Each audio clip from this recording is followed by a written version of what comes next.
सगळ्यांचं हे बघा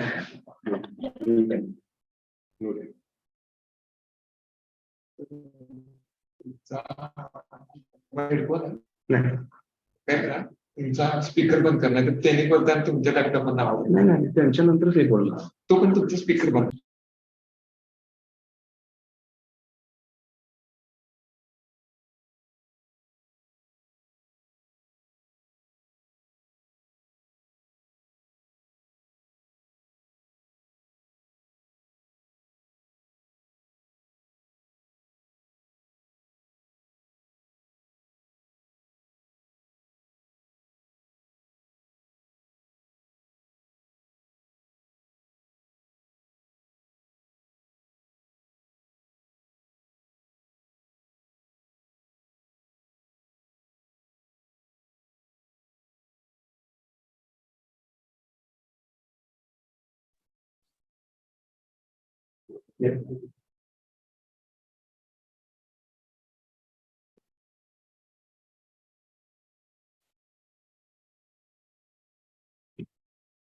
तर सुरू करा ना Welcome, sir. Patil, sir, welcome.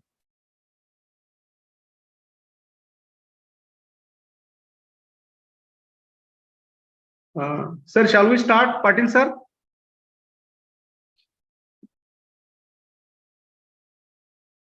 Yes, Patil. Yes, we can start it. Good morning to all. Dnyansadhana.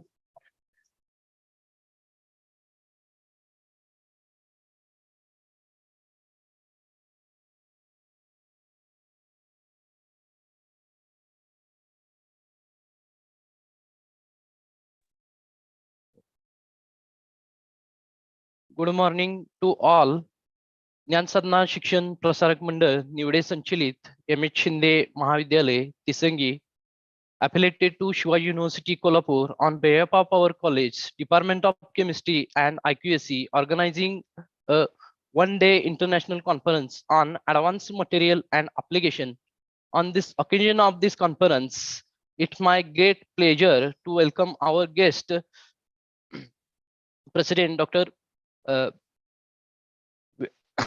Our chief guest, Honorable Professor P.S. Patil Sir, Pro Vice Chancellor, Shivaji University, Kolhapur, as well as welcome to our college president, Dr. B.S. Padwal Sir, our college principal, Shinde Mahavidyalya, Tisangi, and honorable presence of this conference, Sri P.G. Shinde Sir, President, Dnyansadhana Shikshan Prasarak Mandal, Nivade Sanchalit, as well as Narendra Sir Desai, Vice President, Dnyansadhana Shikshan Prasarak Mandal, Nivade Sanchalit, and Sri S.P. Shinde Sir, Secretary, Dnyansadhana Shikshan Prasarak, Nivade Sanchalit, and our chemistry staff, as well as our college staff, as well as the research scholars, faculty members, and students.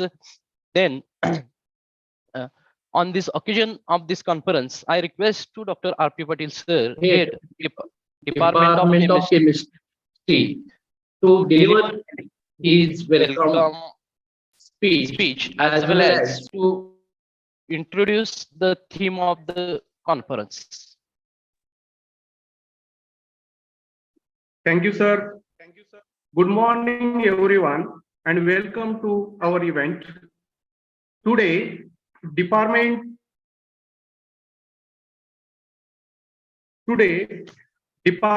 of Chemistry and IQAC, MS Shinde Mahavidyalaya Tisangi, has organized the first online international conference on advanced material and applications.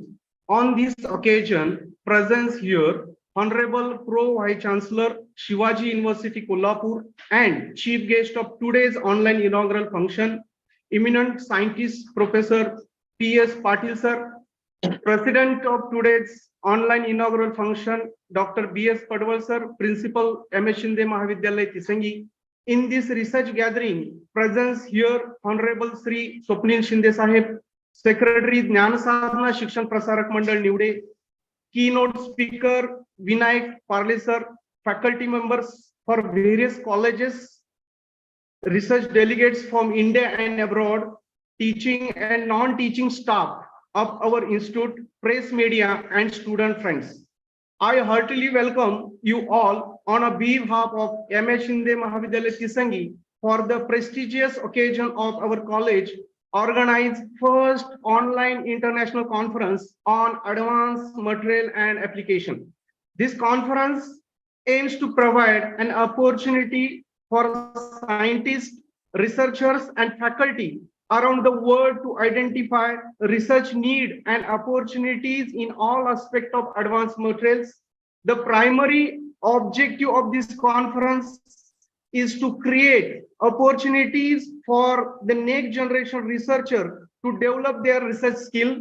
The online conference will cover a wide range of current research topics related to material science. It is believed that breakthrough in material science will change every aspect of human life in diverse areas as electronics devices, energy, biomedicine, sensing, environment, security, and many more. An online conference will include keynote address, invited talks, and contribute oral presentation by the participant from USA, South Korea, Tunisia, and India.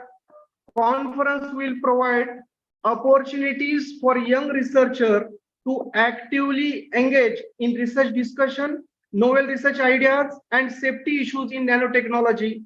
This conference will involve numerous interactive sessions where the speaker will share their own research contribution and years of experience with us. Thank you all for being a part of this online international conference for us, and I wish you all a happy research learning experience. And once again, welcome to all. Thank you. Thank you very much. Thank you, sir, for a nice introduction. On the occasion of this conference, our today's guest, Honorable Pro Vice Chancellor, Dr. P.S. Patil, sir, from Shivaji University, Kolhapur. Shortly, I introduce to Dr. P.S. Patil, sir. Sir, working as a Pro VC in Shivaji University, Kolhapur. Sir, completed MSc and PhD from the Shivaji University, Kolhapur. And sir, working as a professor in Department of Physics in Shivaji University, Kolhapur. Sir produced 48 PhD and 6 MPhil students. Sir published more than 480 research papers in international and national journals and more than 750 abstracts in national and international conferences. Sir has very high H index and ITR index. Then sir written 4 books and 6 book chapters in 1 Korean and 3 Indian patents. Sir working as a referee for many international and national journals. Sir interest area as per the scopus such as electrochromism, gas sensor, solar cells, supercapacitor, etc. Then sir working as a editors in many national and international journals. Then sir reviews and review editors, project evaluator of many international universities such as Piaget Foundation, Israel government, then Mexico governments, and Cairo University, Egypt. Sir has completed individual projects at about 4.75 crores and RUSA funded as 1.20 crores, DBT builders as 5 crores, and instrumental projects completed 7.3 crores. Then sir having the different 15 awards related to the research and fellowship regarding to the students and his research works. Then sir as well as different types of administrative committees working. Then sir as a ex-coordinator, Department of Energy and Technology, former coordinator, director of School of Nanoscience and Technology, Shivaji University, Kolhapur. Then former head of the Department of Physics, Shivaji University, Kolhapur. Then sir working as a former director of IQAC cells in Shivaji University, Kolhapur. Sir has a BOS chairman of physics in Shivaji University Kolhapur, and also diverse members of other universities such as Sanjay Godawati University, Savitribai Phule Pune University Pune, Solapur University, Bombay University. Sir, this is the shortly I introductory part of sir's CV, but this is a long CV. It is not completed within a few minutes. Then I now I invite Dr. P.S. Patil sir to deliver his guest talk.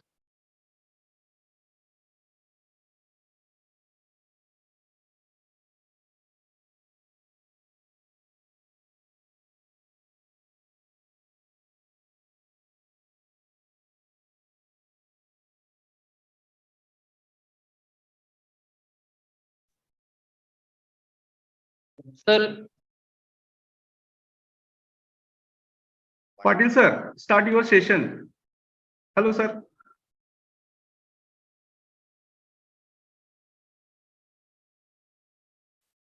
Hello.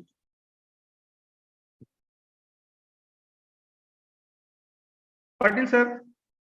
Hello.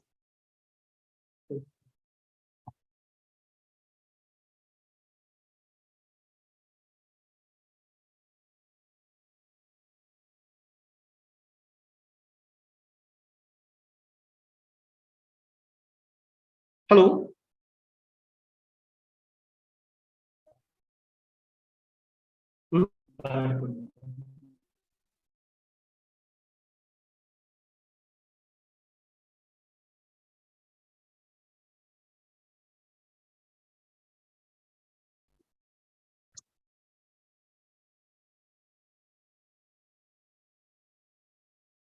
You might be right.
Patil sir, start your session, sir.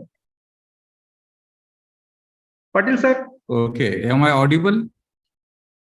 Yes, yes, sir. Okay, okay. Thank you so much. There was some problem with my internet connection here. So now if I am audible, let me start my inaugural talk. So distinguished professors in this particular conference, Honorable Principal of this college, Dr. Shezwar, then Honorable Sri S.P. Shinde, who is the Secretary of this management, faculty members of the college, the invited eminent resource persons who are here, like Dr. Vinayak Parale, Dr. Park from South Korea, Dr. Sharifan from United States of America, Dr. Pawan Kumar,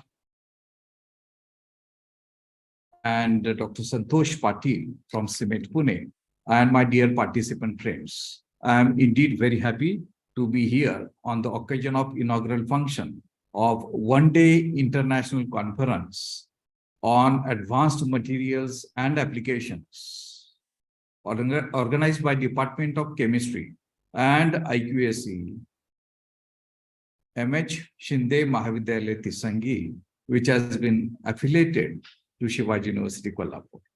So once again, I would like to thank you all for inviting me over here as a chief guest And Dr. Patil has given me only 10 minutes to have a chief guest address. So I would like to try to finish my talk within 10-15 minutes. Since the title of the conference is related to the advanced materials and applications, we need to think about what are the advanced materials, why they are called as advanced materials, what are the challenges, and what are the bottlenecks.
There was a problem with my internet. Now I was Yes, sir.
नंतर द्या lecture चालू आहे मी नंतर मागवतो.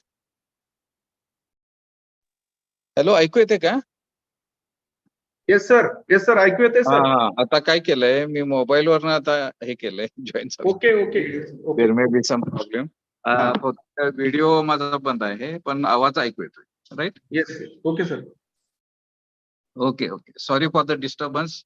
There was some problem again in the internet. So, Okay, okay, no problem, sir. Anyway, so what I was talking about related to the materials and advanced materials, the three basic important things are the first one is the synthesis, second one is the characterization, and third one is application. So as far as material science research is concerned, these three domains are very, very important. What is important first is the synthesis.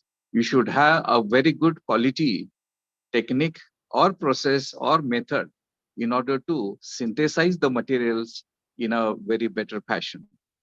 The material synthesis is very important as far as its impurities are concerned, as far as defects are concerned, and as far as applications are concerned. So normally, whenever we utilize some processes or techniques, we consider those techniques.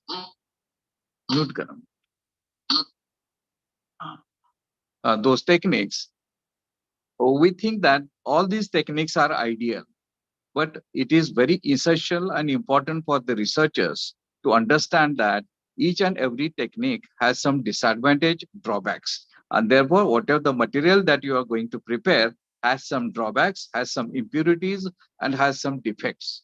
And therefore you have to characterize the material in depth in order to find out whether your material and the contribution of the substrate that you use to grow the material has some problems. Okay, so and therefore we should have to implement the structural, electrical, optical, and many plethora of techniques to find out the properties of the materials that you have deposited or grown with the help of some of these techniques.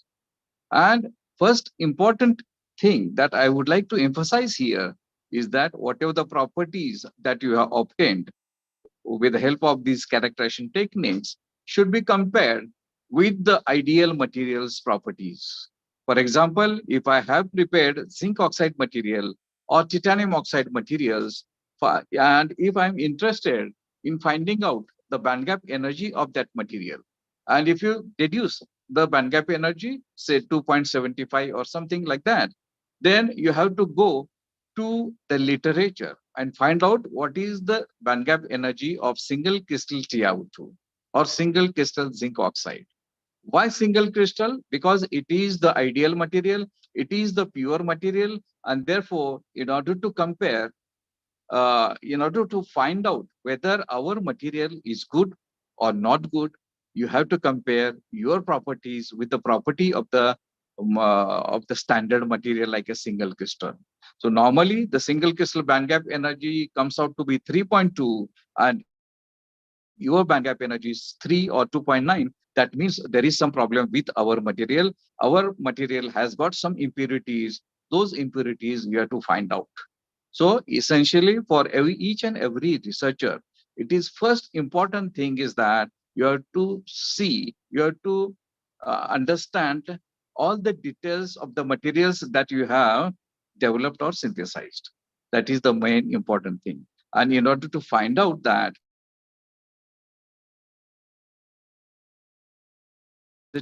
you have to adopt a plethora of techniques like X-ray diffraction, Raman, UV visible,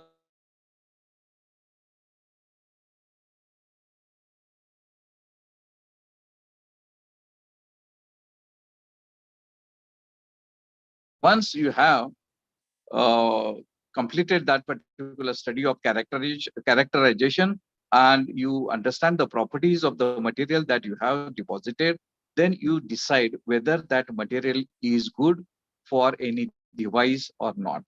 For example, if I am working in the field of batteries, like a lithium battery, okay, because lithium battery is now a hot cake.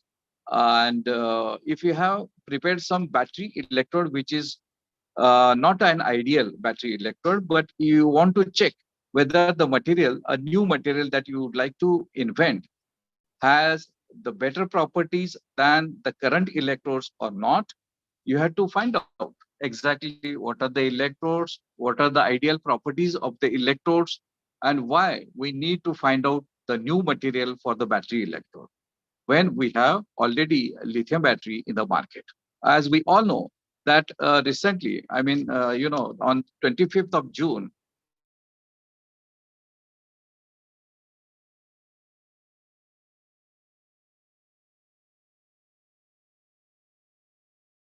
person who invented lithium battery.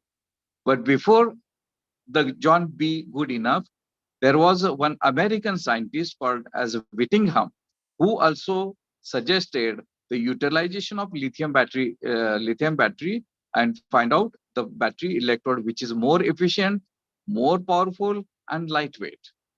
But he could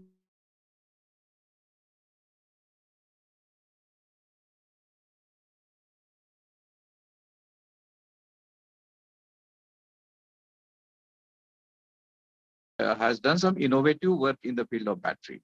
After that, John B. Goodenough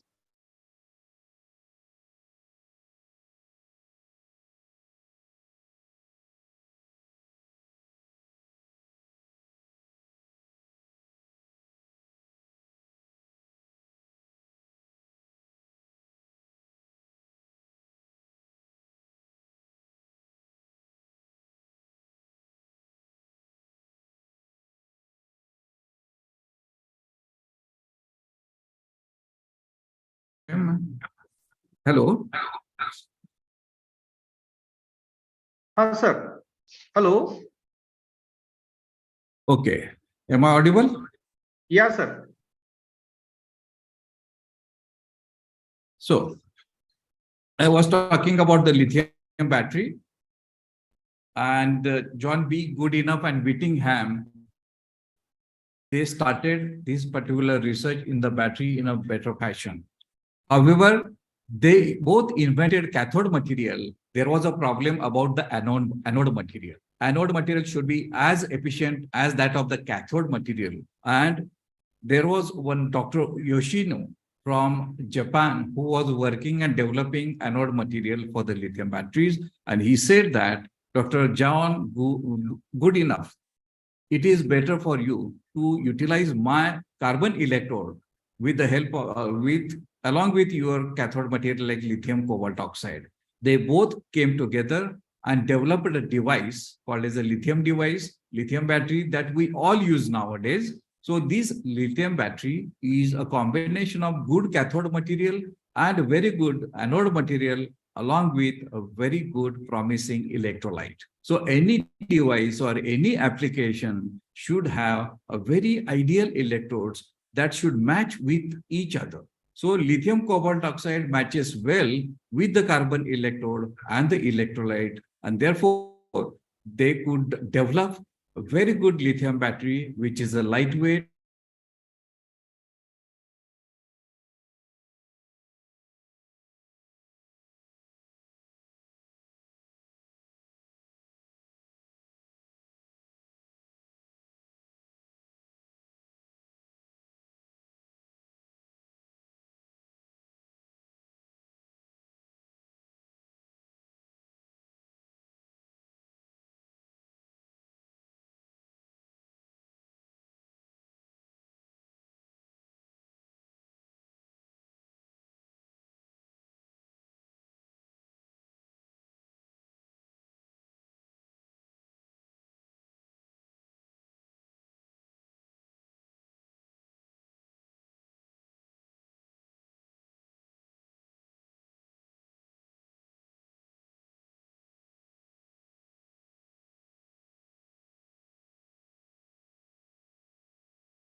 hello, आवाज ऐकू येतोय?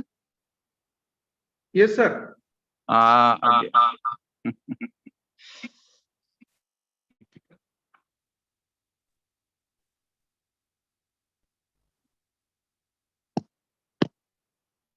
So since there is a lot of since there interruption, is lot you might of understand interruption, you might understand the importance of the devices, the and devices, especially and electronic especially devices electronic that I was talking about.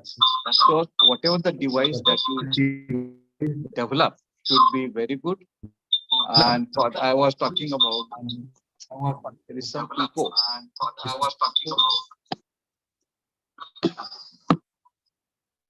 Okay, sir. I think equal. Equal.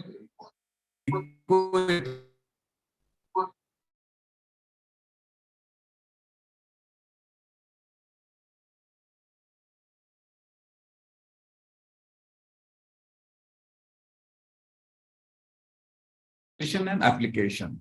And when I look at the pamphlet that you have developed, the pamphlet has got various areas of the conference, like Nuclear materials, nanomaterials, materials for energy conversion and storage, fuel cells, electroceramics. So all these applications need a better invention of the material. Okay. So I did lot of work in the field of synthesis. IQAC awards. Yes, sir. Oh, okay. So Sir, let me solar cells, talk on which solar cells. converts photon Sir, energy. sir, hello, sir. Patil, sir. Disturbance है. Oh, Hello, sir. हाँ बोला.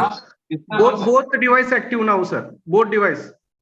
Mobile and I think laptop, both. हाँ त्यामुळे eco येतोय काय? Yes.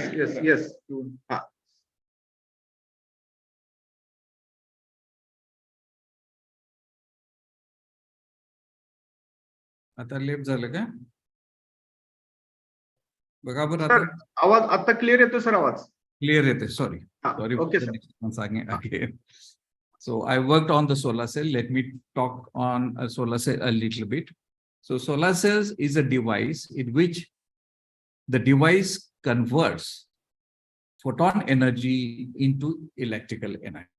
So photon energy is received from the solar energy, and that particular photon energy is converted into electrical energy. So that electrical energy is very, very important that we use in our day-to-day life. Wherever you go to the office or college or in the city, electrical energy is indispensable. And therefore, we need a lot of electrical energy. We have different renewable energy resources and non-renewable resources like fossil fuel, coal, oil, and gas. And as we know, there is some problem with the help of atmosphere in the atmospheric problems. And everybody is now talking about the global warming and sustainable development. What exactly is the sustainable development? It is very, very important aspect. And let me tell you very simple definition of the sustainable development. Sustainable development is to make the world a better place for everyone without destroying the possibilities for the next generation. So we have to take care of our next generation.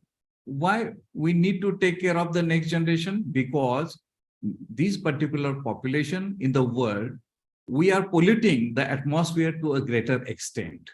In order to avoid this particular pollution, because that pollution will have a lot of problems for our next generation. Okay, and sustainable development means the development that is environmentally friendly, that should not pollute the environment, and we should stop the global warming. For that, we need to research in the field of the devices called as a solar energy. A solar cell is a very environmentally friendly device. It is also called as an environmentally benign device that does not pollute the atmosphere. It will not emit some toxic gases. And therefore, this device is environmentally friendly. It only works on the absorption of photon energy and conversion of that photon energy into electrical energy. In that particular conversion, it does not emit any toxic gases, and therefore it is environmentally friendly. And as far as input is concerned, here input is in the form of light, and that light is, we get light from the solar energy, and solar energy, the source is the sun. So the sun has indefinite lifetime, and we are getting this input from the solar energy, which is constant, and getting it. The renewable resource. If I use it today, it is also available tomorrow. It is going to be available day after tomorrow, and every day the solar energy is available.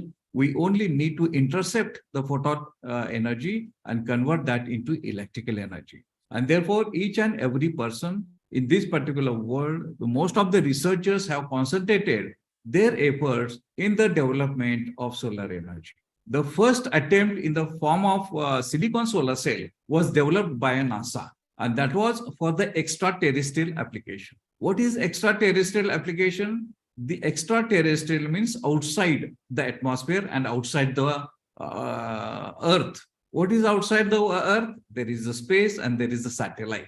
So the NASA, first of all, felt that there is a need to develop silicon solar cells, because we cannot extend the wires from the Earth into the space. We need wireless device that can convert photon energy into electrical energy that eventually power most of the devices that are installed in the satellites. And therefore, they started developing silicon solar cells, which was based on silicon single crystal. But that was very, very costly and used only in the satellites. Then, after a few years of their successful operations in the space, people thought that why don't we use these silicon solar cells on the Earth itself? But that time, environmental degradation was not that a problem. It was not, environmental degradation was not a problem. Pollution was not a problem because of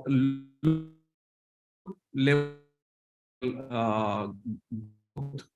Okay, and therefore people use these solar cells on the Earth, and then they started, but it was very, very costly, and therefore the research in the silicon solar cell started.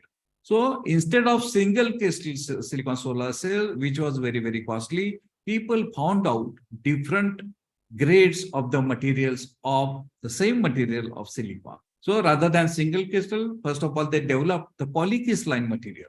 Polycrystalline silicon is also very good material for the solar cell and conversion of photon energy into electrical energy. Then people did a lot of research in the form of amorphous silicon solar cell. That was also good. So these three basic and invented in the beginning of the research is single crystal silicon solar cell, polycrystalline and amorphous silicon solar cells. They were invented sometime back in the 1975. Until today, we are using the same materials. After that, of course, those materials and those silicon devices, they also had some problems, limitations and drawbacks and bottlenecks. And therefore, people across the world who were very good in the materials research, they started finding out various materials. For the last 50 years, that particular research is continuously going on. Okay, so the silicon is the first thing. Then gallium arsenide is one of the promising material for the silicon, for the solar cell, but that is again a very, very costly. The country like India cannot afford to have that particular production line in India because it is very costly. Growing very good quality gallium arsenide is a costlier affair. Though it is efficient, it is not practically viable, it is not commercially viable, and therefore slowly gallium arsenide, people were not using that particular material. Though it is very good, it is very, very costly. And arsenide, arsenic, you know, that is a bit costly and that is a toxic material also. So we should not use a toxic material. We should use only environmentally friendly material and improve the efficiency and efficacy of that particular material with the help of our research. That is the main aim of all the researchers. After that, gallium arsenide people, in 1991, there was a new type of device called as a dye-sensitized solar cells, which was invented by a scientist called as a Michael Gratzel in the Switzerland. He totally developed a new configuration of the solar cell called as a titanium oxide dye that is called the ruthenium dye, then electrolyte, and then the electrode. The first report on the efficiency was very good, and there are a lot of efforts taken by all the researchers across the globe, but the efficiency was limited up to 12%. However, if we really compare the efficiency of that solar cell with silicon, then silicon is far more better than the dye-sensitized. So that particular research has been impeded because of lack of efficiency improvement efforts. Then recently, if you look at that, chemistry people from the different globe, they started working on altogether new material as a solar cell material, which is called as a perovskite material. And till today, it is very important material.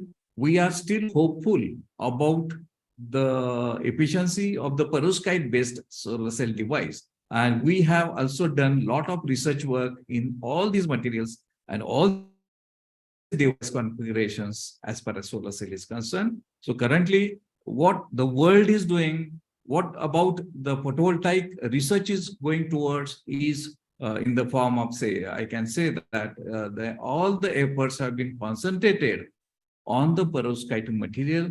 That is the material which a physicist or chemist can grow, can synthesize and utilize in perovskite solar cell and find out the quality of that particular material, calculate the efficiency and efficacy and stability of the material, and then you can decide whether your material is good or not good.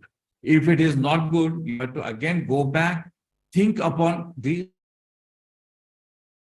I have synthesized and rectify that particular problem, improve your processes, and improve the quality of the material that you synthesize. And once the quality is good, then the device properties are good, and then you can have at least some demo, minimum viable product out of the material that you have synthesized. So overall, if I look at the title of your conference, advanced material and applications, it is a very, very vast. So as far as application is concerned, it is too difficult.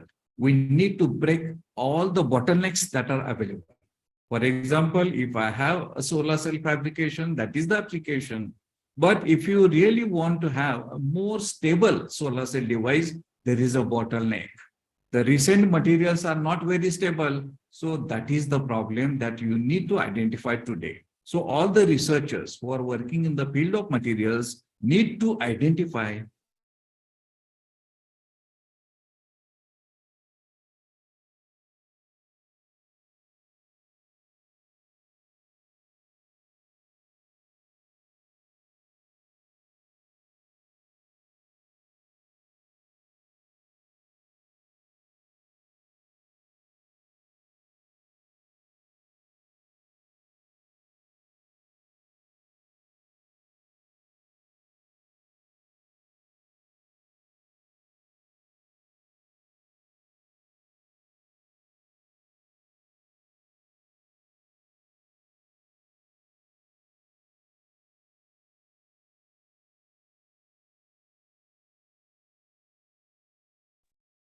So with this few remarks, I think I have already taken more than 15 minutes. So I would like to once again thank all the organizers for organizing this particular conference and inviting me here as a chief guest. There was a little bit of problem with the internet, so I could not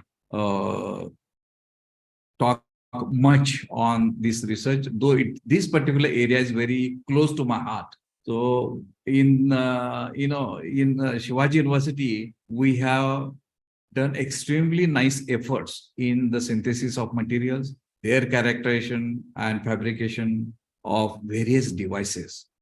Okay, we have a very state-of-art, world-class laboratory in Shivaji University. So if you are interested, some of the research students from your college can visit university campus and see what are the state-of-art facilities that we have. For example, we have X-ray photoelectron spectroscopy. That is one of the important material to important technique to characterize the material, and very detail in depth you can characterize your material and find out what are the compounds and elements available in the material. Then we have X-ray diffraction, X-ray diffractometer, transmission electron microscope that we have, scanning electron microscope that we have, and FESEM that we have. So basically, as far as microscopy is concerned, you need to deploy the microscopic techniques to characterize the materials. Starting from SEM, so starting from optical microscope, which has a very low resolution, you can increase the resolution with the help of scanning electron microscope. You can further improve the magnification with the help of field emission scanning electron microscope, and you can further improve the magnification and resolution with the help of transmission electron microscope. You can still improve the magnification and resolution with the field emission transmission electron microscope. So on the left-hand side, very basic thing, that is optical microscope. On the right-hand side, very highly sophisticated field emission transmission electron microscope. All these microscopes and family of microscopes we have in our lab. So all the researchers need to think, why if we have SEM in my lab, why I need a FESEM and why I need transmission electron microscope. And when you think about that, it is necessary that you go and delve deep into the basics of physics and chemistry. So if you want to become a very good researcher in any field, you need to delve deep into the basics of physics, basics of chemistry and biology. Okay. When I was a student of Wellington College in BSc, I thought that only physics is important, but slowly I realized that chemistry is also important. And now I realize that there is a bigger role biology also plays. So whether you are PhD in physics, you should know some sort of chemistry as well as biology. And not only that, if you have good knowledge of commerce as well as economics, that is very, very good as a scientist. Because once your device is developed, you can develop a business model for commercialization of the device. So all these areas are very, very important. And nowadays we are implementing national education policy in which interdisciplinary, multidisciplinary knowledge is very, very important, but it is a bit difficult for our undergraduate students. We should imbibe all these qualities in our teachers. We need to train our teachers to deliver this knowledge which is available in the interdisciplinary and multidisciplinary areas. Okay. So at the end, what I'm emphasizing is all the basic concepts of physics, basic concepts of chemistry and biology are very, very important. Okay. There can be top-down or bottom-up approach. You find out some device like a lithium-ion battery, that is the top, but you should go down to the basics of lithium electrode. Why only lithium cobalt oxide is the viable electrode material? Why it is viable and commercial material? What is there in lithium cobalt oxide that is not there in other anode or cathode materials? Then find out why this carbon is ideal material for the anode in lithium-ion battery, because the carbon has a layered structure and lithium breaks down from lithium cobalt oxide, and through electrolyte it enters into the carbon electrode spaces. That is called as the intercalation and deintercalation of lithium ions from cathode to anode during charging and from anode to cathode during discharging. Okay. So all these are very, very interesting and very, very fascinating ideas once you go in delve deeper into the basics of chemistry and physics. You take one example of gas sensor. There is one signal that you get whenever some material senses the gases, like toxic gases, nitrogen, NO2, etc., ammonia gas, H2S gases. So when any material senses that particular gas, the resistance increases or decreases. There is a lot of difference in the magnitude of the resistance that change before exposure and after exposure. Then you have to find out, this is a very interesting graph, but why I have obtained this graph? What is the basics? Why the resistance is changing? What particular phenomena is playing the role? So as far as physics is concerned, there are two important phenomena that take place. That is the absorption and desorption. So absorption of the gas molecules on the material gives you a very big signal of change in resistance. And desorption will bring down the original state of your electrode material. So if you go deeper into the theory and find out what exactly is the absorption, how my material should be ideal to have 100% of absorption. Is it possible to engineer or tailor the material so as to have 100% absorption and 100% desorption? Then only your gas sensor has a potential to become a viable and commercial device. Otherwise, it will not be a commercial device. It will not be a viable device. And therefore, each and every researcher should think upon that. Oh, we have SEM, FESM, FETM, but why it is necessary to have FETM? Why not we use only SEM? Why not we use only optical microscope? All these questions should come to the minds of the researchers. So the researcher must be very curious and inquisitive if you really want to make a mark in the research and development aspect. So this is the message that I would like to give you on the occasion of this particular conference. So be curious, be inquisitive, and try to go deeper into the basics of the phenomena, whether it is related to physics, chemistry, or biology. Today, even photosynthesis has the multidisciplinary nature. It has a chemistry, it has a physics, it has a biology together. If you see some plant growing, why plants grow? Plants do not have any distinction between physics, chemistry, and biology, right? So the leaves, they absorb photons which are emitted from the sun. The leaves are in such a way that its surface area is made by the nature, not by the human. Nature has made the leaf in such a way that it has got higher surface area. So it intercepts maximum number of photons from the solar energy. That is the physics there. That is the role of physics, absorption of photons in the leaf. Leaf is a material which absorbs the photon energy. So that is the physics. That photon energy, when it absorbs, gets converted into chemical energy. Okay, so that if there is no absorption, there are no chemical reactions. So these chemical reactions in the plant are fueled by the absorption of the photon energy. So there is a photon energy absorption, which is related to the physics. Then that photon energy, once it is absorbed, fuels or accelerates chemical reactions and generates the chemical like glucose, which is better for the growth of the plant. So growth is a biological phenomena. So there is a physics phenomena, there is a chemical reactions, there is a biological growth. So even in a plant, the plant is a multidisciplinary knowledge.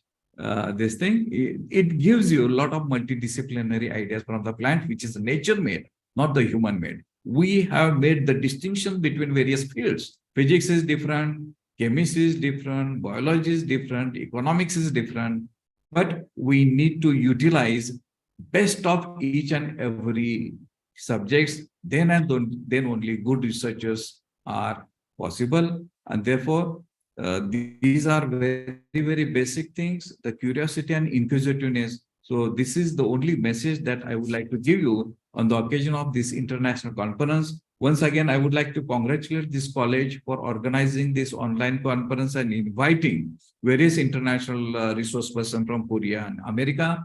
And some of them are our past students. Vinayak is our student from physics department who is now settled in South Korea. So all these students are again the inspiration to the budding scientists and students working in the college.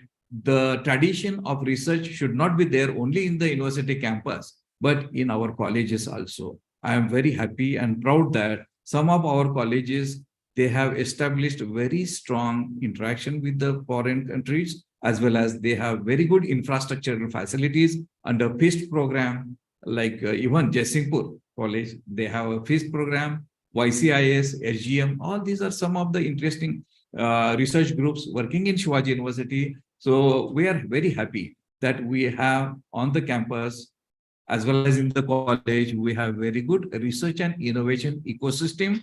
And eventually that innovation ecosystem is better for our undergraduate and postgraduate students. So it is like a win-win situation. We should inculcate that particular habit in our students. So let them start research from the first year of undergraduate. That is my opinion. And some of the undergraduate colleges that we have started in the campus, there the students from the first year itself, they undertake research. And then we have about 5 years to groom them and to sculpt them and to train them.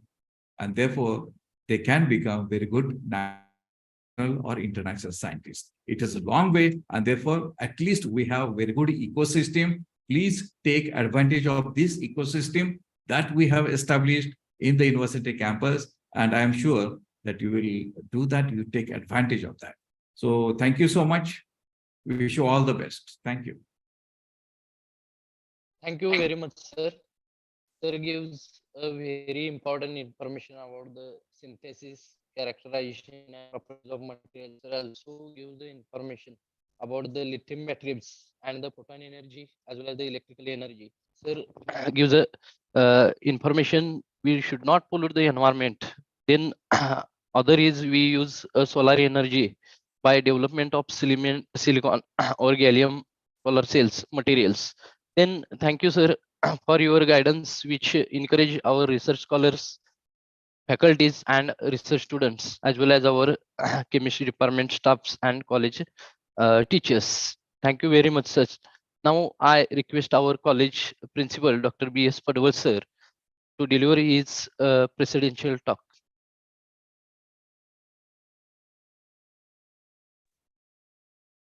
Good morning. I am audible. Hello. Yes, audible, sir. Please continue. Good morning, one and all. Honorable Pro Vice Chancellor, Shivaji University, Kolhapur, and Chief Guest of today's online international inaugural function, Professor P.S. Patil, sir. In this occasion, presence here, Honorable Sri P.G. Shinde, President, Dnyansadhana Shikshan Prasarak Mandal, Nivade, and Honorable Sri Swapnil Shinde, Secretary, Dnyansadhana Shikshan Prasarak Mandal, Nivade, distinguished invitees, faculty members for various colleges, research delegates for India and abroad, teaching and non-teaching staff of our institute, print and press, media, and student friends. It is my great pleasure, and on behalf of the MS Shinde Mahavidyalya Tisangi, to welcome all for inaugural function of first one-day online international conference on advanced materials and applications, jointly organized by Department of Chemistry and IQAC of our college. Dnyansadhana Shikshan Prasarak Mandal, Nivade, with the embel Sarvanga Sundar Jeevan, यासाठी शिक्षण was established in 1992 by the founder chairman, Honorable Sri P.G. Shinde, to initiate the process of higher education and to create awareness in Gaganbavda Taluka, which was highly educationally and socially backward. It started the senior college, MS Shinde, Mahavidyalaya Tisangi, before the establishment of our college, higher education was possible only to the few rich in the taluka, and it was beyond the reach of the girls and the poor in the area. The institution tries its best to cater education for the needy, poor and deprived classes. It tries to promote the participation of the commonest of common people in the process of education. The mission of the institution is empowering the local equals in the fast altering scenario of the globe for facing new emerging challenges with self-confidence and resolution through education. Recently, our college accredited B++ grade by NAC, and our college is only one college in rural areas in Shivaji University, Kolhapur, acquired this grade. Also, the faculties of our college are actively engaged in the emerging areas of research in various fields like green chemistry, material science, photochemistry, and catalysis, and published a good number of publications in international report. Today, our institute is organized the first online international conference, which will be definitely strengthen the research attitudes and scientific knowledge for development of new materials among researchers. Definitely, such conference will provide opportunities for young researchers to actively engage in research discussion and novel research ideas in nanotechnology. During this conference includes invited talks and contributed oral presentations by the participants from USA, South Korea, Tunisia, and India.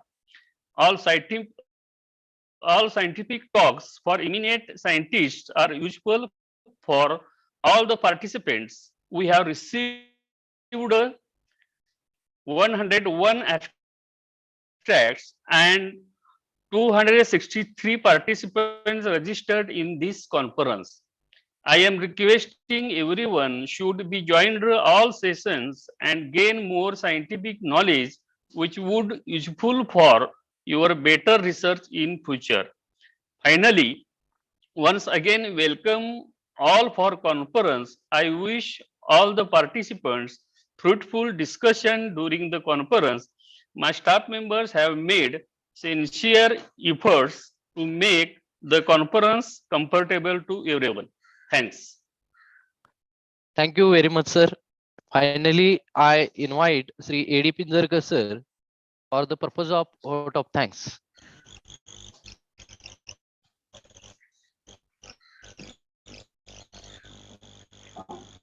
Good morning, one and each.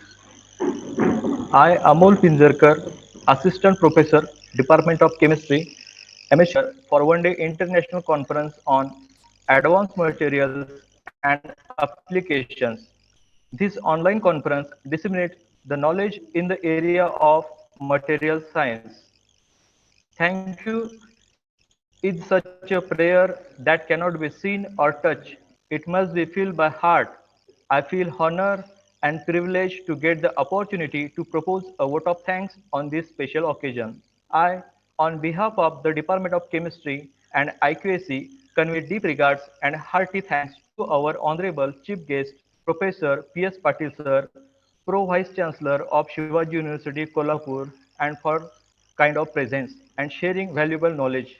I would like also thanks to Honorable P.G. Shinde Sahib, President of Dnyansadhana Shikshan Prasarak Mandal, Nivade.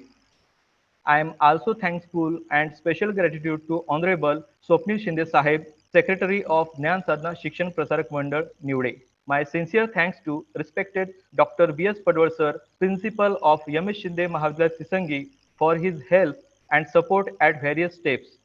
I am very thankful to convener of this conference and head of department Dr. R.P. Patil Sir, all the resource person, participant, and member of organizing committee, my colleagues, also all the dear friends, all the teaching staff and non-teaching staff of our college.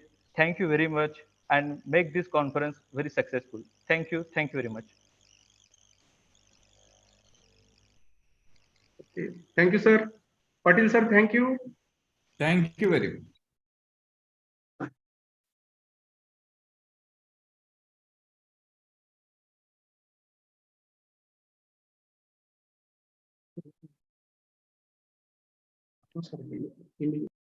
Hello. We will take just 5-minute break. After 5 minutes, we start a keynote address session. Thank you very much.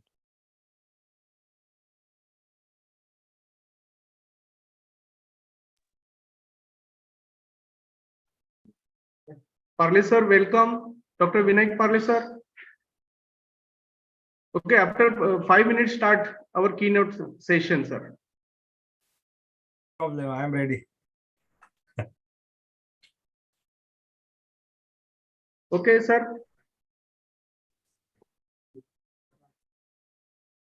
I think your sound is, sir, mute. Hello, sir.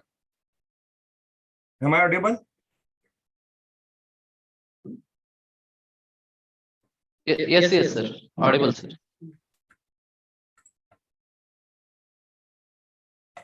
Patil, sir. Yes. Okay, within 1 or 2 minutes, start your session, sir.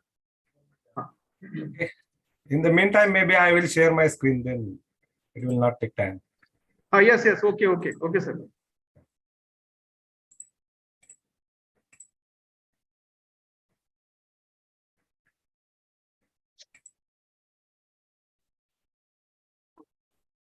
Is it fine? Yes, sir. Slide is visible, sir.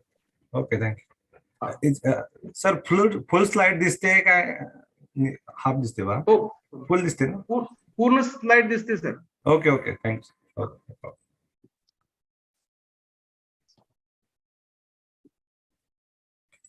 Good morning to all. Dnyansadhana, Shikshan, Prasarak, Mandal, Nivade, Sanchalit, Shinde, Mahavidyalya, Tisangi, to Shiva University, Kolhapur, on behalf of college, Department of Chemistry and IQAC organizing one-day international conference on advanced material and applications. We started the keynote session. Then firstly, I invite Dr. S.K. Mingane, Madam, Head Department of Botany, for the purpose of welcome and introduction.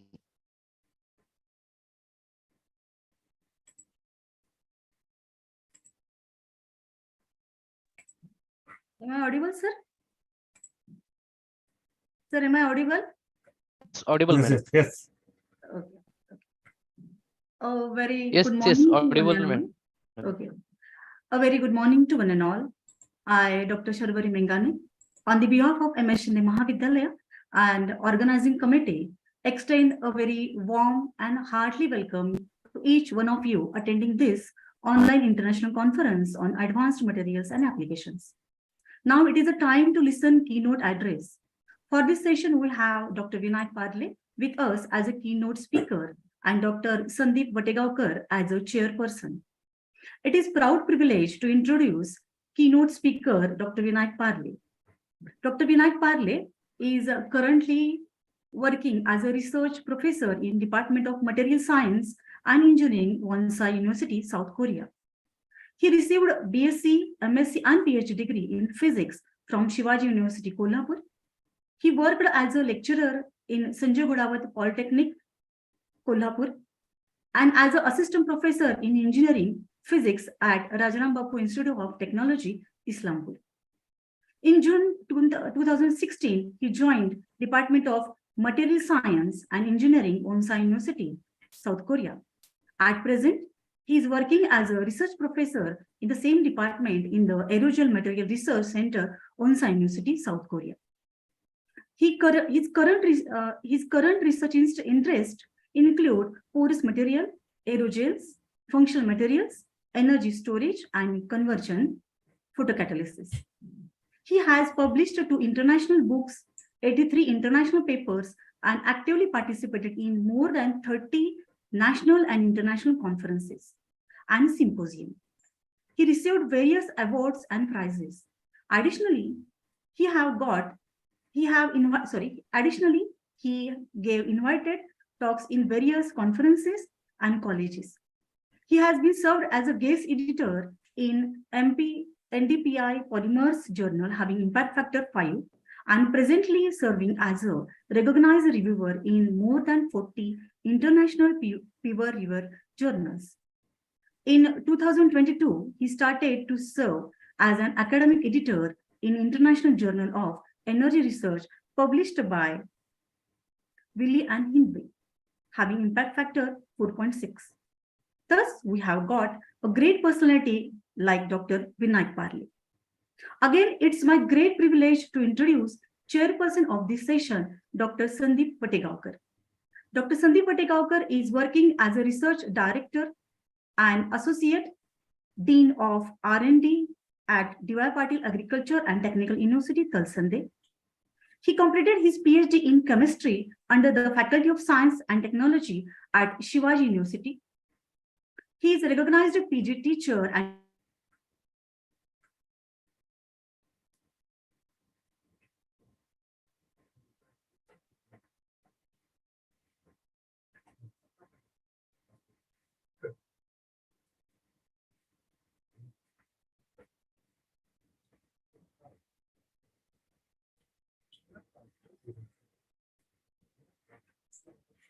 Patil sir, I think voice problem is there.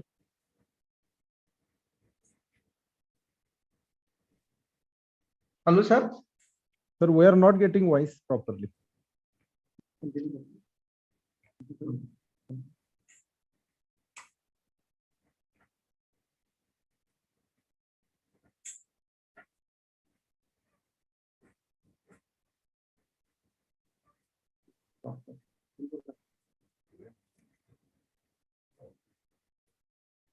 Okay, thank you, madam. Thank you very much. Now I invite our today's resource person of this keynote section, Dr. Vinayak Parle, Research Professor, Aerogel Materials Research Center, Yonsei University, South Korea. Sir, please continue.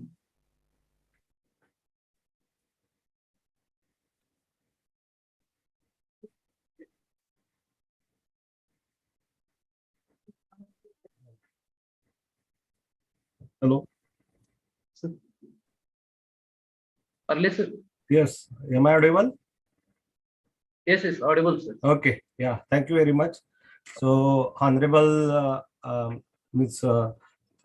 President of this conference, International Conference on Advanced Materials and its Applications, Principal of M.H. Shinde College, Tisangi, Dr. Padwal sir, Convener of today's conference, Dr. Rajendra Patil sir, and other organizing committee members for the International Conference.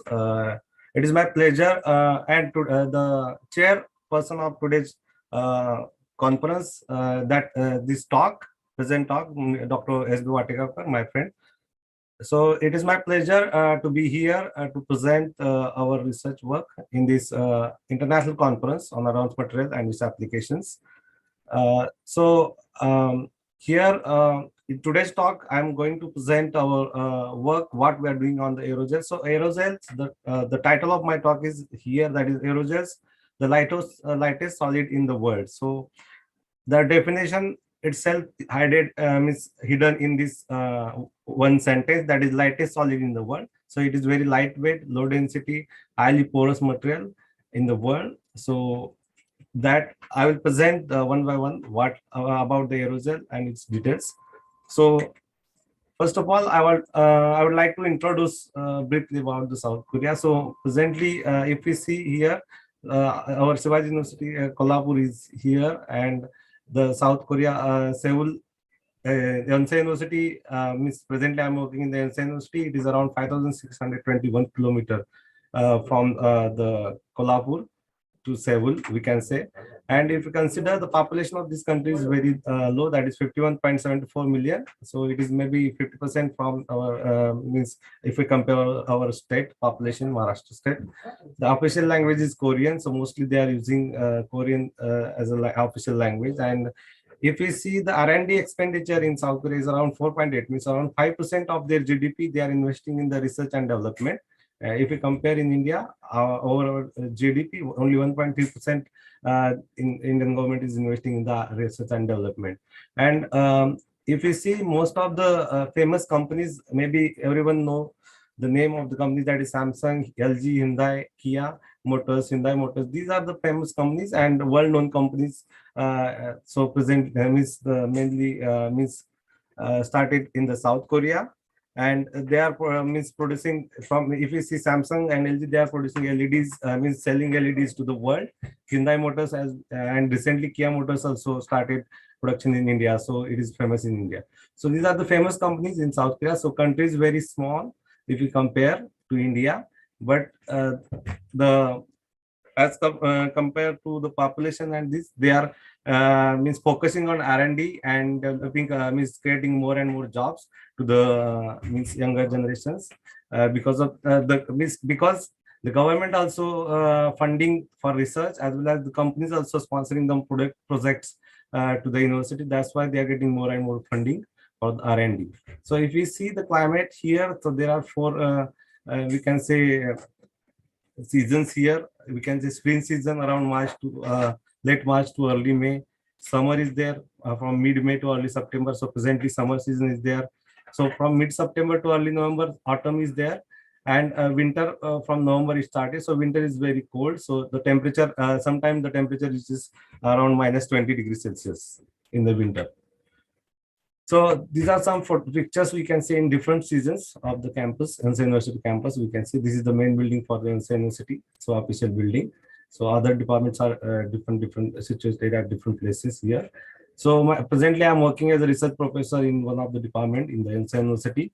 So if we see the QS World Ranking, Yonsei University ranked in the top 76 in the world. And in Asia it is 21st number. In South Korea, second rank. And if you see private ranking is in South Korea as well as in the Asia, number one. So Yonsei University is number one in the private university rankings. If you see Times Higher Education ranking also, world ranking, it's at the 78th number position. So it is 2023 survey. So in the South Korea, number 2. So in both the rankings, Yonsei University is under, we can say in top 100. And so why this is means that university is very well developed and it's ranked under this, so that I will explain afterwards. So presently I will start my talk. So first of all, if we move towards aerosol, so first we need to know that aerosol is one of the nanomaterial. So most of the people, researchers here in the conference, they know that what are the nanomaterials. So nanomaterial is not, the definition is there. Nano means the size of the material, size of the particle is in nano. So we can say 10⁻⁹ meter, we can say. And there are different types of nanomaterials. So if we see here, there are, we can say 0D, 1D, 2D, three-dimensional types of nanomaterials we can develop nowadays. So these materials we can say as advanced materials nowadays. So if zero-dimensional means the growth of the material in zero-dimensional. So we can say the nanoparticles or nanodots or quantum dots, we can say these are the zero-dimensional nanoparticles or nanomaterials. We know that carbon nanotube or some nano wires, nano ribbon type networks or nanowire type network. This network we can these materials are one-dimensional materials. Then we can divide some two-dimensional sheets like graphene sheets. Nowadays, magazine, two-dimensional magazine is there.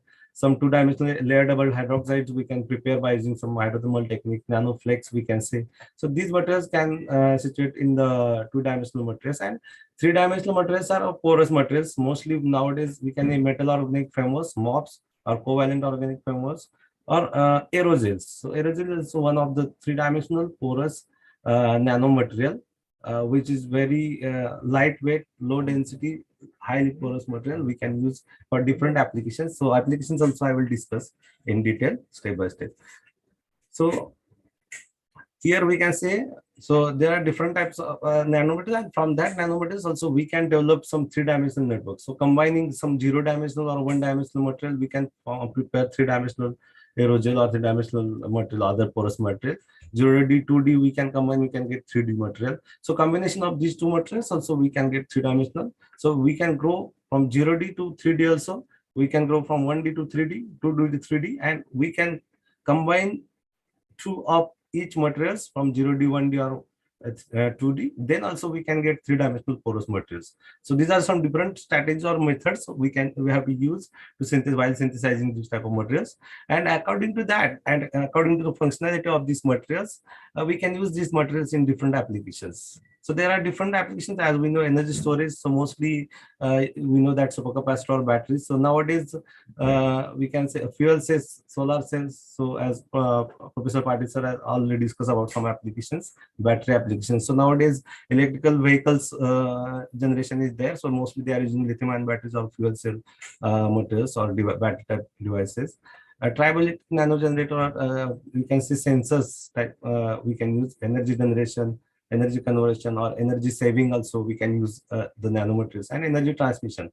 So we can say there are different applications of the nanomaterials. So depending on the functionality of each nanomaterial, we can use that type of nanomaterial in a particular application.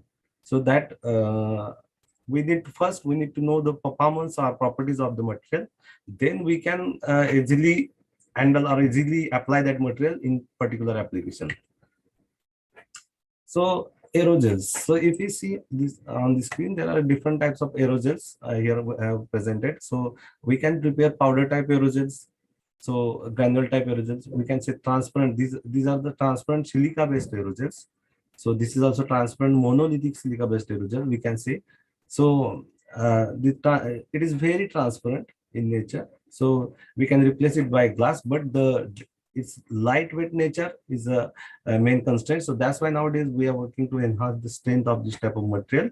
How we can enhance the mechanical strength, and how we can replace future windows. We can prepare smart windows in future by using these type of aerogels that we are researching nowadays. So these materials are recorded in a Guinness Book of World Records by a Jet Propulsion Laboratory in California, USA, United States of America. So the density of this silica aerogel, they weigh very low density, that is 3 milligram per centimeter cube. So 3 gram per meter cube, we can say. So 3 milligram per centimeter cube density they weighed for this type of material, that is recorded in the Guinness Book of World Record. So these type of materials are polymer based aerogels we can prepare. So these are more strength network we can prepare in case of polymer based network as compared to silica based network. Flexible aerogels also we can synthesize. Graphene based or carbon based aerogels. So as we required in the different applications, energy storage or energy conversion applications, we can prepare the carbon based or graphene based or carbon nanotube based aerogels. So polymer based aerogels also we can prepare. So we can cut that polymer based aerogel in thin sheets. So it is mostly insulating. So that's why we can use that material in thermal insulation application. So mostly as per the NASA Science News, we believe that aerogel will be used in the 21st century almost as much as plastic is being used today. So because of its fantastic proper performance or extremely, we can say outstanding properties of the aerogels, we can replace the future some thermally insulating materials by using this type of aerogels. So nowadays, whatever amount of plastic we are using, that we can replace. A similar type of aerogel we can use in similar scale for different applications. So save the energy, so make the carbon neutrality or decrease the global warming. So we can replace this type of porous materials. So briefly about the history of aerogel. So first aerogel started in 1920 by Samuel Chrysler. So he was doing some experiment at the he was undergraduate teacher at the College of Pacific Stockton in California. So he was doing some experiment, and by accident he found the aerogel. So if we can say, so first research paper published by Samuel Chrysler in 1930. So he found the this aerogel material by accident. So he was doing some experiment with some silica gel, and he just remove the fluid from the gel, leaving the structure as intact. So he got the aerogel network. So that was the history. And first commercial product of aerogel started in 1942 as a name Santacel by Monsanto Corporation. But due to the cost of production at that time, and it was very costly to get the precursors and raw materials to prepare the aerogels, and that's why the company stops. And that time maybe people were not that much familiar with this type of material, so that's why it stopped. They stopped the production of the Santacel, that thermal insulating product, commercializing aerogel, and in they discontinued in 1970. But if we see the present global market of the aerogel, so US is the global leader in terms of penetration of aerogels. So mostly they are using thermal. So these are the five key industries which are producing some different products by using aerosols as materials. So global, we can see global aerosol market will likely to reach $1,000 million by 2026. So that is the prediction. So we can see it stopped in 1970, but now the market is very grown. So there are some key industries of developed in the United States of America, and they are using the aerogel mostly in the thermal insulation application or building insulation application or in the oil industry, oil water separation industry. So what are the aerogels? So aerogels are nothing but these are lightest and transparent solids. So you can say only silica-based aerogel. We can say we can prepare simple by using some precursors. We can prepare transparent aerogels. So in the definition we use transparent, but we can prepare opaque aerogels. We can prepare polymer-based aerogels. So these materials are lightweight. So obtained from replacing the liquid component with the air. Means we have to use some particular drying method. But so you can see.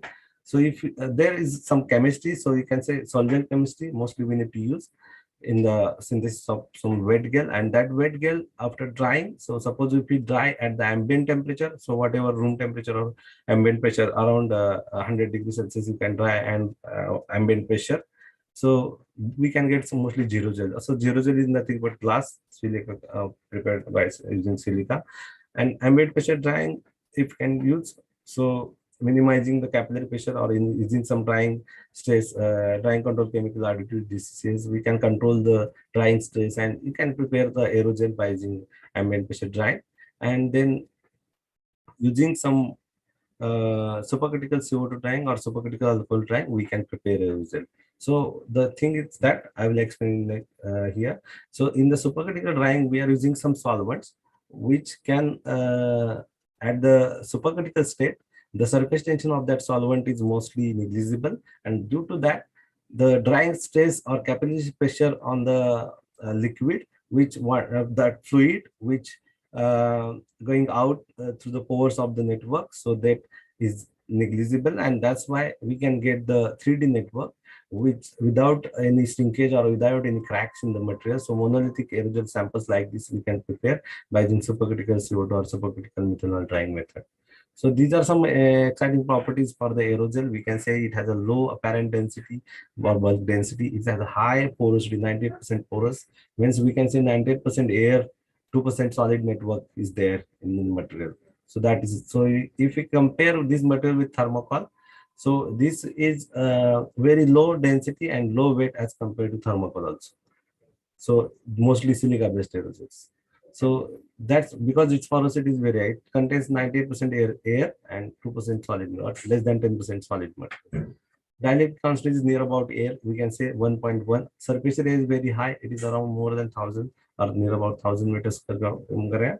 And mostly the valuable property is low thermal conductivity, 0.02 watt per meter cube.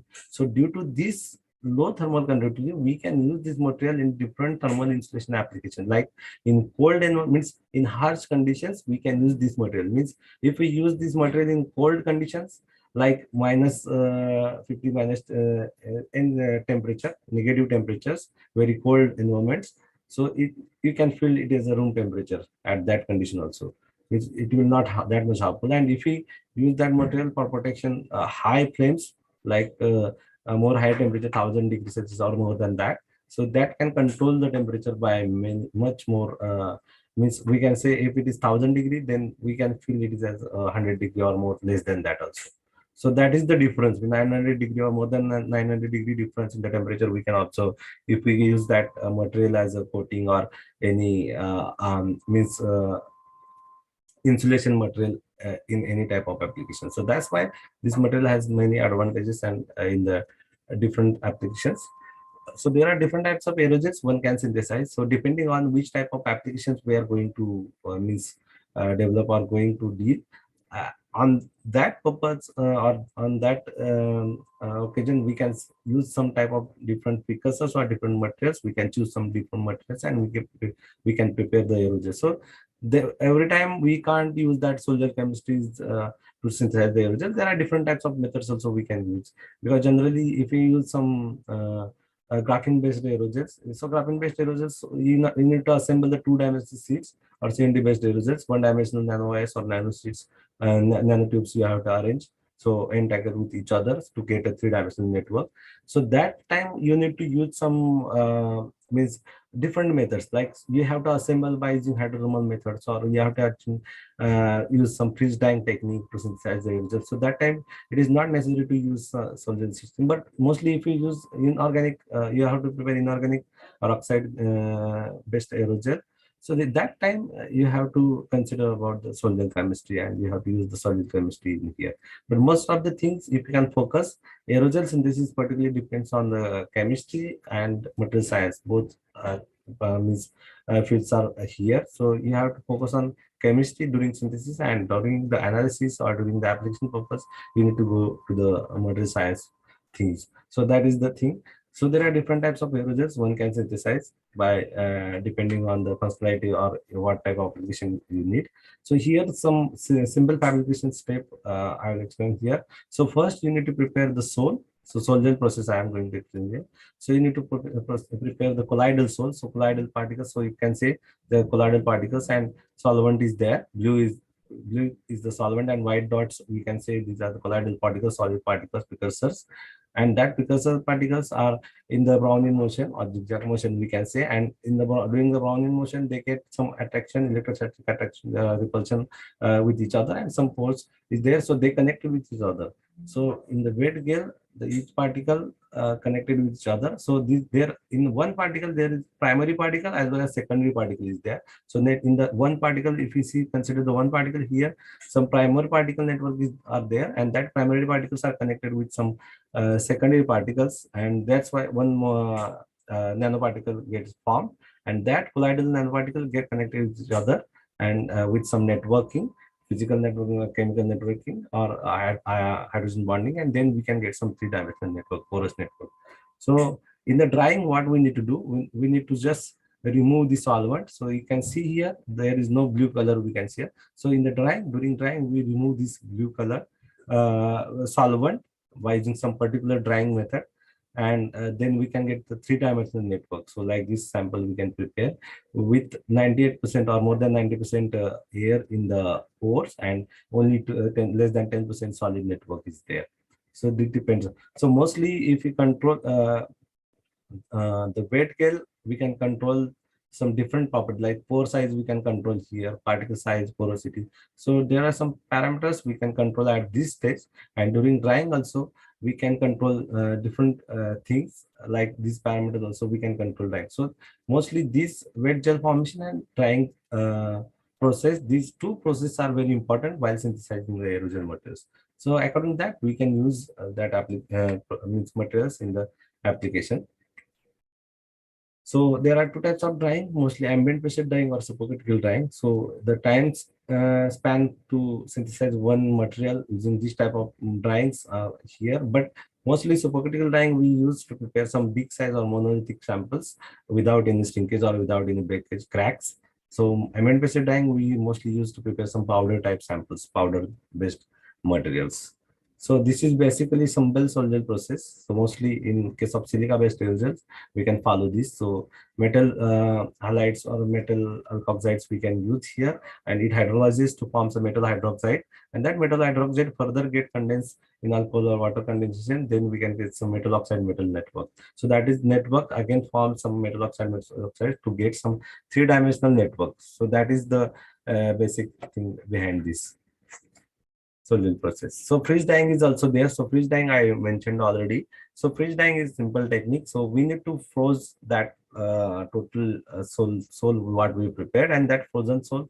So we can say some particles, crystal particles are formed. That particles we can remove during some drying, and we can get some three-dimensional network. Nowadays, recently one method is developed in mostly some members know this method, that is 3D printing. So mostly they are using nowadays 3D printing. So very useful method. We can just scale the material by using this type of method. So but in the 3D printing, the mostly we need to focus on the preparation of ink as well as the preparation of that 3D materials, 3D printing machine, so that we can get some monolithic and with strength. So mostly these type of materials, aerogels, get more strength as compared to solvent chemistry, because the network they forming, they just give some particular shape while 3D printing, so that the network of the each silica groups or any other material groups, that is more stronger as compared to other methods in this 3D printing method. So these are some exciting properties we compared with dense silica. So dense silica, if we compare, the thermal conductivity is very, very low. Density is also very, very low in case of aerosol, and dielectric constant is very low. Most of the applications means properties are performance are very good in case of silica based aerosols or aerosols as compared to dense silica, but the mechanical strength is low as compared to dense silica. So the main focus is we need to we are focusing on the increasing the mechanical strength of silica based aerosols. That is the most important thing nowadays. So this is one analysis we can use to determine the surface bonding in case of silica based aerosol. So if you can say simple surface FTR, and this is Fourier transform infrared spectroscopy. So in that we can just determine the formation of material, formation of network bonding in the material. So suppose if you can say silicon oxide aerosol, so we can confirm the SI stretching vibrations at around 1100 centimeters inverse. So from that we can just confirm that our material is formed silica based aerosol. But if you can see the strong wedge adsorption at the 3400 3500 centimeters, this number, so this position, if we get strong wedge absorption, so that is nothing but these aerosols are unmodified or hydrophilic aerosols. So we can say on the surface there are some hydroxyl groups are present. So we can say this aerosol as a hydrophilic aerosol or unmodified aerosol. And if we compare this FTR with this, so here the intensity of wedge adsorption is decreased, and SIC network formation and CH network formation we can say here. So that CH formation or SIC formation on the surface of the this aerosol particle, so we can say these materials are modified aerosols. So hydrophobic aerosol. So if you want to make the aerosol more stable or more sustainable in the environment for particular application, we need to modify this material by using surface hydrophobic chemicals. So we can get some hydrophobic aerosol or modified aerosol, so that can stable or live longer in the during the application. So that is the condition. Another is surface chemistry. You can see there is hydrophilic and hydrophilic. I just mentioned here. So hydrophilic means it can absorb the water. Means suppose you can say this is the aerosol backbone. So it contains all hydrophilic wedge groups. So if we see the water also contains wedge groups. And if we drops the means water droplet just bedded on the surface, so it can water droplet just absorbed by the silica aerosol surface, which is unmodified, means it contains only hydroxyl group, so that's why it can easily absorb the water droplet. So that is nothing but hydrophilic. And if we see the surface groups are alkyl groups mostly on the aerosol backbone. If we put with the water droplet on the material, it get bedded on the surface or it floats on the water surface. So that is the means we can say that is the different thing as compared to other materials. So these materials are, we can prepare hydrophobic or hydrophilic depending on the particular application. So water absorbing or water eating surface we can create. So this type of analysis also we need to use to determine the porous material or the aerosol porosity also. So that is nothing but surface analysis. So N2 adsorption, desorption isotherms. So there are some 6 isotherms we can use to analyze the material or to characterize the aerosol material. And in that 6 isotherms also there are 4 hysteresis loops. So there are 4 hysteresis loops. So mostly in case of aerosol, we are means concentrating on type third or fourth isotopes with this hysteresis loop. So the hysteresis loops mostly gives us the which type of pores are there, mesopores or macropores or nanopores or micropores are present in the material. So if we differentiate the porosity of the material, so microporous materials are nothing but the pore diameter is less than 2 nanometer. And mesoporous, the pore diameter is in the range of 2 to 50 nanometer, and greater than 50 nanometer, the materials are known as the macroporous materials. Another thing is heat flow or thermal stability or thermal conductivity, we can say. So as I mentioned, the aerosols are mostly thermally insulating materials. So mostly we can say that in the aerosol, if we consider the heat flow concept in the aerosol, so if you can say if the aerosol is 99% porous, so heat flow, we can say, we know that solid state conduction, gas convection, infrared radiation. So conduction is nothing but conduction is only possible through the solid material. So solid material in the aerosol is very low. So this part is very low in case of aerosol, okay, negligible. Gas convection, second is gas convection for heat flow. So gas convection is also very negligible because the pore size of the aerosol is around 20 to 100 nanometer pores drastically. It slows the gas convection because the it is less in pore diameter as compared to air mean free path. So air mean free path is around 70 nanometers. So aerosol pores are less than that. So that's why it can also diminishes or just decreases the gas convection. And finally, we can get the thermal conductivity at room temperature by using infrared radiation. So mostly in aerosol, the thermal conductivity, mostly we are getting the value due to the infrared radiation. Okay. And if we consider at high temperature, if we use some opacified material, so we can control also this infrared radiation and we can control the high temperature thermal conductivity.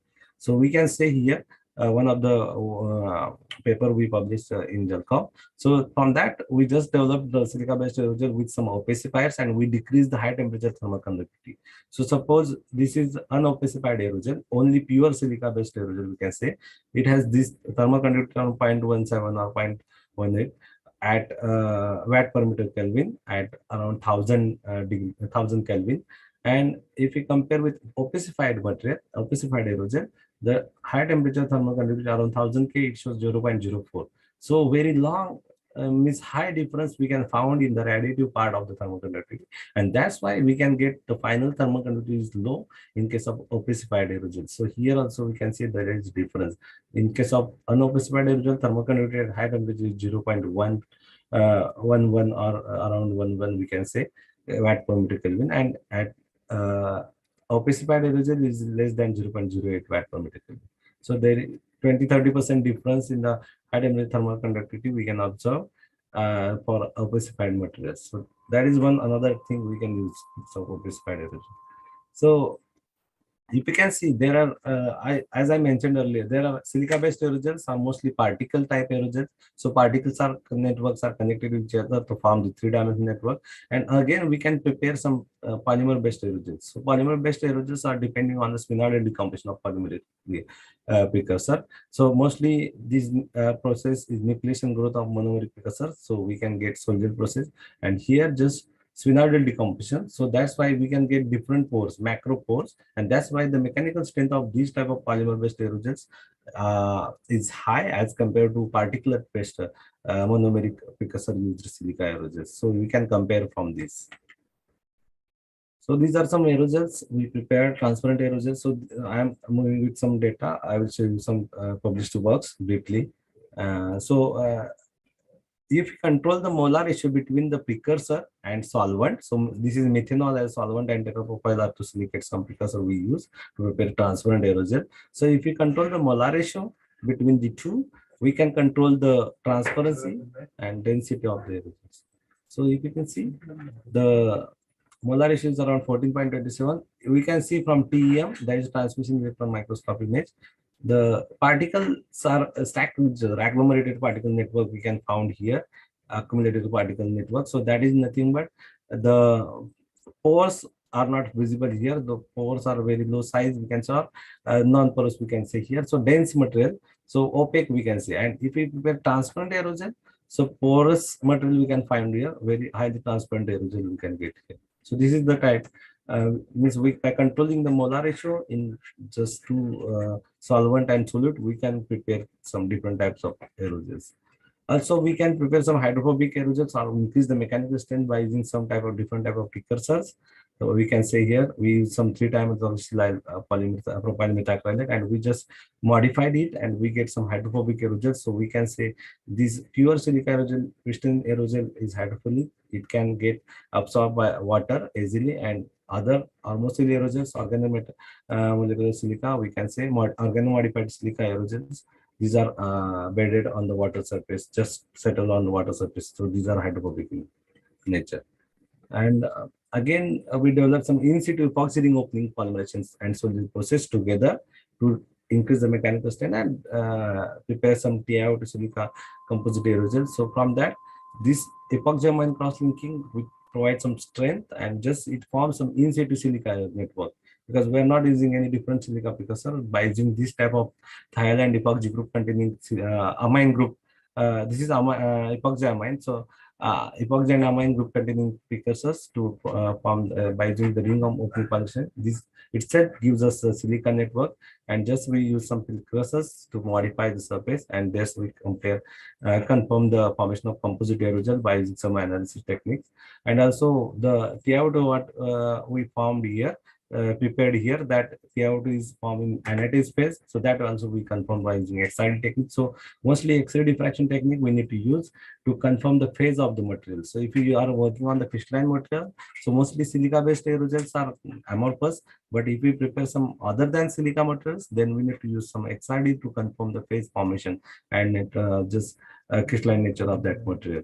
And just we use this material in the photocatalysis degradation, and the composite shows the best performance in methylene blue dye degradation and in visible light. So that we compare here with some other TiO2 based materials. Again, we just use some carbon foams, and in the carbon foam we just grown the aerosols, and that TiO2 aerosols grown in carbon foam we can just easily use to catalyze the dye, rhodamine B dye in the water. So we can say this type of material just easily float on the water surface, and we can easily just remove the contaminated particles in rhodamine B material in the water, and just we purify that water, so that in within just 40 minutes we can get just purified water. Means total dye we can degrade and photocatalytic degradation by in the 40 minutes, we can say, by using this type of composite TiO2 aerosol CF composite. Again, we use some TiO2 aerosol in the microwave absorption.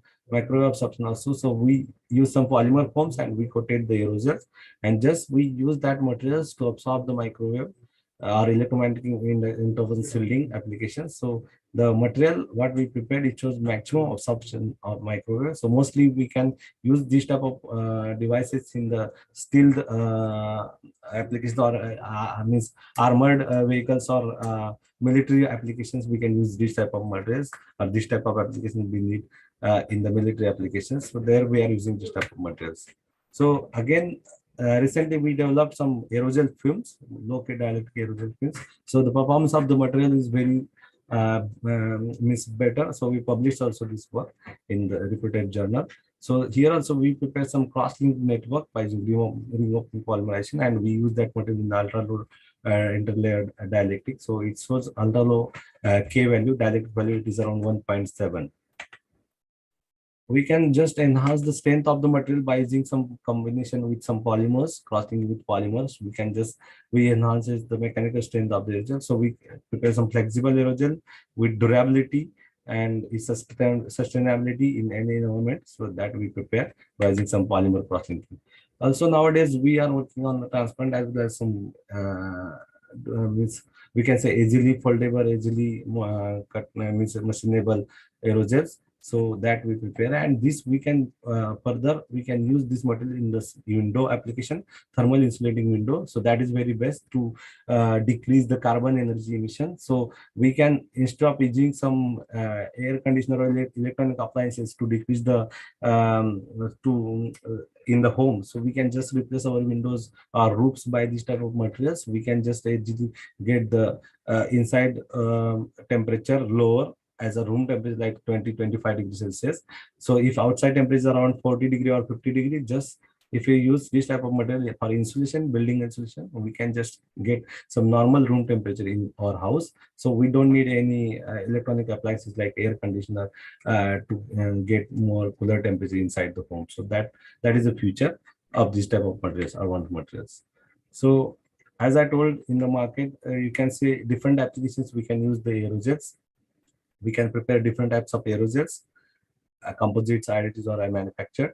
Particle-based aerosols, we can prepare panel-based monolithic or blanket-type aerosols, so we can prepare, and different types of material, means polymers. We can use carbon-based aerosol, we can prepare silica-based aerosol, we can prepare, and these are some different applications. So depending on the properties or functionality of the materials, that particular type of material we can use in the different applications like transportation, construction, daylighting, performance coating, oil and gas. So mostly we can say there are different applications. So nowadays mostly in the medical field, that is the insulating materials are mostly required to carry some cold storage. We can say cold storage, for cold storage tanks, insulation. So mostly it is very expensive. So that's why you can replace that cold storage. We can use some aerosol boxes. So it can store the that chemicals or medicines for long time at a particular temperature. So we don't need any costly instrument or costly refrigerators to carry on that materials to long distance. So that's why the nowadays some industries are also working on the cold storage using the silica aerosols, the cold storage application. So thermal insulation, as I mentioned here, so you can say here, if you compare with other insulation materials, the aerosol shows very low thermal conductivity, 0.004. So very best material you can say as compared to these are the commercial, means recently what we are using thermal materials, and this is about the aerosol. And if you can see here, if we see provide the 1000 degrees Celsius flame, we can just touch the finger on the top of the 6 mm thick aerosol sheet. So it shows only 100 degrees Celsius. So 900 degrees Celsius difference we can observe just 6 mm sheet. So if you prepare more thicker sheet, just room temperature. So that is the beauty of the aerosol. We can use that material in thermal insulation, building insulation, or any transportation system so easily, because this material has a low thermal conductive material, low density, and it's easy to carry at any time in any place. It doesn't need any big space to carry the material.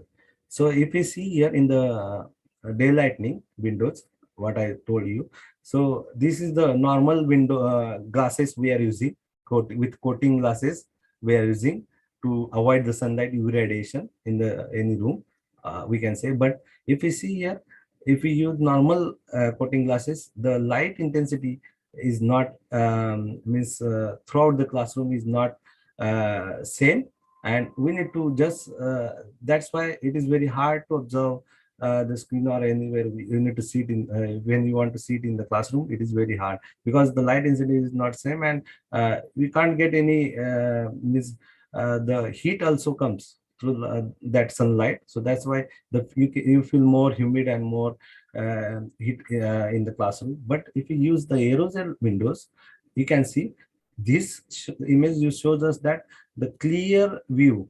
So here the shadow is there, but if you use aerosol as the roof or window, you can say clear classroom, and without any light you can use that. Means you don't need to waste the light also in the class room, and just you can use, because here you need to use light also because some space has a dark space. So here without using any light, you can just use the aerosol in the roof. You can see the clear view, clear sunlight with no any UV radiations and no any humidity, just room temperature you can observe there inside. So that is the beauty. In classroom also same you can observe here.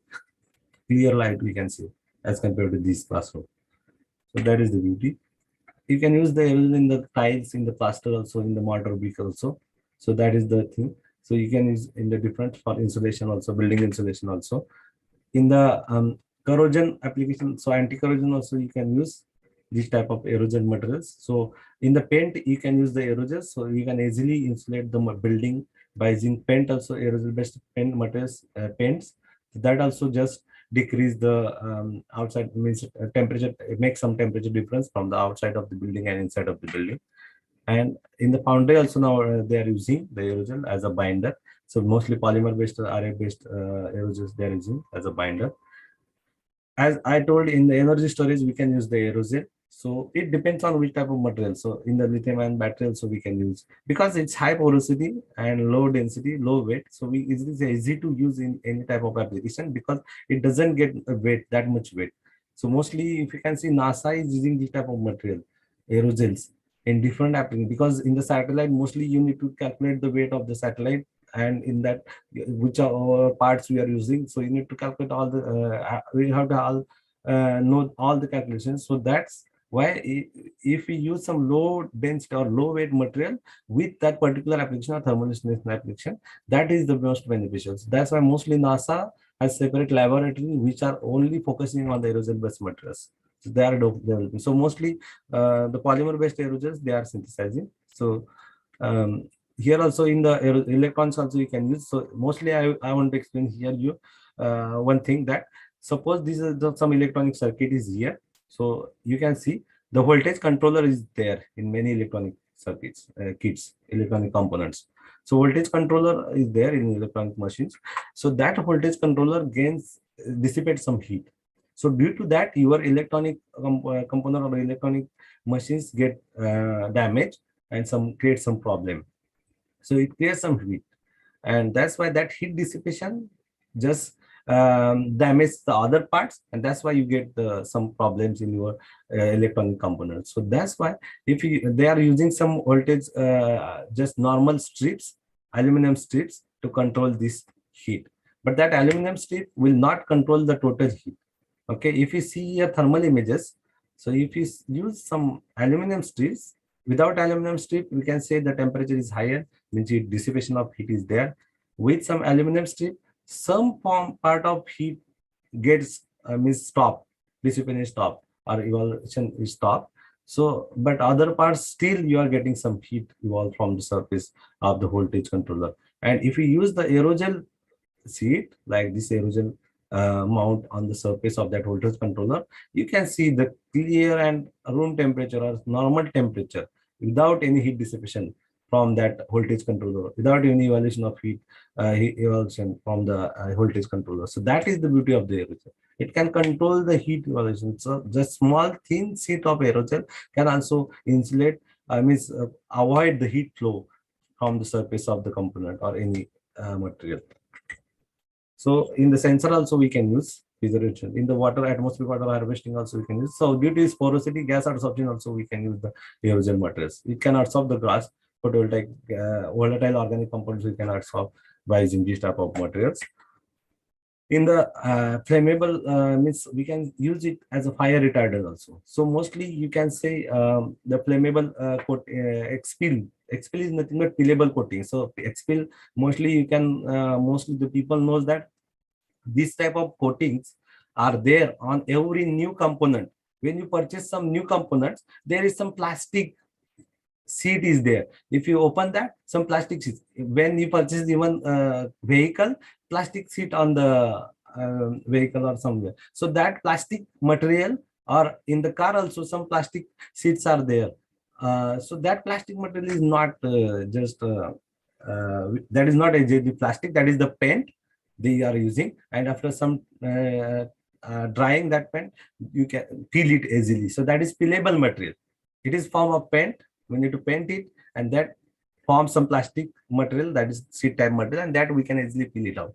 So that type of material we need to make it flame retardant. So that's why we are using some aerosols to decrease the glass transition temperature of these materials, and we can easily solve this problem in this project. And we prepare some low glass transition material, aerosol, peelable aerosol coating by using our aerosol, silica based aerosol. So as I mentioned, you NASA is working on the same aerogel materials. So they are using some silica-based aerogel mounting on the surface of the satellite, we can say, and just they absorb the particles, atmospheric particles. In suppose they went to the moon or Mars, they just absorb the particles on the surface of the, because the aerogels are porous, and they just absorb the particles, some surface atmospheric particles in the any means planet, and that afterwards, from that particles, the scientists can calculate the distance of the that satellite, or distance of the satellite, or distance of the that planet from the Earth surface. So that we can determine by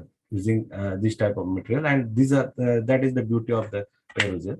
So these are some key industries, aerosol products they are developing in the world. So there are some few I mentioned here. There are many, but in India there are very less, maybe negligible, or none of the industry is developing this type of material, because still we need to grow the means popularity in India about this type of material. Because when I was working, I did my PhD in Shivaji University, Kolhapur in 2013, and at that time I worked with Professor Rao. He was the only one professor working on the aerosol in the India.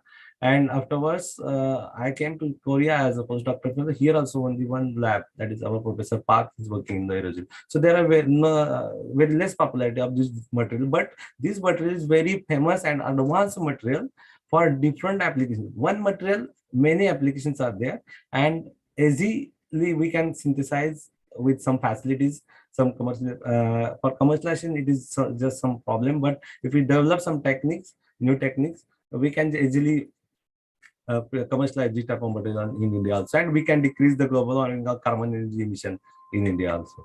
So these are some facilities we developed in AMRC Center, Aerosol Material Research Center. So this is the synthesis lab. So, and some analysis means some characterization techniques are here. Some autoclaves, big autoclaves are there. Synthesize. So here I mentioned is by it. So this is the supercritical autoclave mostly we are using to synthesize high temperature. So these type of autoclaves are dangerous because it is like a one type of bomb. So the pressure and temperature created here, it is temperature around more than 260 for methanol, if you can say, alcohol solvent, and pressure is around 120 bar. So the pressure and temperature, high temperature, it becomes like a bomb pressure. So we need to take care while handling this type of material. But we can replace these type of things by using these simple supercritical CO2 dyeing techniques. So these are the here supercritical dyeing. So it is room temperature and high pressure. So it is not harmful, that much harmful. So we can synthesize the aerosol by using this. So there are some instrument like SCM measurement and some measurement technique, also mechanical test measurement, we can say FTR is here, UV visible is here, thermal conductivity measurement machine is there, contact angle is here, and some other measurement techniques, BET also here, and TGDTA also. We recently got thermogrammetric analysis, TGDTA, and in the center we have many facilities. So if someone needs some analysis or characterizations from us, we can raise and ready to collaborate. And these our AMRC center group. So there are some 6 university professors, and our professor is Professor Ingo Park is the director of the center, and I am working as a main research professor in this center. So that is about, this is a government project funded for 7 years, very big project. So we are developing some commercialized industry of the aerosol here in Korea. So thank you very much for the inviting me to present our work in this wonderful international conference of advanced material, because aerosol is one of the famous advanced material with some beauty of applications in the material science field. So thank you very much, convener Dr. Patil sir, and the chair of today's session, Dr. Vatikov sir, for inviting me to present my work in this beautiful conference. Thank you, sir. Thank you, Dr. Vinayak. Yeah. So on behalf of the organizing committee, I want to conclude this session. First of all, I would like to thank Professor R.P. Patil sir for giving me opportunity to conclude this session as a chairperson. And very few researchers all over the world, they are working on the aerosols, and Dr. Vinayak is the one of them. And I'm very proud to say that he is basically from the Kolhapur, Maharashtrian, from the place of Budarghat, Madilke Budruk, from the Kolhapur, and he is now working in world's 76th ranked university, Kansai University, South Korea, under the eminent professor, Professor Anghu Park. So we have collaborated many work with this lab, AMRC, Aerosol Material Research Laboratory. Since 2016 to till date, we have been working with this professor. So session was nice, and the aerosol material. What about the aerosol material? I'm talking about this because it's really interesting topic. It is world largest material, and Professor Vinayak is working on, Professor Vinayak and his team working on this material. So nice session by Dr. Vinayak. Thank you once again. And if you have a participant, I ask if you have any questions, then session is open for the discussion.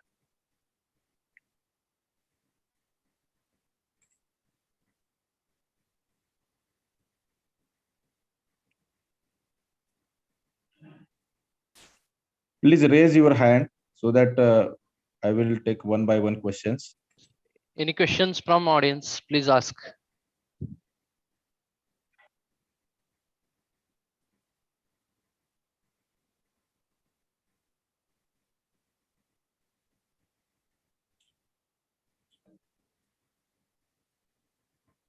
I think no questions for audience. Yes, okay. Okay. Okay, thank you very much, sir. Yes.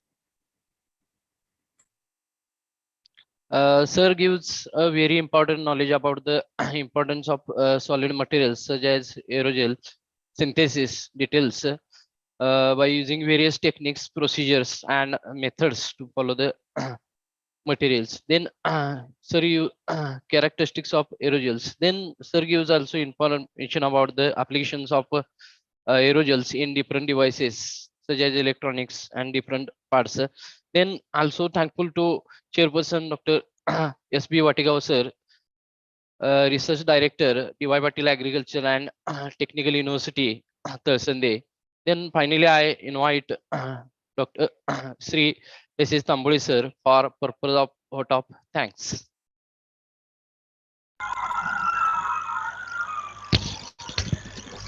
Good afternoon, one and all present over here. Myself, Chetan Tambori, Assistant Professor, MS Shinde Mahavidyalya, Tisangi. Today, we are here for the one-day international conference, ICMA, to share our research work and innovative ideas in advanced material and its application.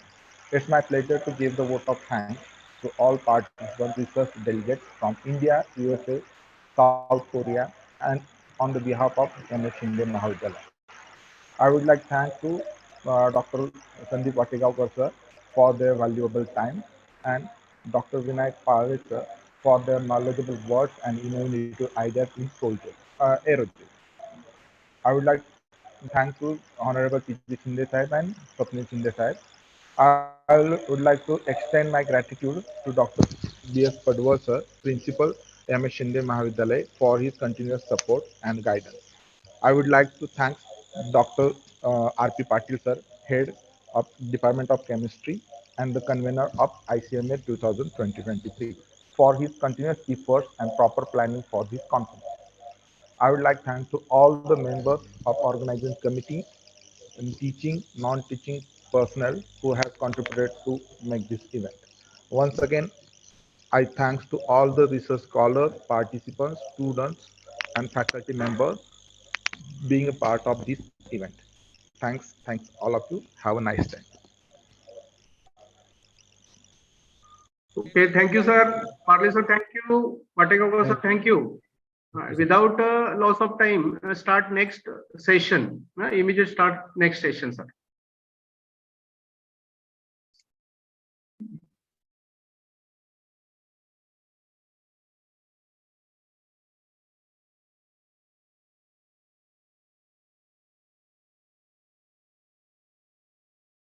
Pawan Kumar sir.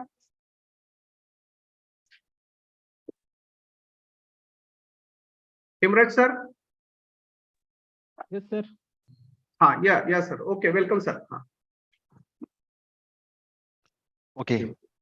So, good afternoon to all.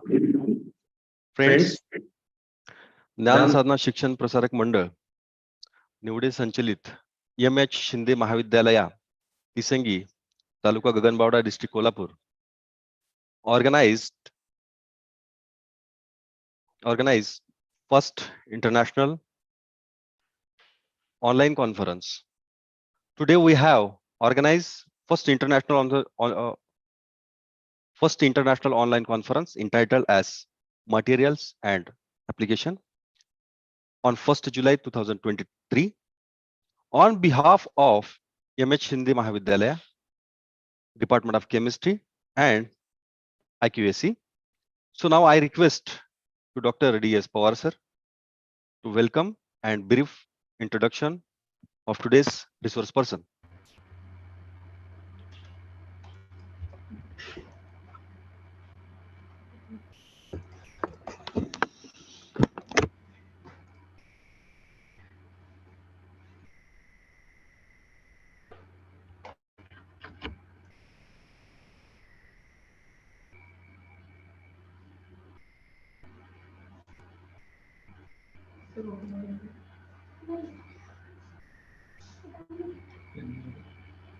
May I audible? Yes, sir. Okay. Yes, sir. Okay, thank you, sir. Good afternoon to all of you. Myself, Dr. D.S. Pawar. It is a great pleasure for me to welcome and introduce today's resource person of this session is Dr. Pawan Kumar sir at one-day online international conference on the topic of advanced materials and applications. He is assistant professor, Department of Physics, Mahatma Gandhi Central University, Bihar.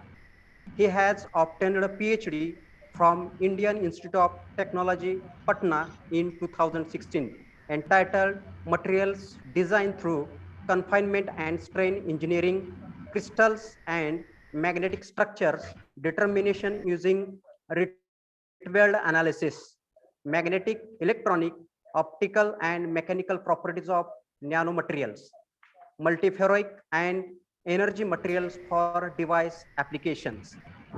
He did MSc from Department of Physics, Patna University in 2011. Apart from this, they have UGC NET, JRF and GATE qualify and working in different positions as Associate DSW, Member of Anti-Ragging Squad, MGCO, Bihar, Assistant Warden, NIT, Jamshedpur. There was 3 students doing PhD under his valuable guidance. He has published 32 research papers in international journals, 10 research papers in conference proceeding, and 5 book chapters. He has read 21 research papers in national, international conference, workshops, and seminars. He contributed in corporate life in the university as an associate DSW and member of various committees. He is a life member of Magnetic Society of India and has taken out an Indian patent in 2016-17. They has received a India Top Cited Author Award in 2018 and Best Paper and Poster Award in national and international conferences. He has got Madhava Maharupi Physics Scholarship for MSc. He has organized various workshops and worked as its organizing secretary. He has participated in various national, international conferences, workshops, and seminars.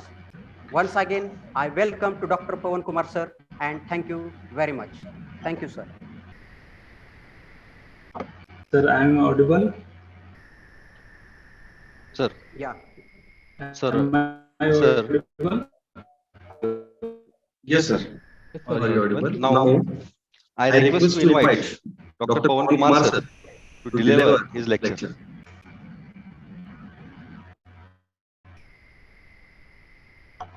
Thank you so much, sir. I think I am audible. Hello. Yes. Thank you so much for the nice introduction, and thanks to the all organizing team member and convener of the national conference.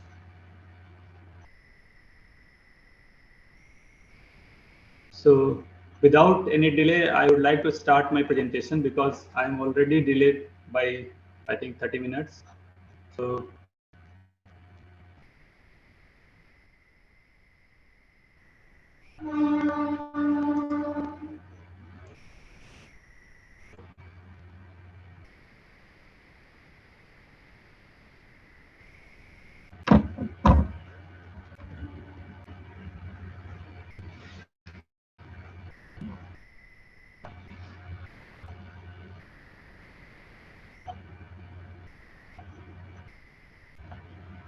So I would like to start my presentation. The title of my talk is Estimation of Different Crystal Symmetries in Bismuth Ferrite by Quantitative Ritual Analysis. Basically, I would like to focus on ritual analysis, how to quantify the crystal symmetries present in a material.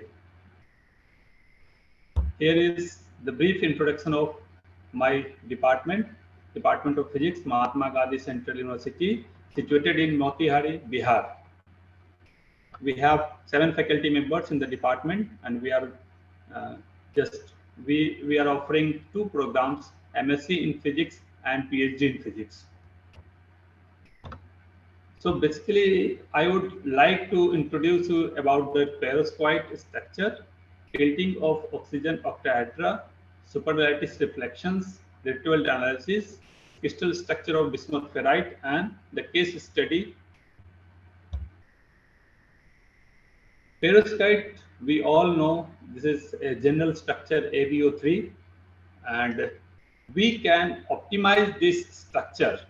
We can control the composition, we can control the phase. This is very easily controllable structure. Perovskite is well famous for this kind of change in structure. We can see here, this is the general cubic perovskite of SrTiO3, which the space group is PM3 bar M. And this shows the oxygen octahedra. And we can see that at this octahedral site, we can have so many number of cations, and we call it as B cations, B site cations. And here, one cation is here, and that is dodecahedral, means 12 are in neighborhood.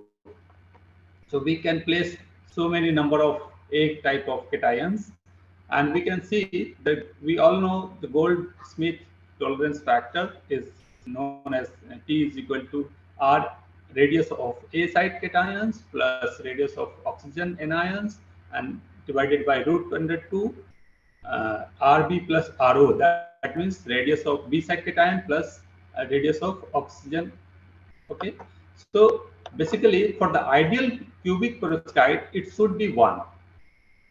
But perovskite structure is stable in between these two, 0.68 to 1.06. Up to in between these, we can have so many number of crystal symmetries in the perovskite. So what is the beauty of the perovskite is we can modify the structure by different kind of substitution, different kind of atoms, cations on this A site and B site. So we can change the A site and B site cations, and we can change the structure. And that's the beauty of the perovskite structure. And that's why it is very useful in different applications. We can tune the structure, and we can hence we can get the our required properties, physical properties.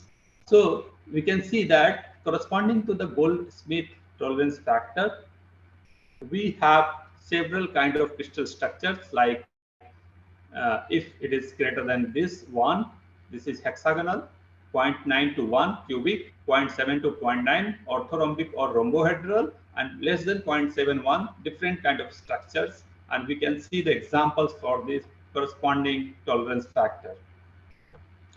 So what is going to happen? There are three types of distortion are possible in perovskite structure. If A site cation is small, we can have octahedral tilt to reduce the size of A site. What it will do, when we place lower radius cation, then the all octahedral will tilt. Like we can see here, this kind of tilting happens, and we can see in this structure also tilted perovskite. So this all octahedral tilt to just compact the structure, to stabilize the structure. So basically it happens it is the most common type of distortion. When we have the K side cation is small, of a small radius, we have the octahedral tilt. So it is the most common type of distortion which happens in the perovskite structure. We also have B side cations. When B side cations is smaller, then B side cations moves off center. We have also learned that parallel displacement and anti-parallel displacement happens in lead titanate and lead zirconate, and that gives us very beautiful physical properties, that is ferroelectric and piezoelectric kind of properties. And we can have more than one type of cations in A or B side, that is octahedral distortions happens. So Professor A.M. Glaser has introduced 23 kind of universal tilt system for this to specify which kind of tilting is going to happen. It is categorized in 23 kinds of tilting structures. When upper will be in this kind of, you can see anti-phase tilting, in-phase tilting, so many kinds of tilting happens, and 23 kinds of tilting systems are categorized. Like our structure, rhomboidal structure R3C of bismuth ferrite correspond to A minus tilt system. So all anti-phase tilt system, and orthorhombic structures corresponds to A minus C plus tilt system. So basically, I would like to draw your attention towards the tolerance factors, that depending on tolerance factors, we can have so many kind of structural distortion at the room temperature only. We don't need the high pressure or high temperature. We can change the structure just by doping the cations, like we have already mentioned here. Bismuth 3 plus cation ionic radius is 1.4, lanthanum 3 plus 1.36, calcium 2 plus 1.34, neodymium 1.27, like this. We can see 1.4 and here 1.2 or 1.3. There is large difference in the ionic radius, and accordingly the tilt happens and the structure changes. So basically, I would like to focus your attention towards the bismuth ferrite.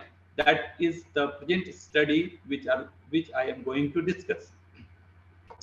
It is actually rhomboidrali distorted perovskite structure, which is also ferroelectric at the room temperature. It is having ferroelectric polarizations of order of 100 microcoulomb per centimeter square with the Curie temperature 1100 Kelvin, and G-type contained antiferromagnetic ordering below nil temperature 640 Kelvin. That means at the room temperature is very good multiferroic materials, and we can see we can have this kind of structure in the bismuth ferrite. But our main focus is how to we can see the crystal structure of the bismuth ferrite is one, and the magnetic structure we can see the in plane ferromagnetic, and out of plane it is anti-ferromagnetic.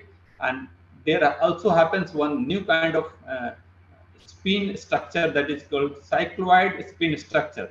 It is slowly moving and completing one cycle after 62 nanometer. So if we reduce the size of the crystallite size by 62 nanometer, less than 62 nanometer, then this structure we can disturb, and we can have some ferromagnetic components in the magnetic properties. So basically, we can have the anti-ferromagnetic of the 62 nanometer, and we can see if we do anything, or if you replace one Fe cations by some other cations like Mn2 plus or Mn4 plus, Ti4 plus, we can change disturb this ordering, and we can have M greater than 0. So basically, I have introduced you that we can change the structure and we can change the physical properties, and that's why I was trying to focus. So the compositional phase diagram of the bismuth ferrite is this one. We can see that bismuth ferrite is stable only in between this phase. So if we go above 900, above 825 degrees Celsius, it converts to beta phase, that is orthorhombic phase. And if we go above 925 degrees Celsius, it converts to cubic phase. If we dope less bismuth, then this phase is formed Bi25 Fe0939. And if we dope more, then we get the Bi2 Fe409. That means bismuth ferrite is stable very this region only. Okay, so main phase, rhombohedral phase, is going to be stable in this region only. So that's why the crystallization is very difficult. We cannot get the pure phase bismuth ferrite at the room temperature in normal conditions. We have to dope something. We have to create the strain to stabilize the structure. So we can see here, by doping the calcium and manganese or similar kinds of any kinds of doping, what is going to happen? We can see that two separate peaks. This is characteristics doublet of the R3C phase, and which is going to disappear. It is going to merge. Okay, so we can see the systematic shift in the main peak of the XRD pattern of the bismuth ferrite, and this tells a lot of story. Different kind of story is hidden in this structure only. So in order to just look inside the story, we have done the Rietveld analysis, and that is our main focus of this talk. So we have shown only one Rietveld defined XRD patterns for this calcium 0.15. So we have got R3C phase as 46% and PBNM 53. That means PBNM over this is above and this R3C phase, and that means the crystallographic phase transition is going to happen. So how to quantify this kind of phase, this kind of R3C and PBNM symmetries? That is only possible with the help of Rietveld analysis, and that's why that the main aim of the talk is Rietveld analysis. So we can see the synchrotron pattern of the same material here that we have just done to verify our impurities phases and verify the phase percentage of the crystal symmetries, nothing else. So information contained of a powder pattern is, we can see we have a lot of information in the background, we have a lot of information in the reflections, what we get. The position of the reflections gives us lattice parameters. So basically, I would like to draw our attention towards the information, and that is very important to do the Rietveld analysis. So we can see the position is important for the lattice parameter. That means we can control the lattice parameter, we can change the lattice parameter, and we can change the position of the reflections. If we think opposite, then we can see that if we change the lattice parameter, the reflection, the position of the reflections is changed. That means we can fit our simulated pattern with the actual experimental data by changing the lattice parameters. If it is right shifted, we will decrease the lattice parameters. As we know, this is inversely proportional. The position of the 2 theta position of the XRD peak. Hello.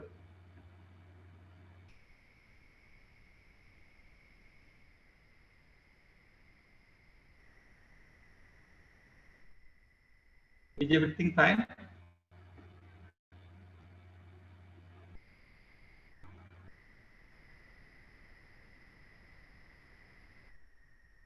Am I audible? Hello? Yes, sir, you are audible. Thank you, sir.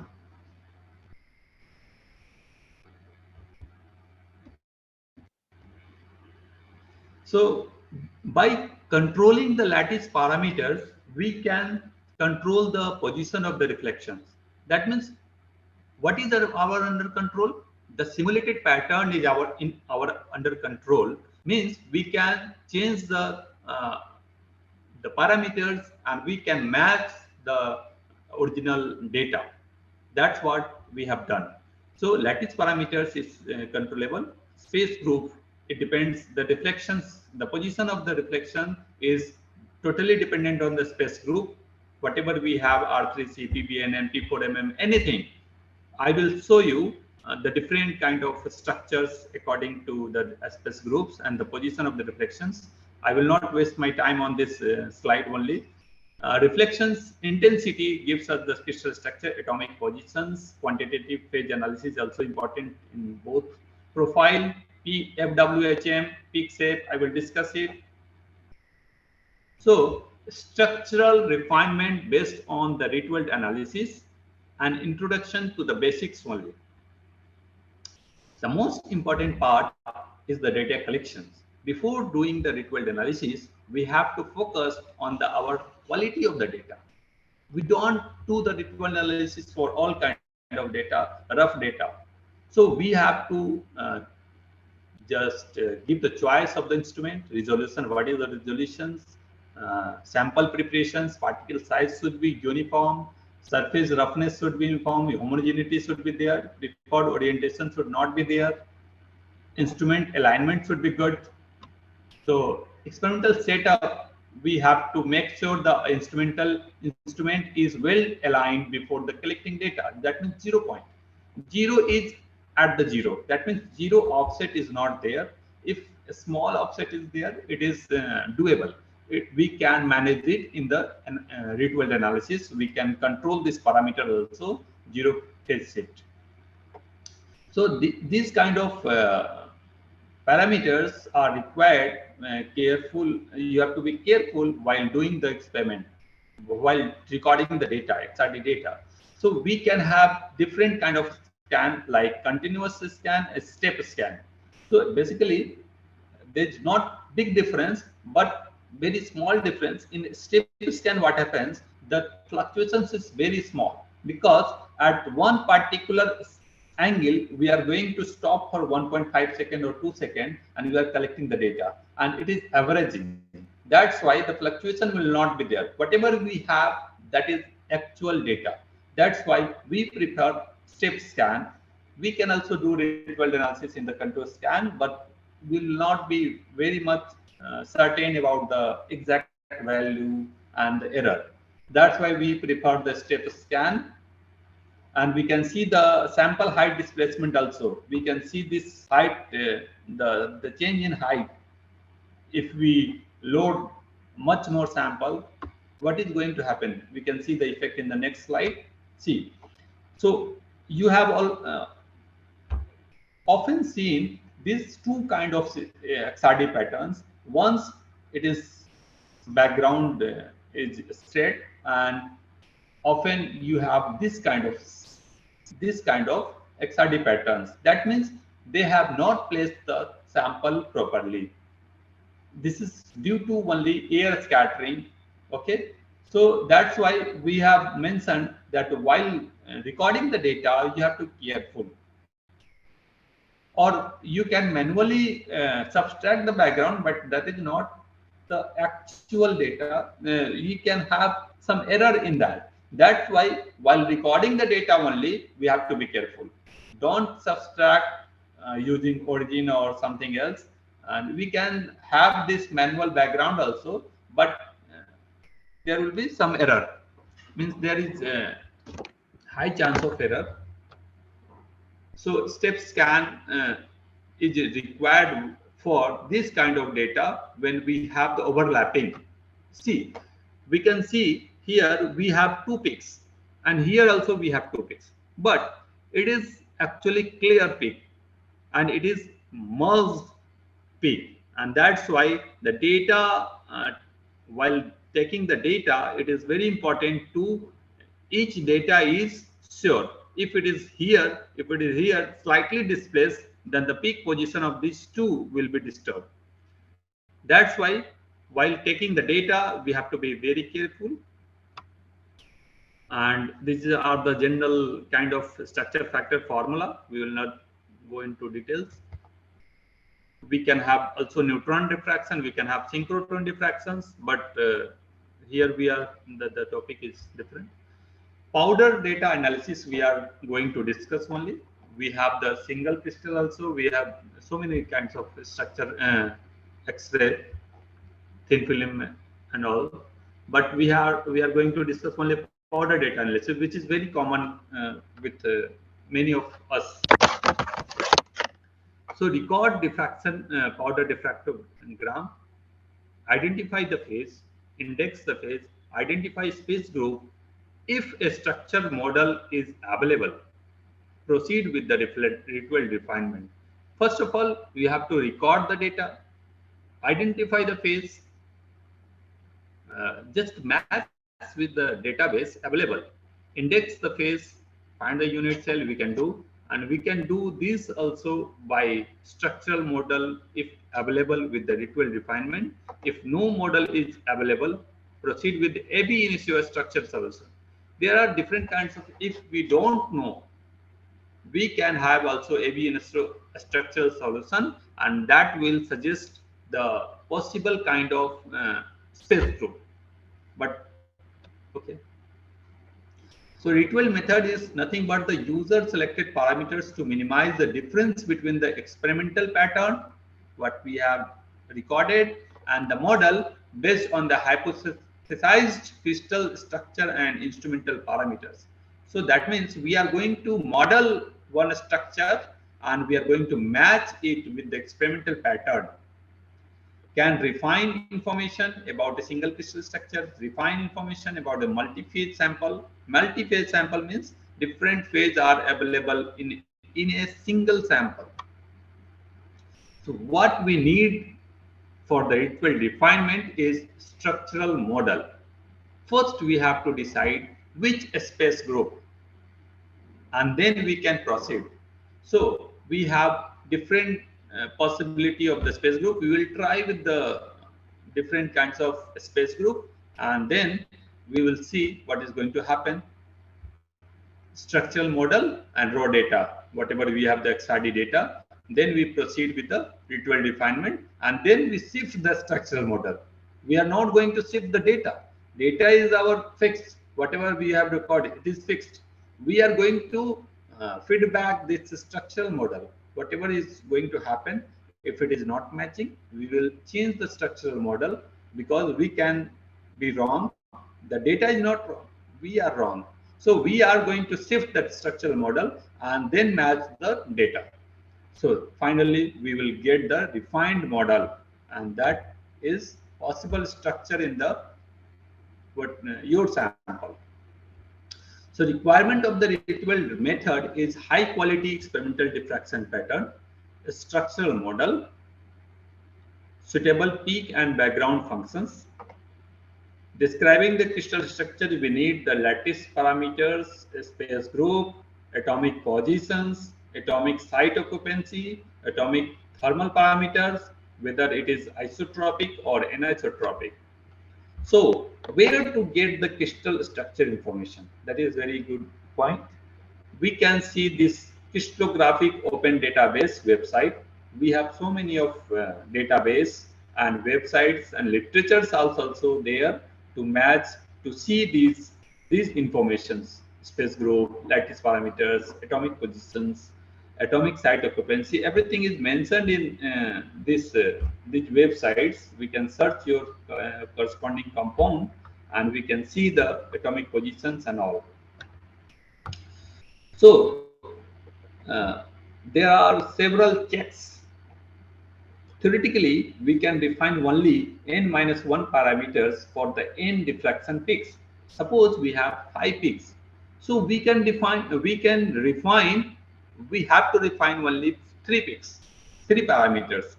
So new users, what they do is they don't care about the diffraction peak.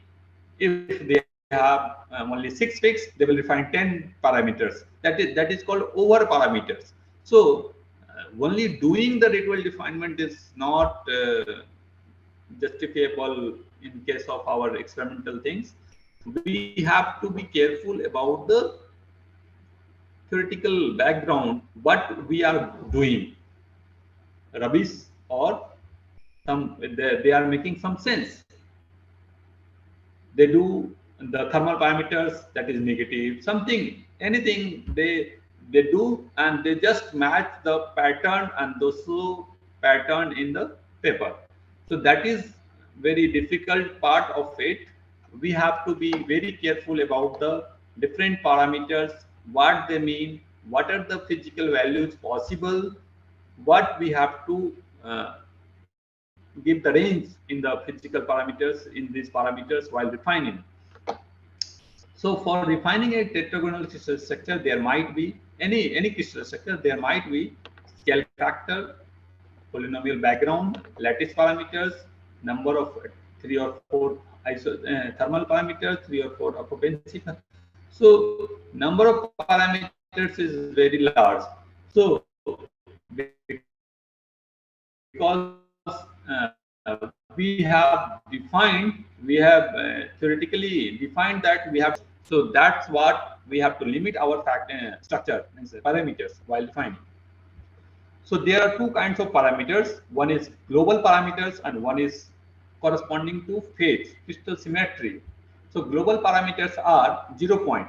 That earlier I mentioned while recording the data, what happens, the detector is not at 0, exact 0 where it should be. So there is some positive or negative shift, and that is also definable, known as 0 point parameter.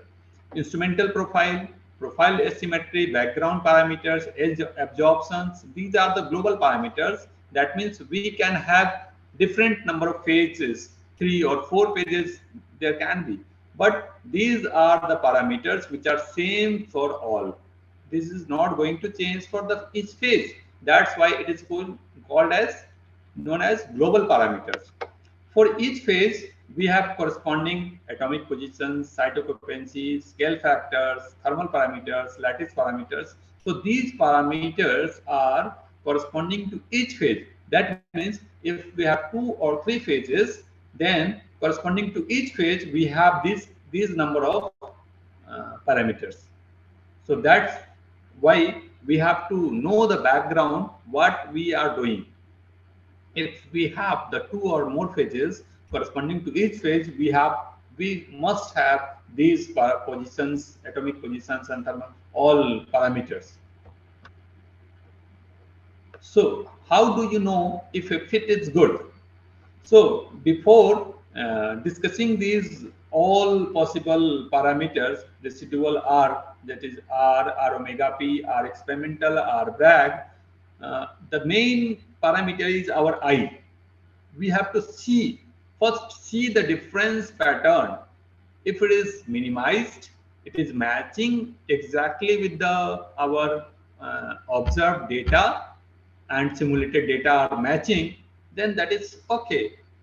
And that's what these parameters define. The value of these parameters are mentioned in the paper, but the I, what we have to first see whether the fit is proper or not.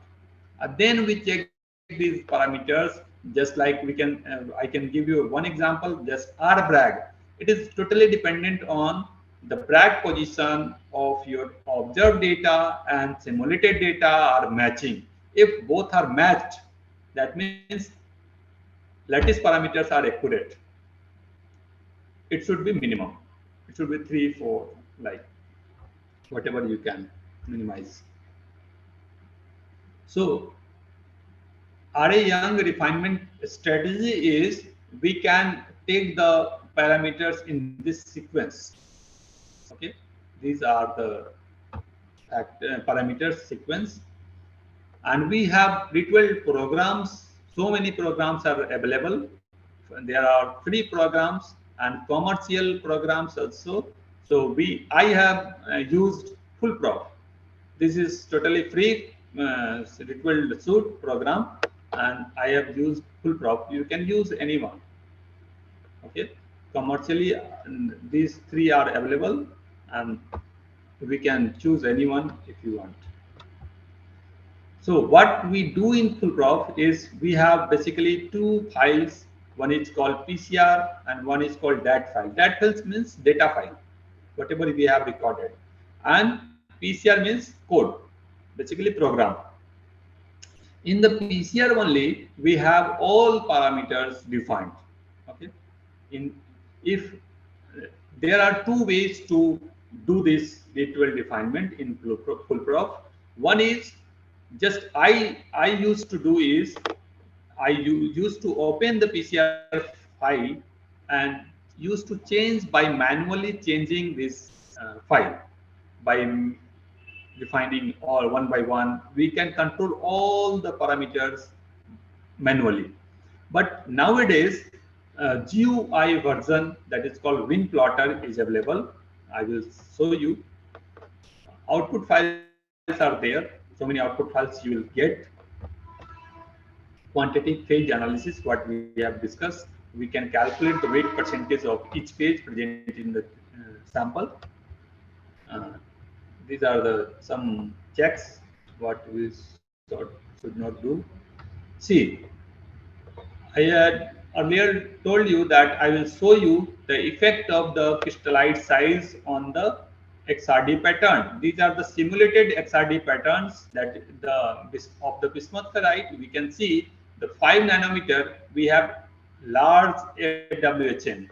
10 nanometer it is going to decrease because it is actually inversely to the crystallite size. FWHM is inversely proportional according to the Serre formula. We can see the 15 nanometer is going to decrease. See, so this is basically used to see the change in the FWHM with the crystallite size. So when we have the very low crystallite size, see both peaks are merged. Okay, both peaks are not visible, clearly not visible, and we can see when we go above 15 nanometer and 15 nanometer, we have both peaks here seen. We can see these two peaks are there. Okay, here also two peaks are visible. So up to 30 nanometer, up to 30 nanometer it is very visible. So below 30 nanometer, both peaks are merged. So when we go very low crystallite size, these peaks are merged, and we cannot determine the FWHM in hand. So we have to just do the definement and get the corresponding FWHM. We can see for the 18 nanometer, it is basically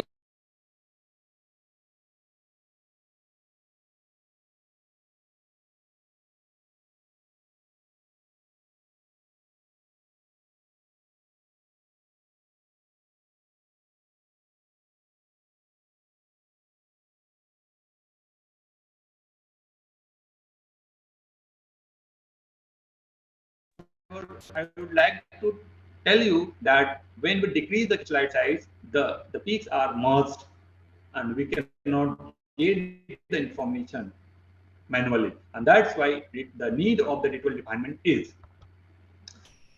And I also told you I will show you the XRD patterns of the bismuth ferrite with different crystal symmetry. Like we can see in the first figure, we can see this is for the R3C. Excuse me, sir. Can And you share your slides? Sir, sorry for disturbance. The slide is not to be seen. Okay. It's not visible, sir. Just a minute.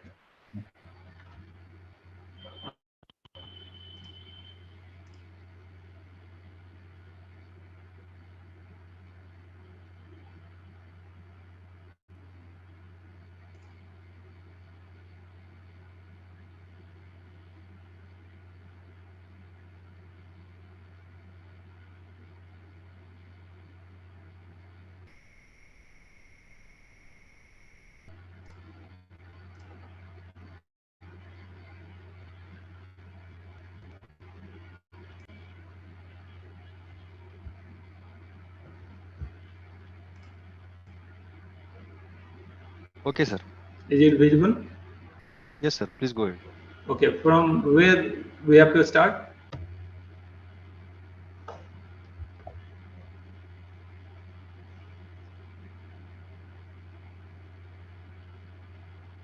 Was it visible? Yes, sir. You can start from this slide. Yeah. Okay. So we can see whatever I have told you, that the different crystallite size, we can see the merging of this FWHM. These two separate peaks are there, but you cannot see the exact two separate peaks here because due to lower crystallite size, they are merged. Okay.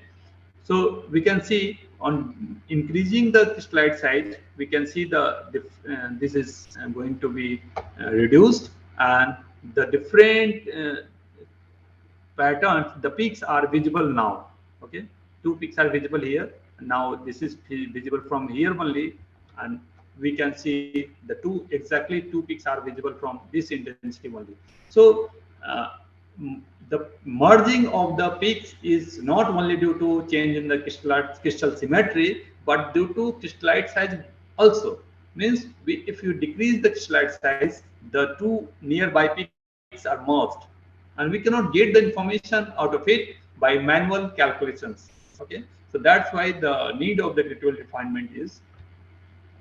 We can see for the different kinds of space groups are available for the bismuth ferrite only.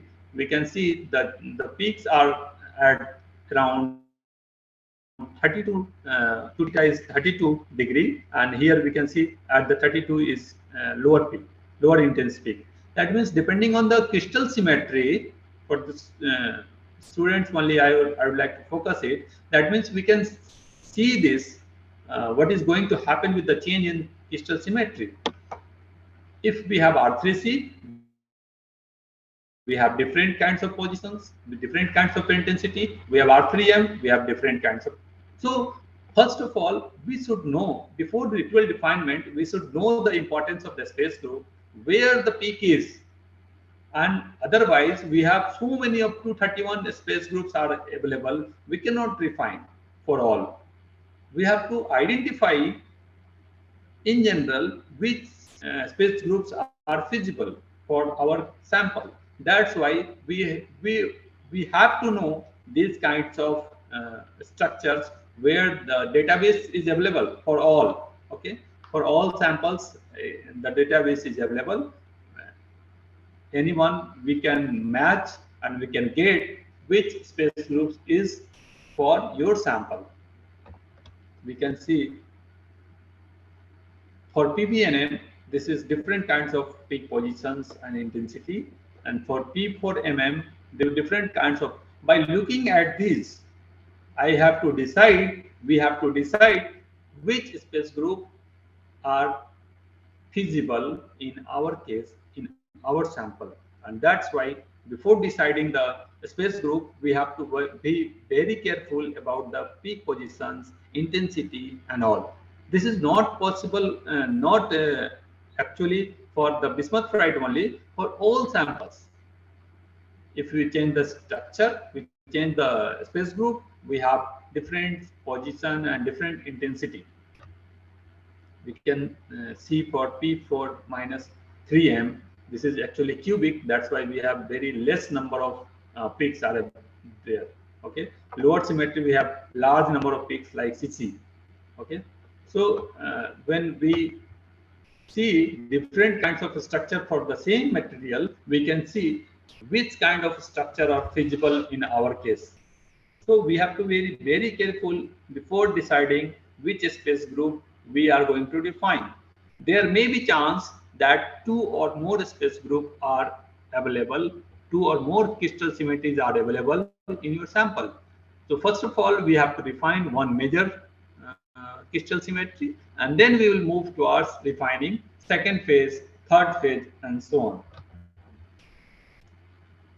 So suppose I have decided that these two crystal symmetries are possible in our case. So first of all, we have to decide the crystal sites, atomic sites, and their positions, where the atom is sitting. First, we have to know these positions, and these positions I've already told you, the general positions are available in the database. We can get it from there or from literature. So this is what I was discussing about the GUI version, foolproof PCR editor. This is very easy.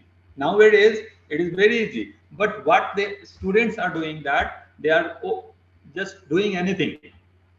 They are just, their target is just to match the pattern and show the photo.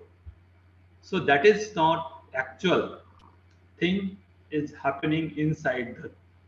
We have to be very careful before deciding the what we have to define, what we don't have to define, what is the limit of the parameters, what each parameters means, and what we are getting. If you are getting nonsense data, we don't have to report. So that's why we have to be very careful while defining, not by looking at the match pattern only. You have to be very careful about the output data, what we are getting. So nowadays, famous editor is available for the foolproof. We can see so many videos are available in the YouTube also.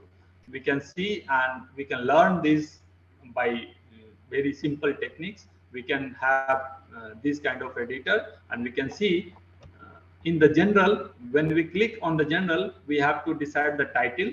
That is not, you can name it as Ram, Syam, anything, but we have to, we can give the name of the sample. Okay. So we have to choose the calculations, what we need to do, whether we are defining a powder diffraction pattern, whether we are defining single crystal data, or simulated annealing optimizations are you are going to do. So we have to choose which type of calculations we are going to do.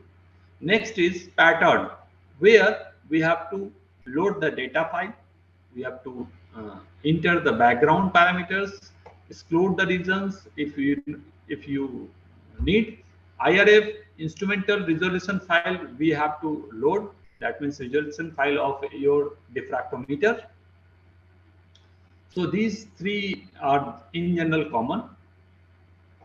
We can do, and then when we click the data file, it will appear like this. We have to browse and just load the data here. Browse and select the data, and here the data format of the data is also very important. What we have the format available, we can choose different kind of data format here. Then refinement. We have to select the refinement pattern calculation. So we have to peak shape pseudo-Gaussian. It is well-known function, that is a mixture of Lorentzian and Gaussian function. We can choose the peak shape is pseudo-Gaussian, and the scattering variable is 2 theta. Actually, time of flight is also available, energy is also available. It is in neutron case also. So we can define different kinds of even synchrotron, neutron, all kind of XRD diffraction pattern we can define using this software only.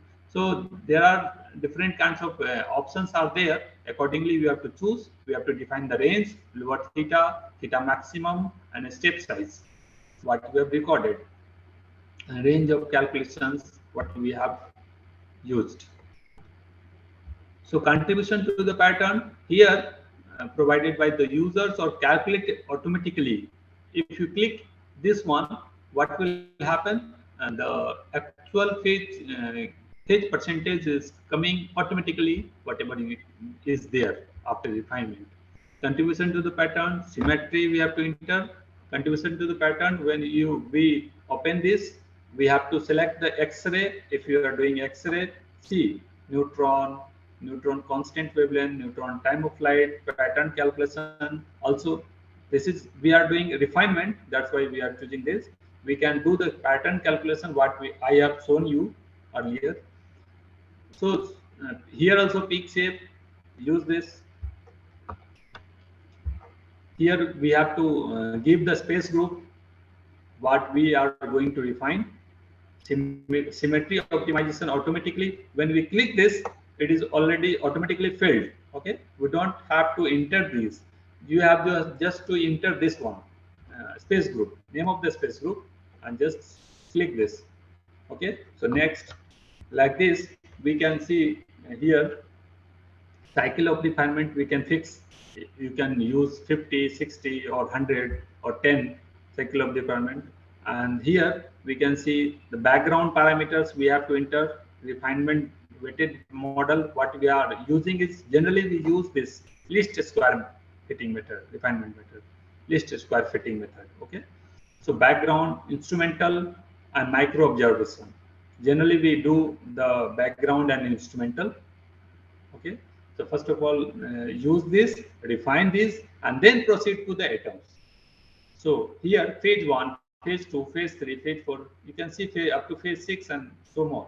So if we have only one phase, click on this, enter the patterns, like it will appear like this. We have to label type of the atom, their position, atomic positions, B iso, isothermal parameters, and occupancy, what we are doing. If you dope something at the BGI side, we have to add the number of atoms. We can increase the number of atoms from here, 4, 5, 6, and we can use this column and row for entering the corresponding data. Okay, so according to if we have only one phase, we have only one these parameters. If we have next phase, it will automatically appear phase 2. When it will appear? When while doing this, here we have to mention where here name of phase hexagonal. Suppose we have 2 phases, 3 phases, where we have to enter, we have to add this. When we add this once again this appear new, and we have to enter your symmetry. If you enter PBNM or something else, then add, then phase 3. So when you do this, automatically this will appear. Okay, and then by clicking on this, we can enter all the parameters here on this row and columns. Okay, we can check this and we can refine. So we can fix all, refine positions. So by manually also we can check this and refine whatever we want to refine. In pattern, actually here we have shown you two things. First of atom and then profile. So in atom we have to enter the details of the atom, and in pattern we have to enter the scale parameters, ABC, that means lattice parameters, alpha, beta, gamma, and UVW parameters, that is the shape factors, shape parameters, and corresponding shape parameters are available here also. So these parameters, asymmetry parameters, preferred orientation we can do, but these are the advanced version, the advanced step. First of all, we have to refine scale, ABC, alpha, beta, gamma. Then we proceed for the shape parameters. Then we proceed for the symmetry and preferred orientation. So step by step, just click this and refine. Then click this all and refine, and then proceed for the next. Otherwise, click on all and refine. It will be singular matrix. That means you are not going to get anything. You are not going to define anything. So that's why many times it happens that students comes with the problem that it is showing similar matrix, it is showing similar matrix every time. So actually you don't need to hurry. You have to do this step by step, and by understanding each parameters one by one we have to define. Then only you will go to this refinement. So first of all, we have introduced you to the general parameters, patterns, pages, and then we refine. So first, before refinement, let me save this. Just click on this and save PCR. Okay, so it will create the PCR for you. And what we do, I used to do, is just open the PCR. Accordingly, I will just change all the parameters according to the space groups, and then save and define in another way. This is GUI version. Here we can create new PCR according using this by entering all this. This will just save, and you will see that it is going to save you PCR, new PCR for you, especially made for you because we have entered all the parameters according to your sample. And then click on this refinement, and it will refine, and it will appears like this. Not in first time it will appear like this. In first time it may be something here, the simulated pattern is here and data is here. So by step, when we define the parameters, we can see this kind of refinement. And the chi-square, you can see this 1.4 is good. Okay. So this way, when we get the output parameters, we can also simulate the structure using the Vista software by just clicking here, uploading a file, and the CAF generated. Actually, when we go to this output, here we have so many options. Whatever output you want to get from the ritual refinement, we can check that box and we can get the corresponding files. Okay, so output files options are there available. Just before refinement, you click on this and then refine. Automatically all the files will be available. And so many files are available, so many things you can do. Not only this, bond angle, bond length, everything you can decide, we can see. Okay, so the ritual analysis of the diffraction pattern show that structural transition from the rhomboidal symmetry to the orthorhombic symmetry, and the space group is R3C to PBNA. So basically, my main aim was to show you how the ritual refinement is done for a material or sample with the different kinds of phase. Even if you have only one phase, you can do this ritual refinement and get all the parameters. Okay. So I think time is over. If you have any questions, we can address.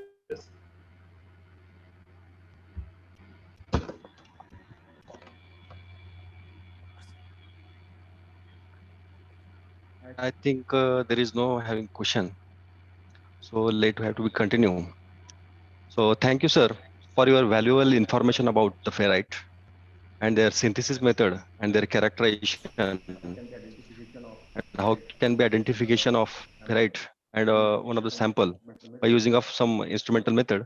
So thank you again. You have enlightened our faculty, students, and research scholars and guests with your experience across in the world.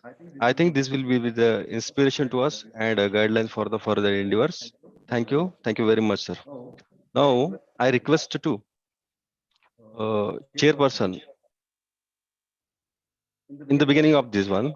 Now, I request to Dr. D.S. Pawar, sir, to invite or to introduction of Dr. Hemraj Yadav, sir. Thank you, sir. May I audible? Yes, sir. Okay. Good afternoon, one and all. It is my great pleasure and honor to welcome and introduce today's chairperson of this session, Dr. Hemraj Yadav, sir, School of Nanoscience and Biotechnology, Shivaji University, Kolhapur. Dr. Hemraj Yadav has been awarded prestigious Ramanujan Fellowship by Science and Engineering Research Board, Government of India.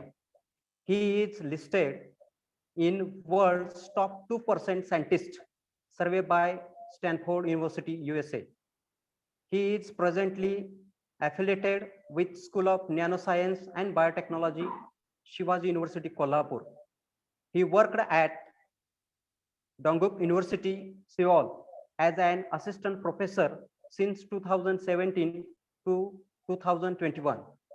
He received his master's degree in applied chemistry from Shivaji University, Kolhapur in 2009. He received his chemistry in 2014. He received his master degree in applied chemistry from Shivaji University, Kolhapur in 2009, and his PhD in chemistry in 2014 from D.Y. Patil University, Kolhapur. He was a postdoctoral research fellow at the University of Seoul in South Korea from 2014 to 2017. He has industrial working experience as a R&D chemist at Clean Science and Technology Private Limited, Pune. As an author or co-author, he has contributed more than 90 international journals, publications, and 3 book chapters. He has presented research papers in more than 40 national and international conferences and talks. He has delivered several invited talks. He served as guest editor for a special issue in Polymers Catalysis MDPI publisher. He is honorary president of GMG Korea and member of executive committee of Garje Marathi Global Organization. He is a member of Asian Research Network Korea. He is the recipient of Brand Kolhapur Award in 2022. Current research interests include heterogeneous photocatalysis, nanomaterials, supercapacitors, electrochemical sensors, solar cells, solar and environmental chemistry.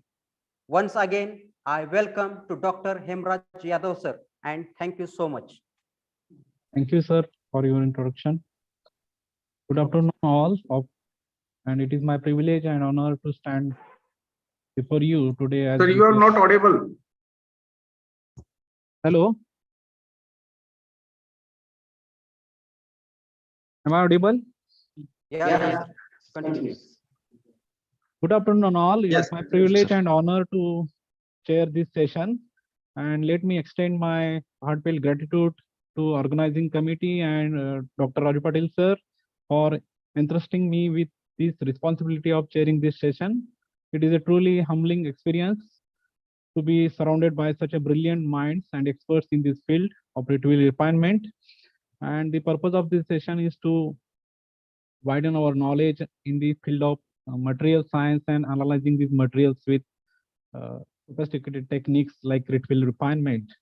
And I would like to express my heartfelt appreciations to our esteemed speaker, Dr. Pawan Kumar from Mahatma Gandhi Central University, for gracing us with his wisdom, knowledge, and expertise in the field of retrieval refinement and X-ray analysis. So I would like to extend my sincere thanks to each and every one of us for our valuable audience and your presence for today's talk. So today's speakers have enlightened with us how to analyze this XRD by using retrieval refinement, by using foolproof software and other some programs. So, I think our audience will get familiar with this retrieval refinement and they will explore their knowledge in the field of X-ray analysis by using these software systems.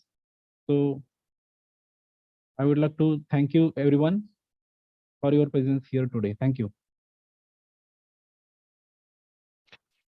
Thank you, sir, for your valuable lecture. So I would like to invite Sri R.H. Sadgir sir for vote of thanks.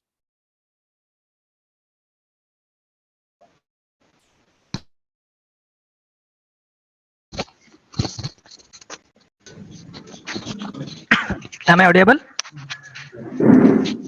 Hello. Yes, sir. Continue. Yes, sir. Good afternoon to one and all. As we know, we have online assembled here for one-day international conference on advanced material and applications. Myself, Ramdas Sadgir, Assistant Professor, Department of Chemistry, Shinde, Mahavidyalya, Tisangi. I feel honored and privileged to get the opportunity to express a vote of thanks for the brilliant minds available for this session. I, on behalf of Department of Chemistry and Organizing Committee, convey a deep regards and hearty thanks to our today's resource person, Dr. Pawan Kumar sir, for his valuable time and informative guidance.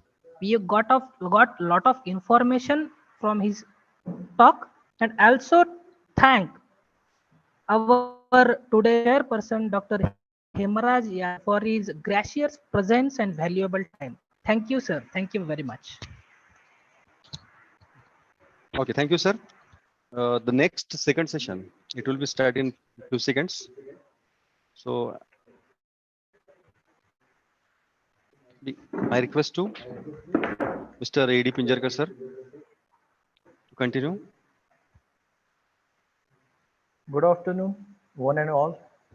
In second plenary session, I, Amol Pinjarkar, on behalf of organizing committee, extend a hearty welcome to each one of you to attend this online conference on advanced materials and applications. For this session, resource person is Dr.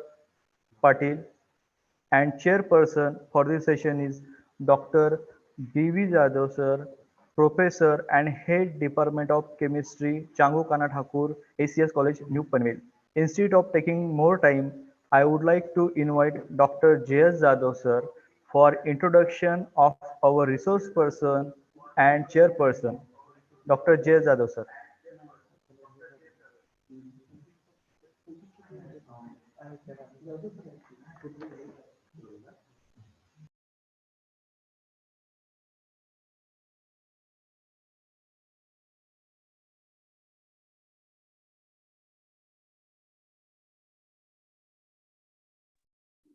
Hello. Hello, sir. May I audible? Yes, sir. Okay, thank you. Good afternoon, everyone. Myself, Dr. Janardhan Jadhav. It is great pleasure to give me an opportunity to introduce our second session's research person, Dr. Santosh Patil sir. Dr. Santosh Patil sir has a strong biodata, but I will introduce it very briefly. He has a research scientist in material science at the Center for Material for Electronic Technology, Ministry of Electronics and Information Technology, Government of India. Dr. Santosh Patil sir completed his MSc degree in inorganic chemistry from Shivaji University, Kolhapur. Dr. Santosh Patil sir completed his PhD from Shivaji University, Kolhapur, and also he has completed his postdoc work from South Korea.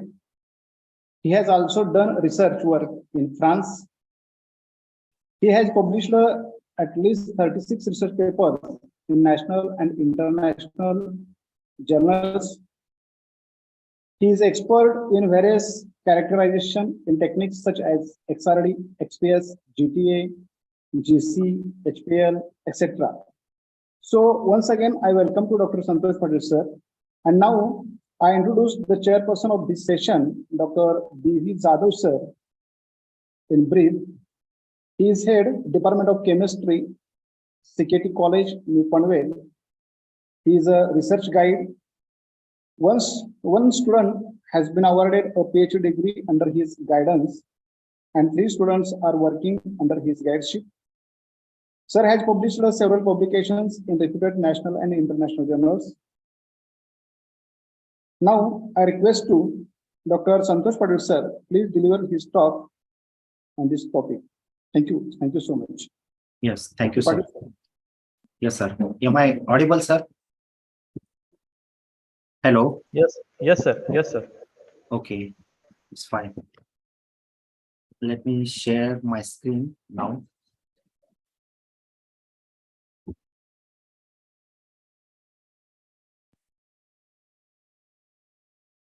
So, may I know, is the screen is clear? I mean,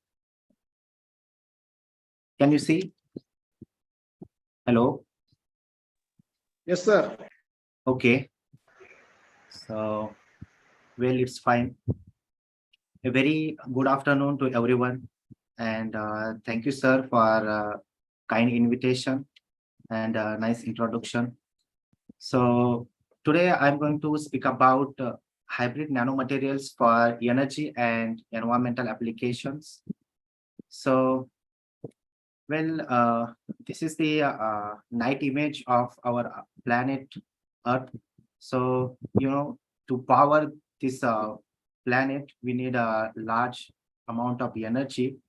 So if you just look at the figures, so in the last century, so the world's power needs were 12 terawatt, and in the mid of 21st century is projected to be as high as 28 terawatt.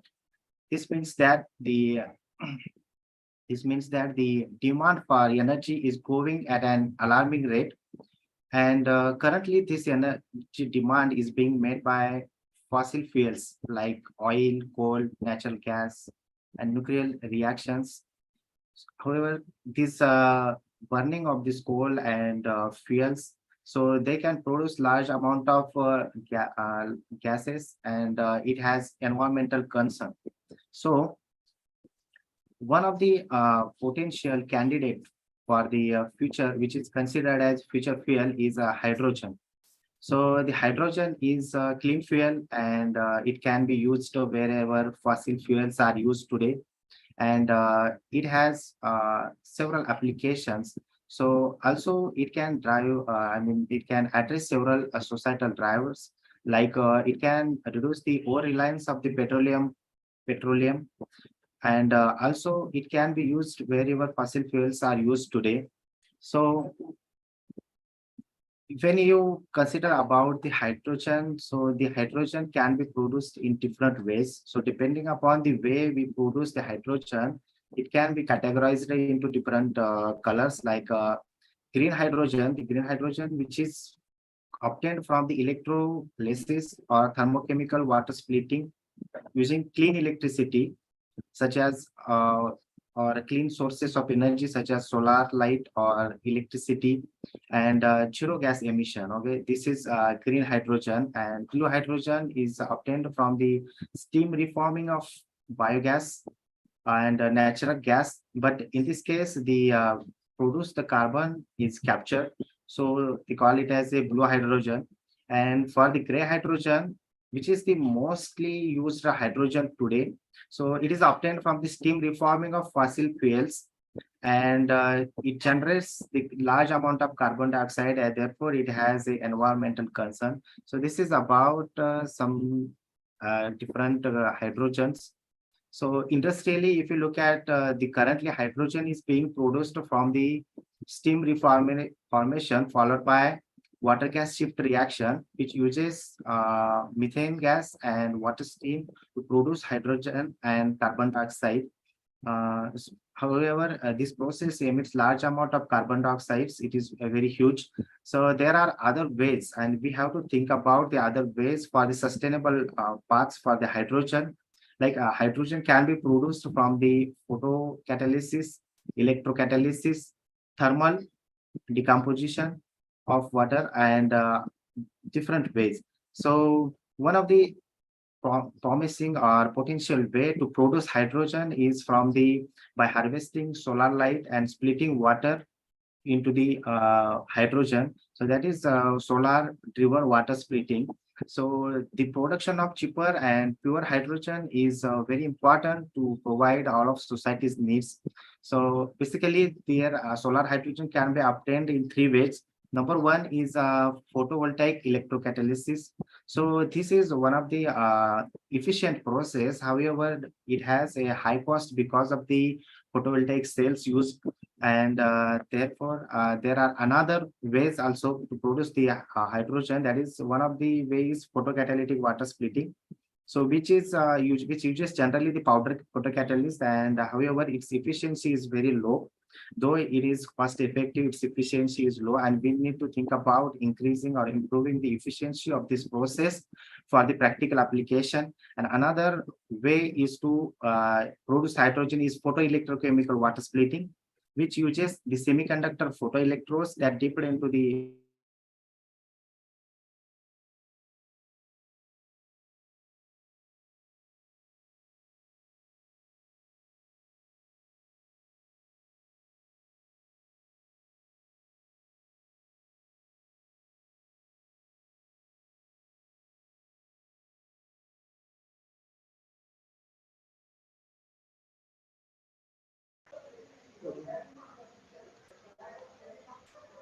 Sir, you are not audible.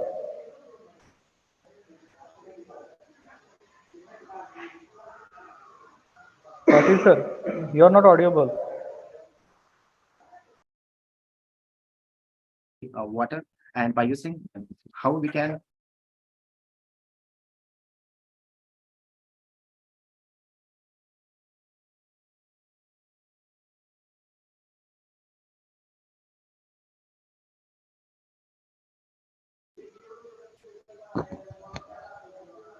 Sir, please share the screen.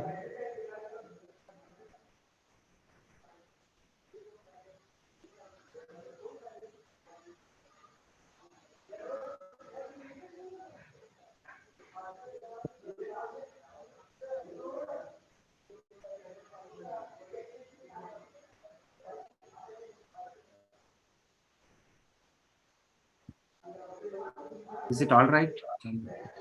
Can you see my Yes, screen sir. now? Okay. Let me move to these Yes. slides where it was stopped. Okay. So our research is mainly focused on the using the catalyst for developing the catalyst for the energy production and for the environmental.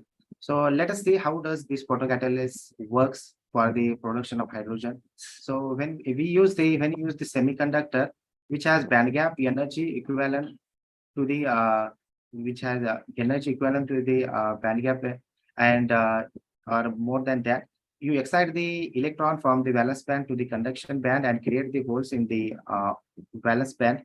So which these holes are highly oxidizing and reacts with the water molecule and produce the oxygen gas, and also the electron which is highly reducing, it reacts with the hydrogen and it reacts with the hydrogen ion and forms the hydrogen gas.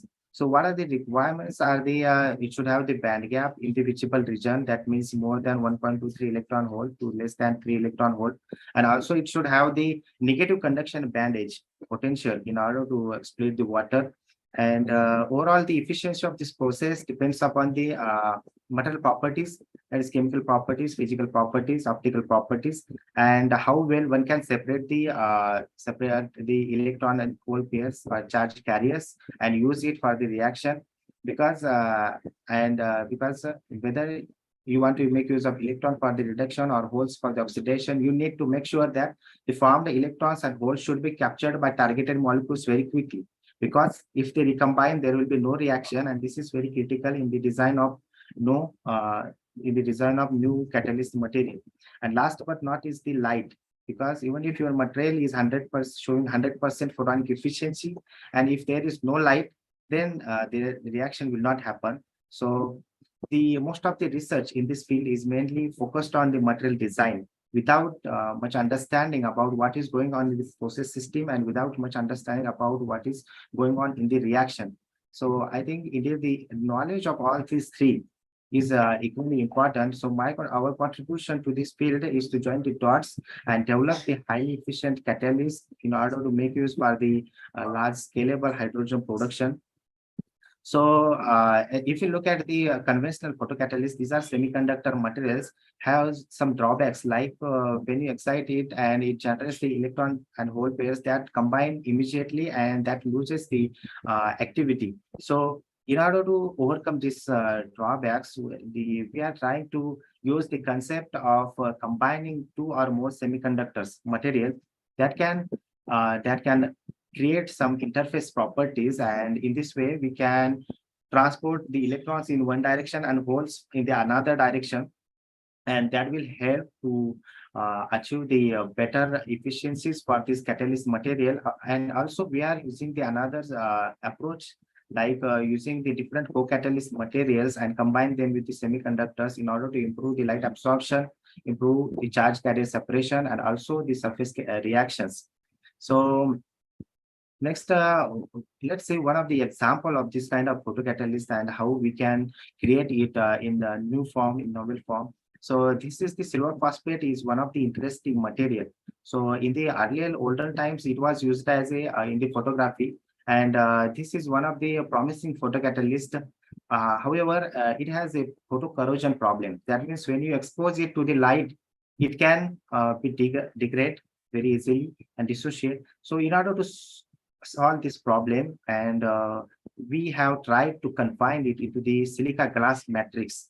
This is because this is the XRD of pure silver phosphate prepared from the hydrothermal and co-precipitation method. It generally forms this kind of hexagonal rhombic dodecahedron like morphology, and it generally forms the microstructured nanostructures.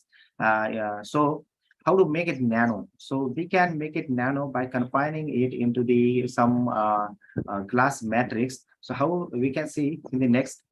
So we have tried to make the glass composition we designed by using the materials, and we mix the silver phosphate prepared by hydrothermal method with some glass former.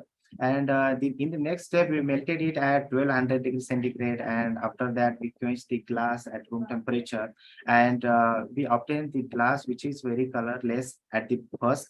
And when we heat that glass at higher temperature, it has developed some colors that indicates there are some nucleation of silver phosphate inside the glass matrix.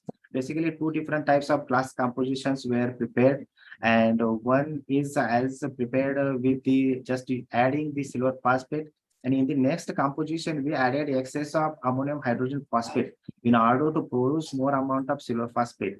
Okay, so these are the different glasses that we have produced and striked at different temperatures, and these are monitored by UV visible spectroscopy. So as you can see here, there are two absorption edges. You can see for the unstriked glass, this black one is showing the very sharp edge, and when you anneal at higher temperature, it has developed some yellow color and showing two. One is peak at 350, which is because of the surface plasma resonance of silver, and also growing the another absorption edge around 450, that is about silver phosphate. So with the addition of excess of ammonium phosphate, it seems that this first peak has been reduced significantly. That is meaning that more silver phosphate has formed.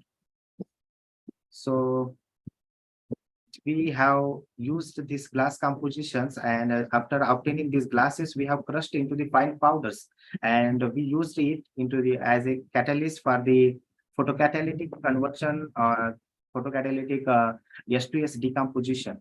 So here you can see the very small nanoparticles were formed for the silver phosphate. So these nanoparticles have the sizes in the range of 3 to 14 nanometer. So this is the best way to by size quantization effect and study this effect on the catalytic properties. So we have developed some kind of system engineering for the S2S decomposition, which has one reactor for the S2S formation, and then we have another reactor for the S2S decomposition under the presence of light. So why we have gone for the S2S splitting rather than water splitting is because the S2S is one of the pollutant from the oil refineries, and it can be split into the hydrogen. So it can split into the hydrogen. So it is one of the efficient way, and the industrial problem. That is the reason why we pick up this one. And we have studied this effect of size quantization on the photocatalytic S2S decomposition for the hydrogen evolution, which has shown very interesting result and consistent hydrogen evolution over the course of time. So as you can see here, when you use the normal silver phosphate, it immediately becomes the black. This is because of not stable material.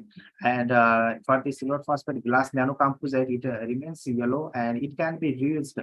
That is the beauty of this catalyst. We can use it several times by just washing with water, and we can reuse it. And after we have confirmed the stability by rechecking the Raman spectrum of this catalyst before and after the experiment, and it has shown similar characteristic peaks for the silver phosphate that indicates the catalyst is quite stable for over the course of time. So in another study, we have tried to make use of solve the problem.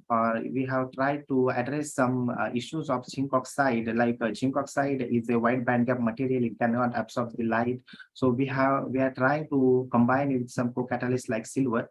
So in this particular paper, our approach was to use neem leaf as a extract, but as a reducing agent instead of another organic reagent like sodium borohydrate. And here we have used this neem leaf extract because it is easily available in India and it has several medicinal properties, and it contains some amine groups like flavonoids and terpenoids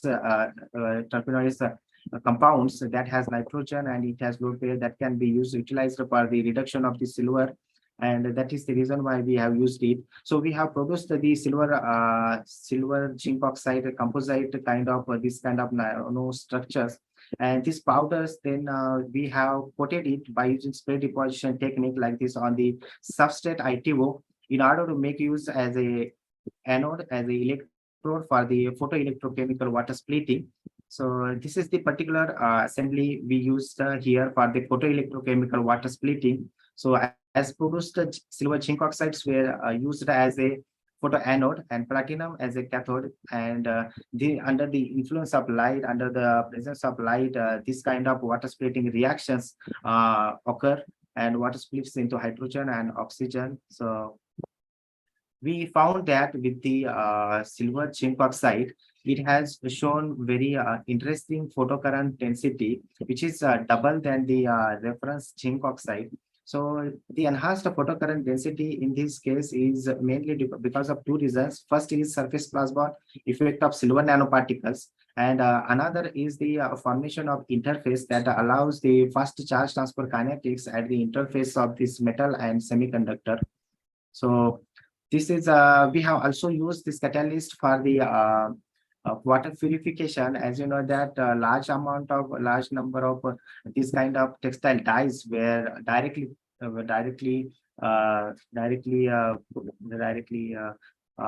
dumped into the water, and water is polluting. So to pure this kind of pure polluted water, we can use the technology photocatalysis, and we can pure this water. And we found that with the use of this catalyst, this methylene blue dye can be degraded very quickly in 60 minutes. So in another interesting study, we have tried to make use of gallium nitride as a photoanode material.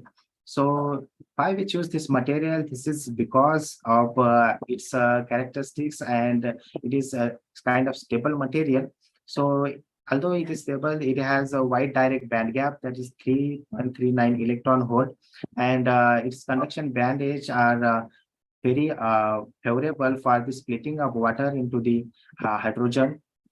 So here we have produced this gallium nitride zinc oxide multi-wall carbon nanotubes heterostructure kind of photoanode. First, we have synthesized the gallium nitride by MOCOD method, and then by probing the different zinc oxide nanostructures using hydrothermal, we could able to make the zinc oxide gallium nitride type 2 kind of heterostructure. And what we found is that when we use the multi-wall carbon nanotube, it can act as a structure directing agent, and also it can act as a light sensitizer. It can absorb the more light for this reaction.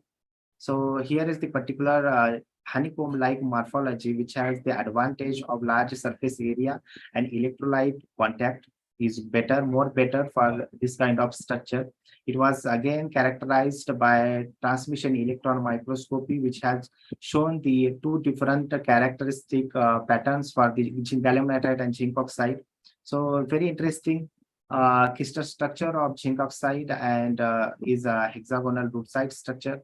And we have studied further it with the Raman spectroscopy to analyze the heterostructure characteristics, and the surface composition and elemental composition were studied using the XPS spectra, which has shown the presence of gallium nitrogen bonding, zinc oxide, zinc and oxygen bonding. So this shows the very interesting result for the unbiased water splitting at zero voltage. It can split the water, and the current density is doubled. That means the performance is double than the reference gallium nitride. So this is due to the effect of the honeycomb-like structure.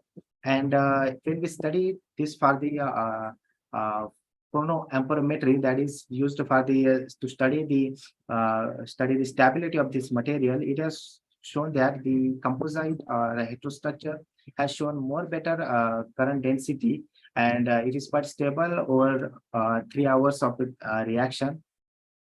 So further, we need to characterize it by to calculate the conversion efficiency of this, which has been characterized by this formulae, and which has shown more better current conversion efficiency for the heterostructure kind of the structures. So in this way, we have studied different heterostructures or different kind of the hybrid nanomaterials, and we have applied for the several applications. Some of them we have applied for another energy storage device applications also. Due to the small short of time, I have just only have focused only on the energy devices for the photoelectrochemical and photocatalysis in this particular presentation. So thank you very much for your kind attention, and I would like to acknowledge the support from the various support from Indian Institute and University, and also the foreign laboratories and supervisors. Thank you very much for your kind attention.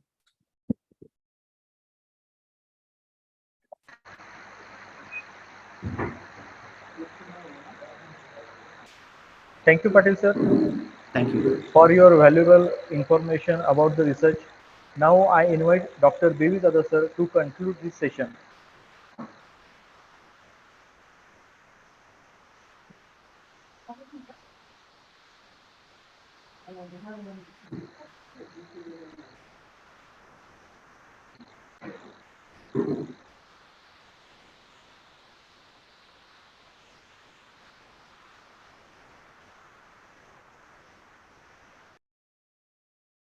Hello.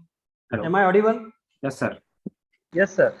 Okay. Good afternoon to hello. Good afternoon to all of you. First of all, I would like to thank the organizers of this one-day international conference and the today's resource person.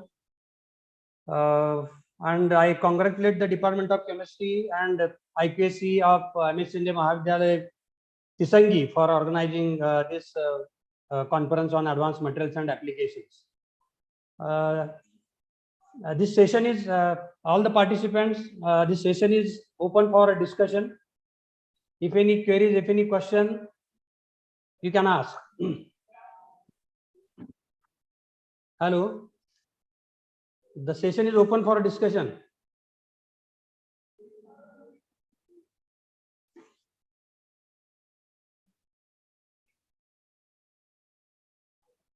Yes, I think, is there any question? Sir, there is no question. Okay. If there is no any question, just on the behalf of organizing committee, I would like to conclude this session. The today's speaker, resource person, Dr. Santosh Patil, he has given a valuable talk and informative talk on the hybrid nanomaterials for energy and environmental applications. Just he has started from how to hydrogen is used as a fuel, how the green, blue and gray hydrogens, these are generated, what are the different methods for the generation of this hydrogen. Then he has also explained the concept of semiconductors, semiconductor heterostructure, then process for the preparation of Ag3PO4 glass nano composites, then photocatalytic hydrogen H2S splitting for the production of H2 gas, and its stability, reusability of the photocatalyst of this Ag3PO4. And finally, he has also focused on the preparation of silver zinc oxide nanoparticles and its various applications. So it's a very informative and the valuable talk on the hybrid nanomaterials for energy and environmental applications. So thank you very much, Dr. Santosh Patil, sir. Thank you, sir, for a nice, nice opportunity. And I would like to convey my thanks to especially for the organizers, Yes. R.P. Patil, sir, and the staff for such a wonderful conference. I wish grand success for this conference. Thank you very much. Okay, so Thank you, sir. At the end, I would like to thank the organizers, the convener of this conference, Dr. R.P. Patil, sir, and the principal of MSc Mahavidyalaya Tisangi, as well as the resource persons and all the delegates, and particularly the organizing committee, those who have given this opportunity to chair the session. Thank you very much, sir. Thank you. Thank you, Patil, sir. Thank you, R.P. Patil, sir, and principal, sir, of the college. Thank you, sir. Thanks a lot. Thank you, sir. Okay.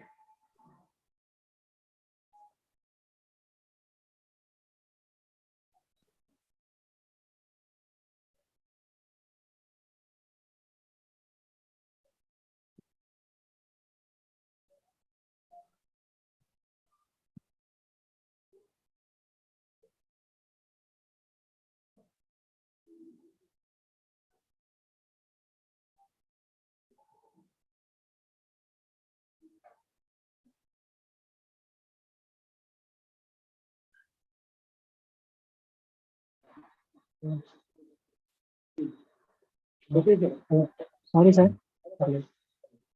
Good afternoon, all of you. Myself, Darasin Paura, Assistant Professor in Chemistry at MSc Mahavidyalaya, Tisangi. I would like to thank Chairperson Dr. D. Jadhav, sir, for his gracious presence and valuable time. And I also thank to our research person, Dr. Santosh Patil, sir. He has the excellent knowledge of the environmental and technology. Thank you, sir. Valuable speech. It will be helpful to our faculty and research scholars and personnel. And thanks to all Principal Sahib, Dr. P.S. Paul, sir, and Secretary Shinde Sahib, and all committee organizers. Thank you.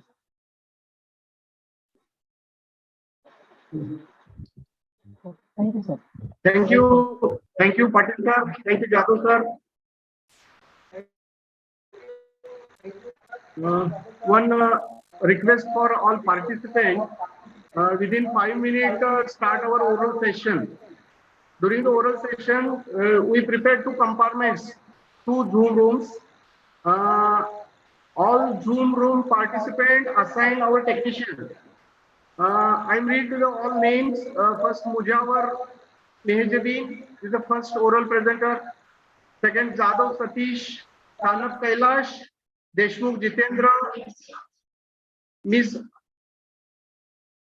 Panigri, Mr. Mukesh, Ms. Rutuja, Mr. Matigre, Mr. Chetan, Mr. Kanchi Onkar, Mr. Amod Kumar, Ms. Nishanti B.S., Mr. Nilesh, Mr. Ranjit, Dr. Asharani, Ms. Jamadar Ashia, and Mr. Rohit. The all oral presenter ready for your presentation. Within 5 minutes, start our next session, oral presentation.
Rohit, now you are able to share your screen. Okay, sir, I will share.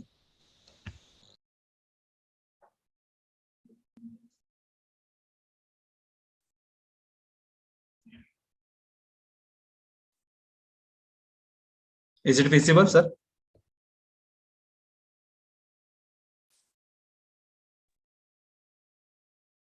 Am I audible? Yes, audible, visible. Start your presentation. Good afternoon, everyone. Myself, Prasarak. I am working under the guidance of Dr. J.B. Yadav, sir. Today, I am here to present the oral presentation on the topic electromagnetic interference shielding performance of polyethylene doped with HCl and citric acid in the X-band region. This is the outline of my presentation. So first of all, we will see what is microwave. Microwave is nothing but the electromagnetic waves, which having the properties like electromagnetic energy with shorter wavelength, and it has a range of 300 megahertz to 300 gigahertz. Also, it will travel in the straight line and reflected by conducting surfaces, and it is attenuated within the shorter distance. And it has a lot of application such as satellite and spacecraft communication, wireless network, military and radar, food industry, medical, and EMI shielding. So today we are focusing on the application that is EMI shielding. So first we will see what is actually electromagnetic interference. So in the over past decade, there has been significant development in the field of electrical and electronic devices across various sectors, including military, aerospace, telecommunication, advanced radar. And these electronic devices such as cellular phones, satellite communication, and medical instruments are essential in the modern life. But these devices can emit the high frequency radiation, which can create the new kind of pollutions, that is electromagnetic interference. And this can be occur when undesired electromagnetic induction is triggered by the extensive use of alternating current voltage, producing corresponding induced signal in the neighboring electronic devices and spoiling their performance. And this AMI can also be result from the natural events such as thunder, solar flares, and electrostatic discharge, mutual interaction between the radiation emitting from electronic gadgets, measuring devices, business equipment, and machinery can disrupt the normal operation of these appliances. And then this EMI can be categorized into the two parts, that is based on the characteristic frequency and mode of travel. So based on the frequency, EMI can be broadly classified into the narrowed and broadband interference. Then further, broadband interference covers a broad range of frequencies, and it is further categorized into random and impulse noise. And it is mainly arises from the thermostat, voltage regulators, radars, and telecommunication transmitters. On the other hand, the narrower band interference refers to the frequency operation that is narrower than the broadband and occupying only a small portion of RF spectrum. And this AMI can also be classified based on the mode of travel, which is into radiated and conducted EMI. And radiated EMI is generated from the device, cable, and interconnected network, whereas the conducted EMI can be generated from the generated from the energy that travels through the electronic equipment via external connection.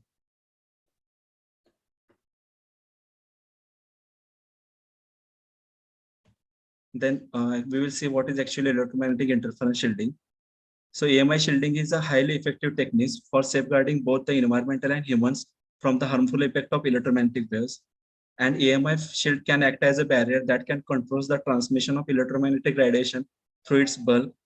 In electronic devices, it is typically used as the enclosure that either partially or fully covers the device. It is essential to prevent both incoming and outgoing electromagnetic radiation to minimize the bad effect of electromagnetic interference. So based on the shielding principle, EMI shielding can be categorized into three types, that is magnetic field shielding, electric field shielding, and electromagnetic shielding. So in case of magnetic field shielding, it is arises due to the external magnetic field and external static magnetic fields. And the shielding of low frequency current magnetic field is dependent on the permeability of the material. So shielding materials must have the higher permeability, which will result in the lower magnetic resistance and making the ferromagnetic materials with higher permeability, which are ideal for this type of shielding. And the high frequency magnetic field shielding is based on the principle that magnetic field generated by the induced current in a good conductor is always in the opposite direction to that original magnetic field. Now, in the case of electric field, the external electric field is prevented from the penetrating a specific area. The principle here is that the presence of external electrostatic field, the surface charge of conductor is rearranged until the total field strength inside the conductor becomes zero. So usually a grounded metal shield is used for this purpose. And finally, the electromagnetic shielding is refers to the elimination of both magnetic as well as electric field. So broadly speaking, shielding means electromagnetic shielding regardless of shielding method used. 1 minute. Conclude now. What is the conclusion?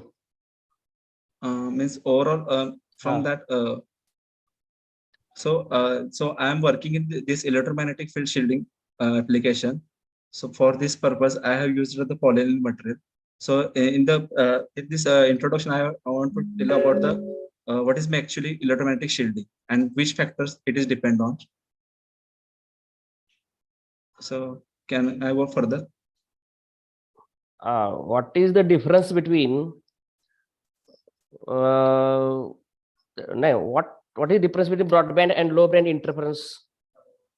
Actually, broadband is basically means corresponds to the broad range of frequency. That is, we have the we have the range of the frequency that is from megahertz, gigahertz, and so broadband is basically corresponds to the gigahertz, means from 10 raised to 1 to 10 raised to 9, and narrow band is basically comes to the megahertz frequency.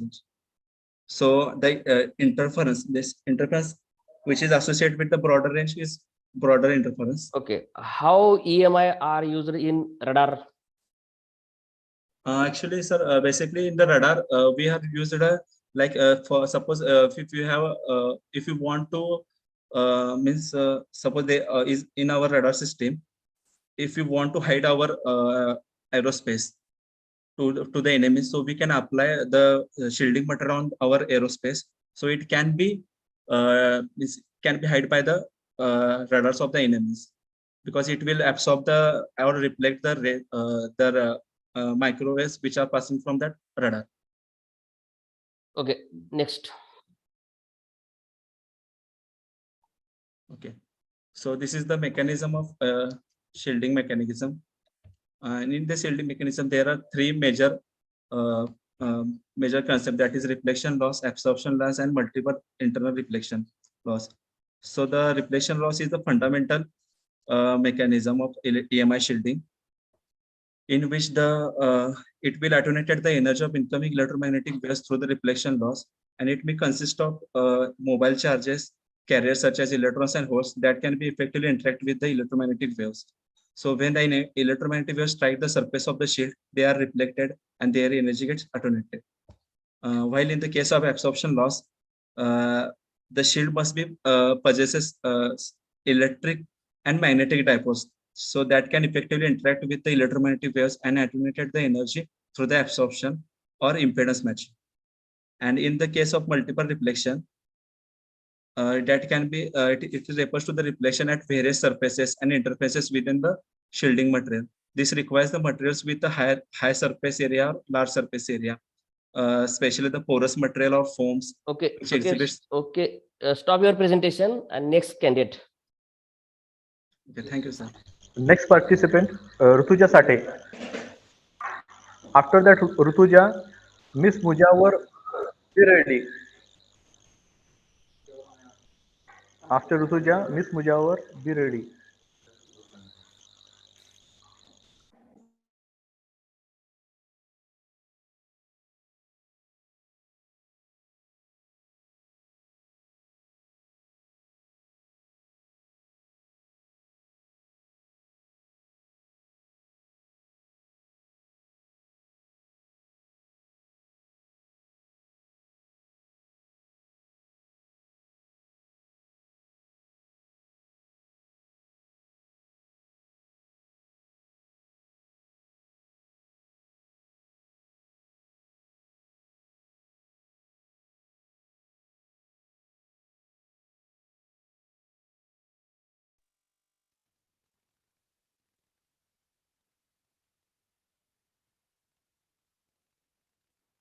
Am I audible? Yes, audible. Start your presentation. Okay. Good afternoon, all of you. Myself, Rutuja Sati, research scholar from Department of Physics, KRP Kanya Mahavidyalaya, Islampur. Today, I am going to present my research work entitled Structural and Magnetic Properties of Nickel Zinc Magnesium Ferrites Synthesized by Sol Gel Technique. So this is the outline of my presentation, which includes introduction, that is the introduction to ferrites and spinel ferrites. Then synthesis of nickel zinc magnesium ferrites by using the Sol Gel technique. Then the structural characterizations of synthesized samples by using the characterization techniques such as X-ray diffraction, Fourier transform, infrared spectroscopy, and scanning electron microscopy. And further, study of its magnetic properties by using the vibrating sample magnetometer technique. So this is the introduction of ferrites. Next slide. Skip. Start. So this is the synthesis procedure for the synthesis of nickel zinc magnesium ferrites by using the Sol Gel technique. For the synthesis, I have used the precursors in the form of nitrates, that is nickel nitrate, zinc nitrate, magnesium nitrate, and ferric nitrate. And citric acid is used as a fuel. So for firstly, I have made the aqueous solutions of nitrates by using the distilled water. And these nitrates are mixed with the citric acid. The nitrate to citrate ratio was kept as 1:1. Then these all solutions are mixed and stirred by using the magnetic stirrer. Then aqueous ammonia is added to maintain the pH, and it is kept on hot plate for the for heating. Then after some time, its water is totally evaporated and we get the gel. And after further heating, this gel is burnt and we get the brown colored burnt ash, and which is then grinded and sintered at the 700 degrees Celsius for 8 hours. And then it is used for the further characterization such as X-ray diffraction, FTIR, SAME, and VSM. So this is the X-ray diffraction patterns of synthesized samples. The composition formula is the Ni.7 minus X, zinc X, Mg.3, Fe2. Next step. This is the FTIR spectrum for the synthesized sample. Here we observed two bands. First band is around the 390 and second band is around the 590 centimeter wavelength frequency 590. So these two bands, out of these two bands, first band is corresponding to the octahedral site and second band is correspond to the tetrahedral site. What is the difference between tetrahedral site and octahedral site? Explain tetrahedral and octahedral. Actually, these are two sites of ferrite. Octahedral site is the site where the magnetic ion is surrounded by the 4 oxygen ions at the corners of the octahedron, and tetrahedral is the site where the magnetic ion is surrounded by the 6 oxygen ions at the corners of tetrahedron. Next. These are the same micrographs of some samples which I have synthesized.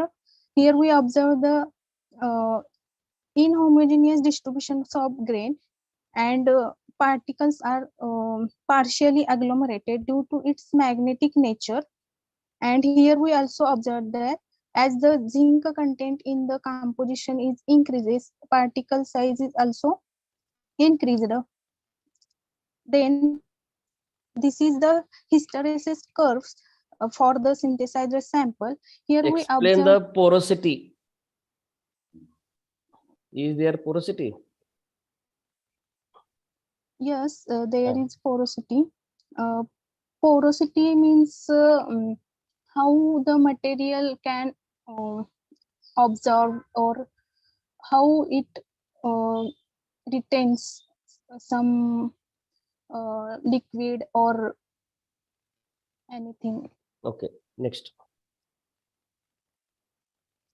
This is the hysteresis curve. It show the perfect S-shaped, and here we observe that the saturation, magnetization, retentivity, and the coercivity, these parameters are calculated from this hysteresis curve. Here we observe that the saturation magnetization is increased up to 0.2, and then further it is decreased. And retentivity, there is no any compositional trend in case of retentivity, and in case of coercivity we observe the coercivity is decreases as the zinc concentration increases. So these are the conclusions that I have drawn. So the given sample is successfully synthesized by using the sol-gel electrocombustion technique. XRD pattern shows the formation of spinel cubic structure, and from the FTIR analysis we observe that the two main peaks around 390 centimeter inverse and the 580 centimeter inverse, which suggests the formation of well spinel ferrite. And from same we observe the spherical and inhomogeneous grains distribution. And from VSM studies we calculated the magnetic properties such as the high saturation magnetization, where we observed the material possesses high saturation magnetization, low coercivity. Explain saturation magnetization with zinc content. Variation of saturation magnetization with zinc content. Okay, in case of my research, here as the zinc concentration increases, saturation magnetization also increases up to zinc content X is equal to 0.2, and further that it decreases up to 0.4, and further it increases up for 0.5. Firstly, it increases up to 0.2. This is because as the zinc is substituted in our material, it migrates due to substitution. Some ferric ions from A site will migrate towards the B side, so that the saturation magnetization increases. But after 0.2, there is decreasing saturation magnetization because there is chances of migration of zinc itself from A side to B side that obstruct the migration of Fe+3, so that it decreases. And for okay, stop your presentation and next participant. Thank you. Next participant is Miss Panigrahi Aliva. Panigrahi Aliva, please share your screen.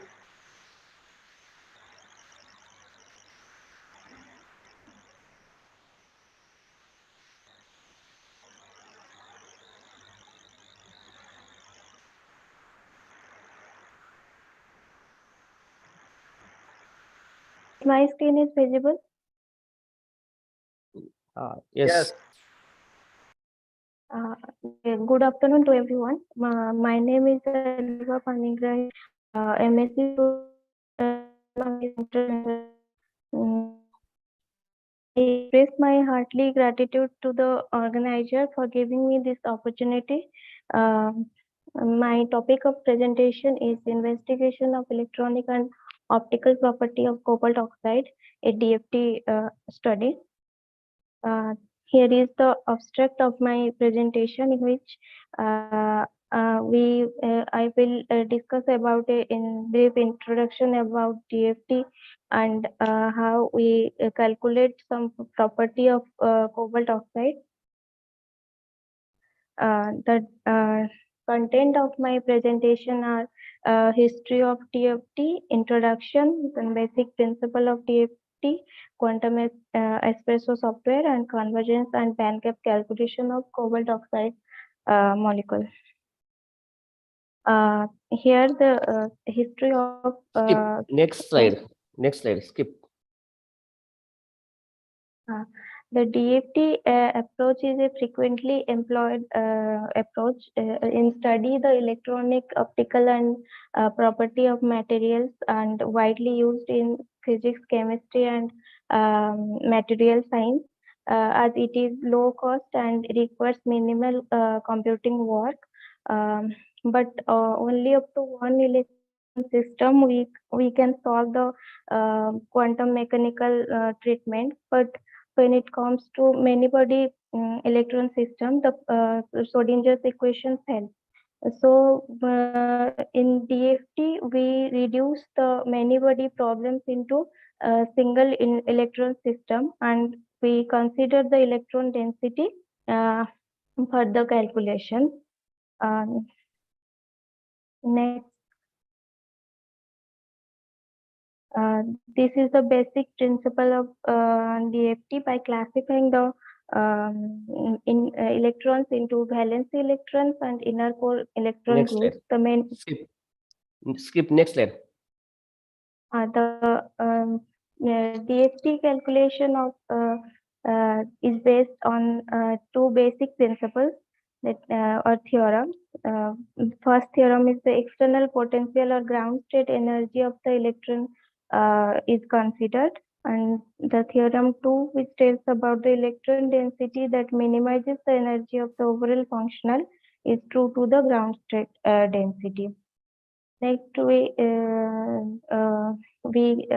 is the Conscam scale to solve the single electron wave function, and the total Hamiltonian for a single electron is given as follows. Here the self-consistency scheme follows some steps. First, we consider the electron density, then we solve the quantum equation for single electron wave function, then calculate the electron density and compare with the theoretical result. And the process is repeated up to the two ground state energy is obtained. For doing such calculations, there are some softwares we can use to calculate the ground state energy or band gap, like VAS, Quantum Espresso, Evinet, and System. Here in our calculation, we use the Quantum Espresso software for calculating the energy band gap of the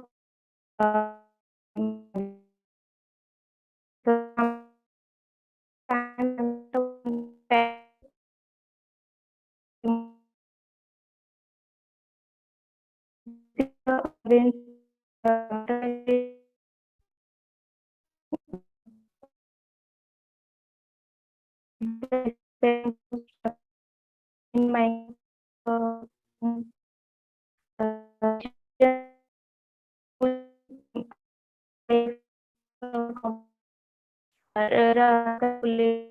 and here we see the calculating programs. Next, here it's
Dr. Patil sir, can we take the next participant?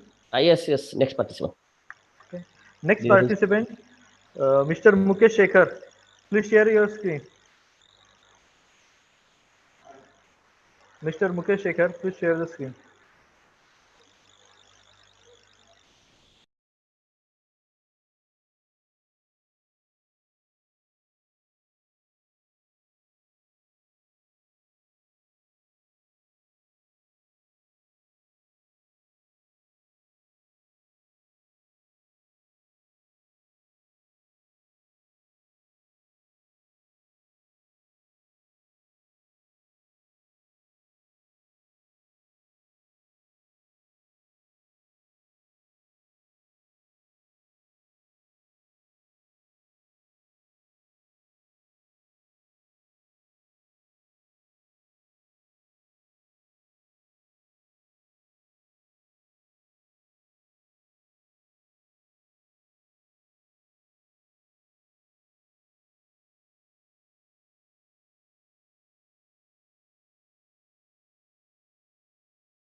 Hello, may I audible, sir? Yes, audible. Start your Yes. presentation. Okay.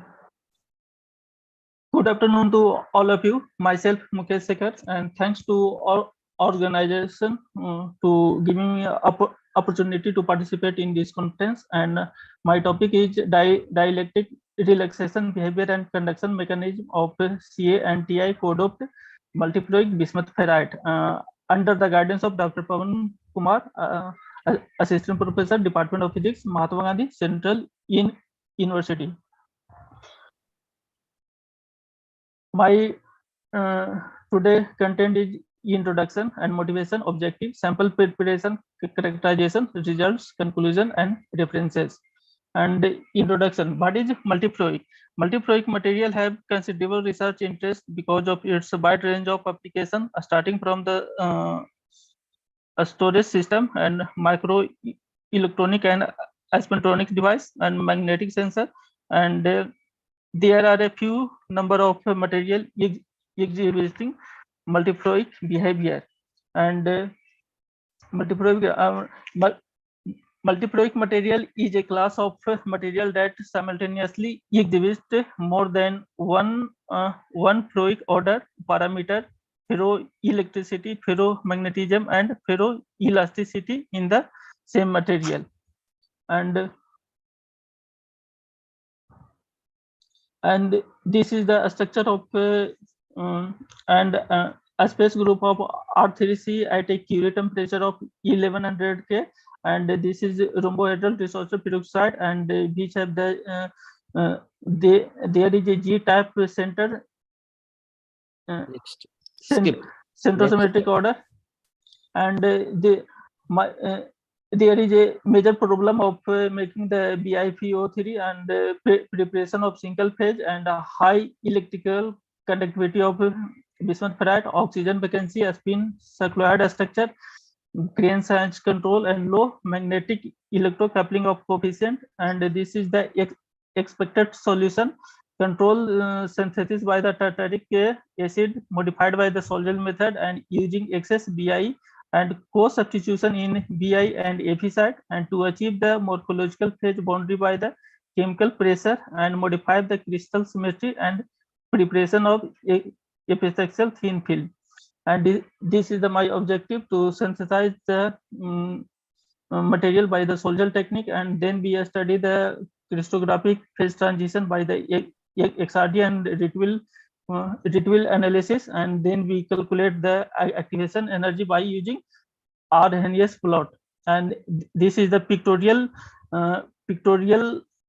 representation of method by making the Sol-Gel solution. And first we take, and this is the XRD graph. This is the XRD graph.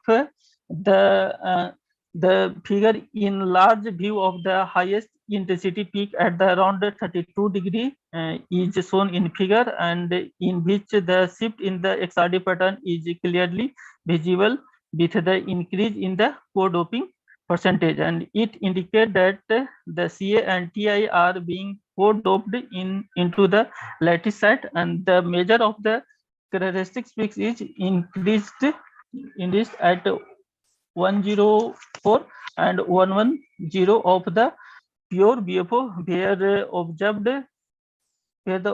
which merge with the increase in the co-doping percentage, which suggests the crystallographic phase transition. In this graph, the XRD patterns of the co-doping percentage, which suggests the crystallographic phase transition, and that is R3C and to PBNM phase. And this is this graph we calculate the crystallized by the Serre formula and WHO plot, and in this table we show the by doping the percentage of, then the D is decreases and S10 is also increasing, and this is the doping, and this graph is we have to calculate the actual component of the major dielectric constant was fitted using the modified Debye equation, and this plot is obtained by the origin graph, and this equation is fitted in origin graph, and this is the at various frequency of the inverse temperature of the AC conductivity, and the in this region there is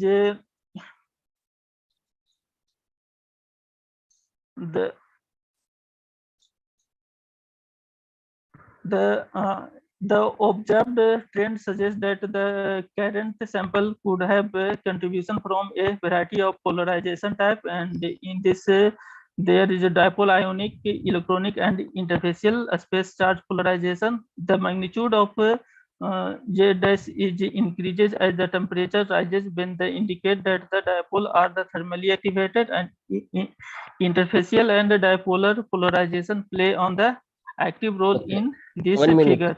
1 minute. How you have calculated AC conductivity? Yes, sir. By using the formula of Johnson's power law, sir. Okay.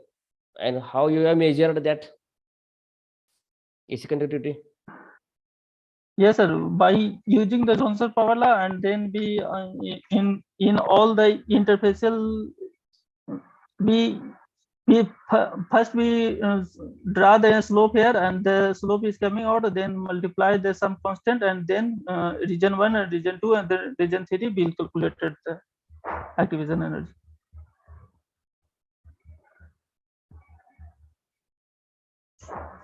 Okay, next.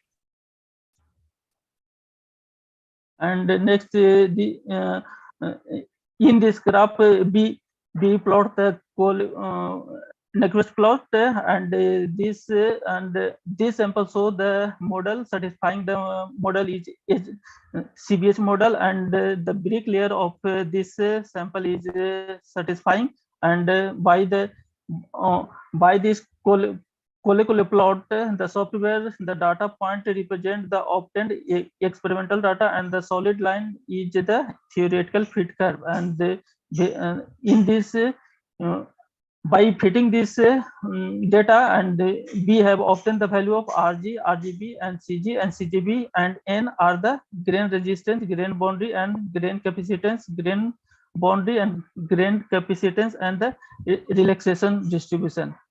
And then this is my conclusion, and homogeneous particle distributed by the tartaric acid modified by the Solzhen technique, and determination of percentage of multiple phase symmetry by the multiple ritual refinement, and of all the XRD data, and the structural transition from the rhombohedral symmetry space group to orthorhombic PBNM, and with an increase in the substitution concentration, and then with the CA doping at the BI site and TI doping at the FE site, ceramic improve the dielectric properties, and the activation energy calculated by the Arrhenius law, and so the ionized oxygen vacancy exist in the sample at the temperature between 200 and 250 degrees Celsius. Hello, Mukesh sir. Let us stop your presentation and next candidate. Okay, thank you, sir. Next participant is Matagare Bhairav. Please share your screen. Matagare Bhairav. Yes, sir. 1 minute. Participants are requested to present their presentation within 5 minutes.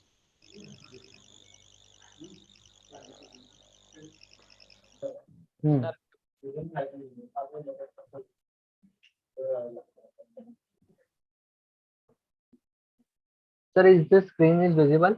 Yes. Yes. Good afternoon, everyone. Respected sir. I am Bhairav Chandrodaya Matagare, working under the guidance of Dr. Punlik Rambhav Bhagat sir from VIT Vellore. My title is Bronsted Acid Functionalized Porphyrin-based heterogeneous photocatalyst for CN bond formation under visible light irradiation. So basically, we have prepared one photocatalyst on the basis of literature. As we know, porphyrin is a basic photosensitizer. So we incorporated ionic liquid on the porphyrin, as ionic liquid having the capability that it improve the bathochromic shift. By reduction in the bathochromic shift, it reduces the band gap. By reducing the band gap, it is very easy to delocalize electron from valence band to conductance band. So simultaneously, redox reaction will happen. The aryl radical will capture the electron. First, the photocatalyst will absorb the visible light, and then it will release the free radical. That free radical will be absorbed by the aryl radical, aryl halide, and simultaneously we are using an heterocyclic compound. It will release free radical, and which will be absorbed by the holes of the photocatalyst. So by this the photocatalyst is characterized by various techniques. Right now we only have DRS and Hammett acidity, but we sent our sample for bed surface area, same, and XPS in isotrivandrum. The characterization part 1 minute. is still 1 minute. Yes, explain CN coupling reaction. Sir, CN coupling reaction is a simple formation of CN bond. Okay, Hello? next. Next. Sir, CN coupling reaction, this reaction having very huge application in pharma and pesticidal industry. So by synthesizing CN coupling product, it is like we are using this photocatalyst. It is metal free, base free. So the cost will be reduced, sir. Okay. Hello. Next, proceed. Yes, sir. So we have set up a homemade photo reactor in our lab. By using that photo reactor, this reaction we optimize the condition. Like 15 mg catalyst we have used, and that catalyst is recyclable till 6 run. And in Conclude now. 18 hours. Hello. Conclude. Yes, Last Okay, slide. sir. Conclude.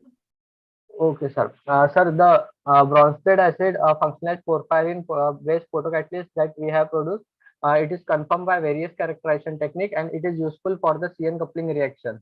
The CN coupling reaction, it is used in pharmaceutical industry as well as in pesticide industry majorly, and it will help to reduce the cost of. It will help to reduce metal oxides and some other expensive catalysts like palladium and platinum. Okay, next participant. Next participant, Mr. Chetan Motiram Harak. Please share your screen. Chetan Motiram Harak. Yes, sir. Give your presentation within 5 minutes. Okay, Not sir. more than 5 minutes. Yes, sir. बाहेर गाव लावून गेलो मी. Good afternoon, everyone. Myself, Chetan Harak. I am doing my PhD under the guidance of Dr. Hari Pawar, sir. And top today's topic of presentation is synthesis and characterization of copper dope Fe2O3 GCN nanocomposite synthesized via hydrothermal method.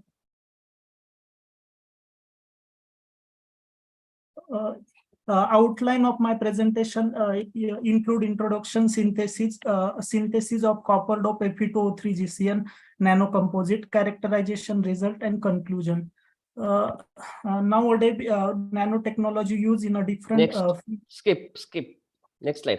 Those are the different semiconducting material we are studying, whose band gap are mentioned here. Those are lie in a UV visible region. We are synthesizing Fe2O3 GCN, whose band gap is also lie in that region. Next slide. This is a morphology study as we are preparing different characterization technique indicates there is a formation of different nanorod whose small in size, so surface area are increased, which enhance the different properties. So those are the method which we are used to synthesize the nanocomposite hydrothermal method. Those are the way we are synthesizing the composite. We are using different precursor. First, we are taking GCN copper GCN 15 mg and we are dispersing it into 60 ml water. After that, we are adding copper and ferrous salt in the solution and maintaining the pH 11. After that, we are treat it hydrothermally for 160 degrees Celsius for the 12 hour in oven, and there is a formation of precipitate. After centrifugation, we are characterized at the end, and it clearly indicates the formation of nanorod of Fe2O3 GCN.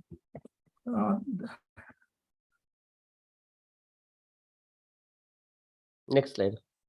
Those are the XRD of synthesized nanomaterial. First, for the GCN, which value are matches to the JPCDS card number 871526, and those are the second XRD of Fe2O3 GCN.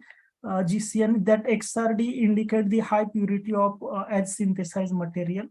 Those are the same for the GCN, which first indicate the formation of layer structure, and second for the nanocomposite of copper dope Fe2O3 GCN clearly indicate the formation of nanorods, whose size is 200 to 5 in the range of 200 to 500 nanometers.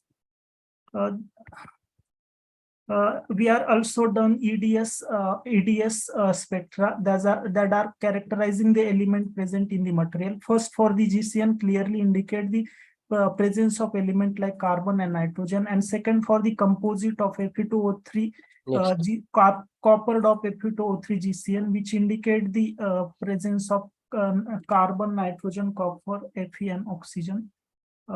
Those are the UV visible spectra which help to study the band gap of material. GCN, whose band gap is in 2.60 electron volt, and Fe2O3 GCN is 2.10. Those are the some conclusion. Morphology control copper dope Fe2O3 GCN nanocomposite we have synthesized using hydrothermal method. Phase identification done by using XRD. The morphology we can study by using same technique.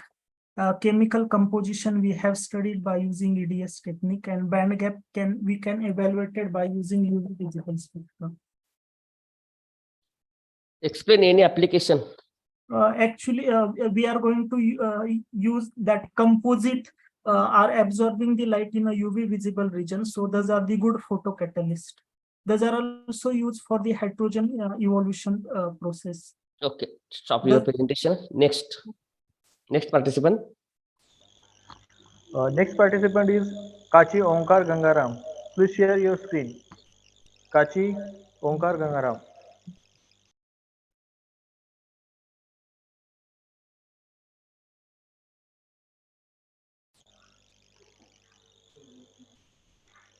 Kachi Onkar Gangaram.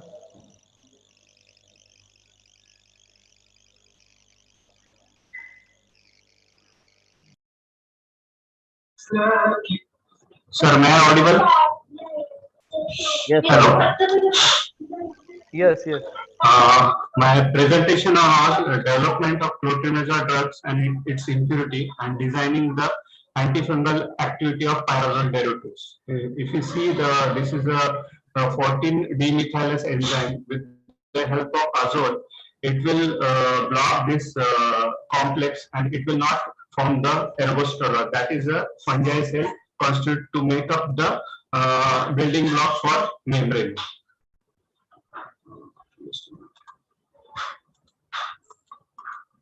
So this is the calculation sheet for preparation of clotrimazole and its derivatives. I'll directly go back to next slide. So basically, this is a simple reaction we are doing in RDF to make the clotrimazole derivatives. Am I audible, sir? Yes, audible.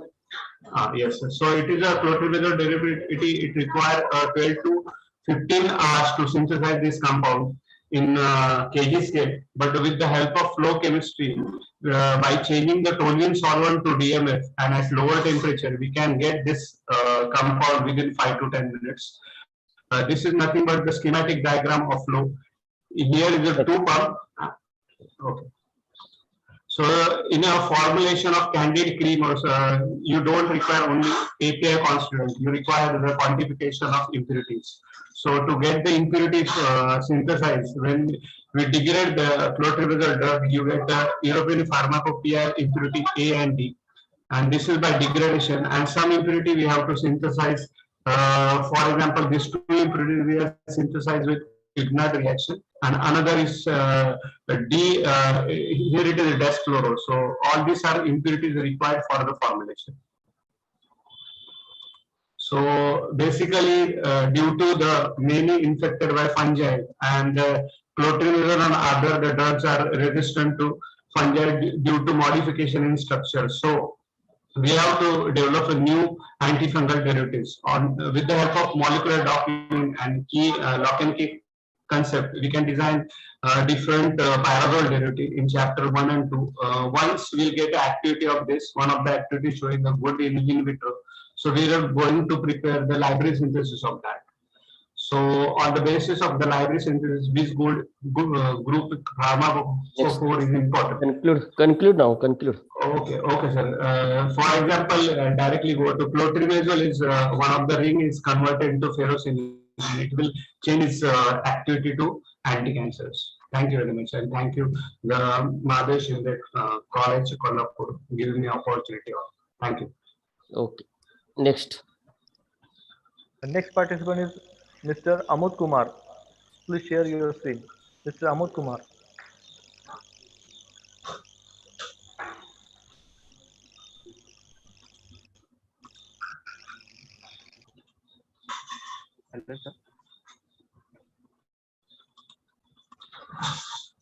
Hello. Yes, you are audible. Good afternoon, sir. I am Amut Kumar, MSc student of the Department of Physics, Mahatma Gandhi Central University, Motihari. So my supervisor is Dr. Pawan Kumar, Assistant Professor, Department of Physics, MGCD. Today my topic is impedance spectroscopy study on EU and MN post-substitution difference rise. This is my content which I deliver: introduction, objective and simple preparation, and characterization, result and reference. This is BFO is a multiplex material. So first I want to tell you about the multiplex material. A material possessing two or more frame order parameters. Just you can see from the this graph is the electric field, is the stress, and it is the magnetic field. When electric field and strain due to the electric field polarization, a piezoelectric is generated, and this is about the BFO. BFO is peroxide structure and multiplex material. At the room temperature, BFO is classes at the rhombohedral belong to the aspect group R3C. This is my objective. From my objective, a synthesis of when I dope EU and MN in the BFO, dielectric characterization, the variation of the real part of dielectric constant with the frequency at a different temperature. The dielectric constant variable with the temperature at various frequencies. This is my simple preparation. Next. My simple, Skip. Next. this is the XRT of my sample, and from this, from the figure B, I saw that the peak is two peak converted in the one peak when I substitute 0.025 and 0.05, so it's converted in the one peak. Next. This is my ritual analysis, and this is the WH plot. So this I know the stress, strength, and this is the from two methods we know the from two methods we know the Scherer formula and WH plot, and this is the graph between the dielectric constant and frequency. This is mainly depend upon the four types of polarization, such as the dipole, ionic, and electronic, and interfacial polarization. The dipolar polarization and express polarization, charge polarization play a significant role at a low frequency, and both polarization strongly depend upon the temperature. Ionic and electronic polarization play a dominant role at the high temperature. Okay. So this is the graph of the BFO, and other is the doping graph. At the doping of the 0.05, the dielectric constant is high. Next slide. This is a graph between the dielectric loss factor and frequency. Next slide. And this is the molecular plot. From this, we know the various parameters, just like there's a grain boundary and surface charge contribution. This is a reference, and thank you. Okay. Explain the concept of piezoelectricity. So the piezoelectricity, the electric create polarization. Electric create polarization due to the strain, and the electric field and due to strain create polarization due to the electric field is known as polarization electricity, piezoelectricity. What are the applications of your research? My application is the memory device and storage the data. Okay, next participant. Thank you. Next participant, Ms. Nishanti. Ms. Nishanti, please share your screen.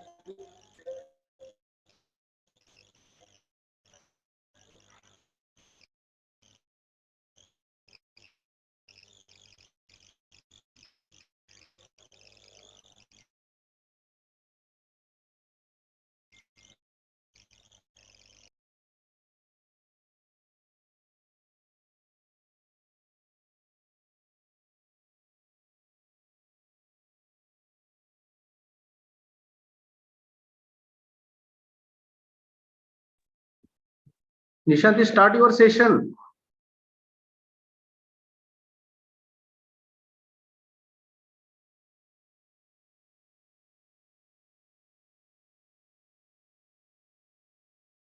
Hello, start.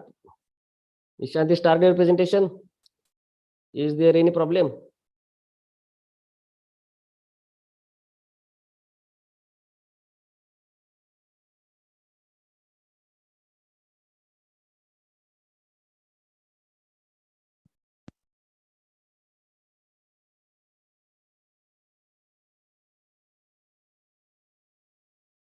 If there is a problem, then next participant. Okay. Nishanti, is there a problem? Next participant.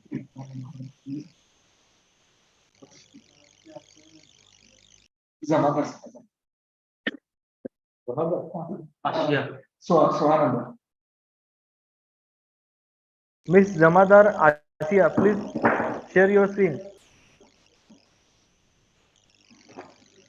Miss Jamadar Asia, please share your screen.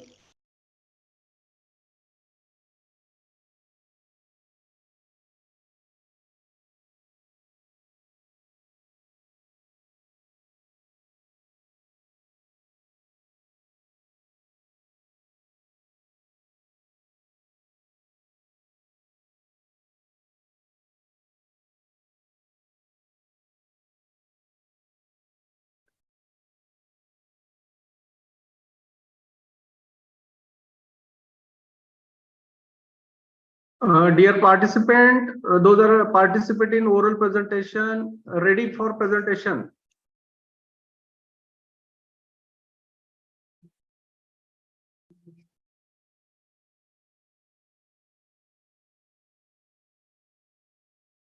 Next presentation, Dr. Jadhav Satish, and next Dr. Sanap Kailash. Be ready for presentation.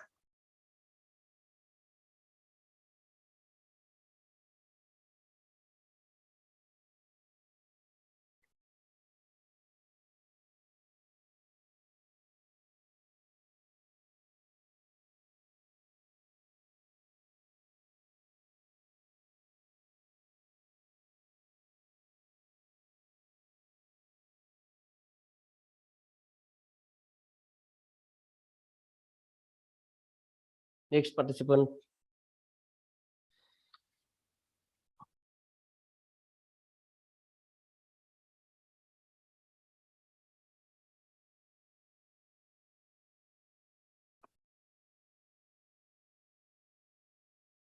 Yes, Nishanti, you ready for presentation?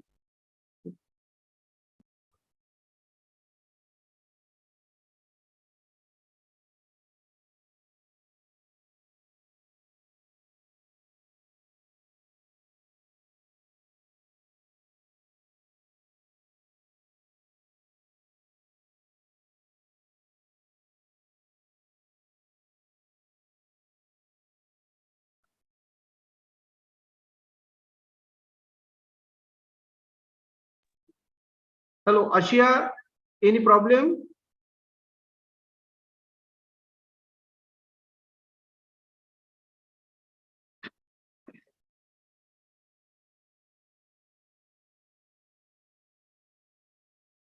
Asha, please share your screen.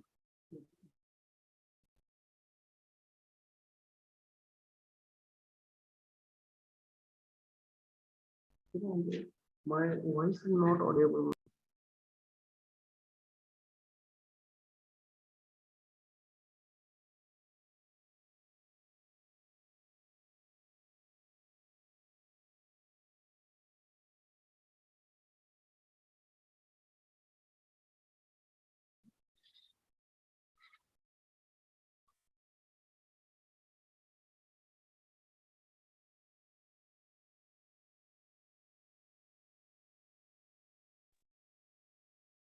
Yes, Ashia, any problem? Already including in your name in co-host. Yes, otherwise next participant, Dr. Sanap Kailash, you start your oral presentation.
Patil sir, you ask the participant, suppose no one remaining for oral presentation, afterward you conclude the session. First ask all participants. Okay, is there any participant for oral presentation?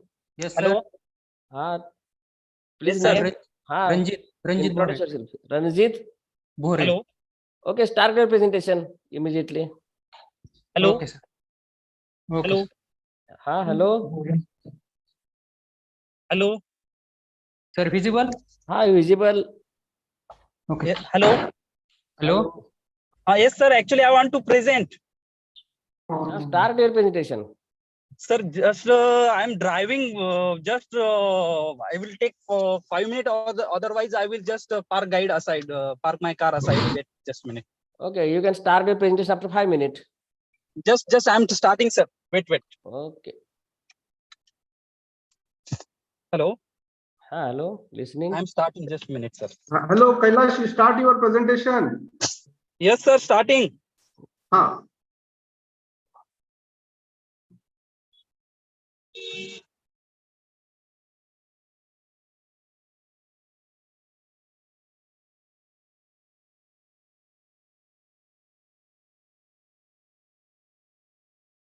Hello. Yeah, yes, audible. Start.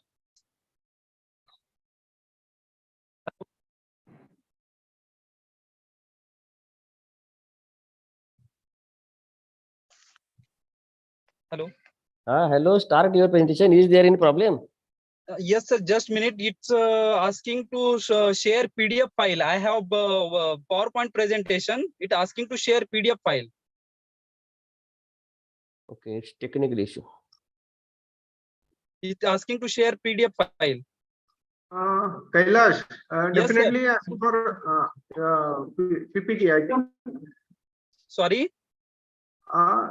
This technical device asks maybe PPT.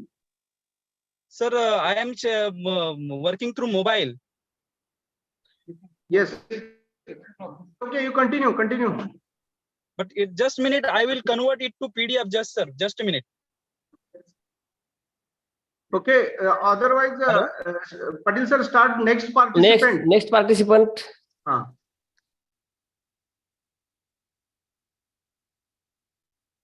Is there any participant? Next participant. Please introduce yourself.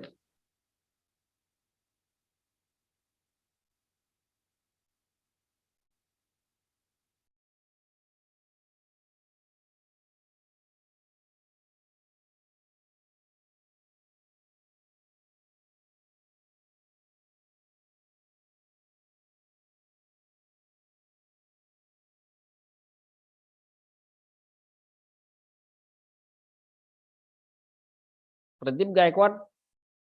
Hello.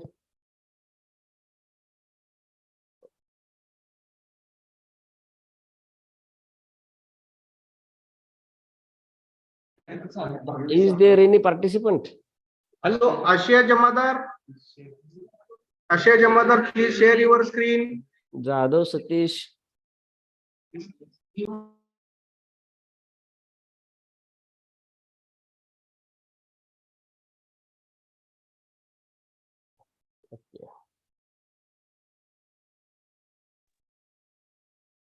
Okay, Ashia, start your presentation.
Patil sir.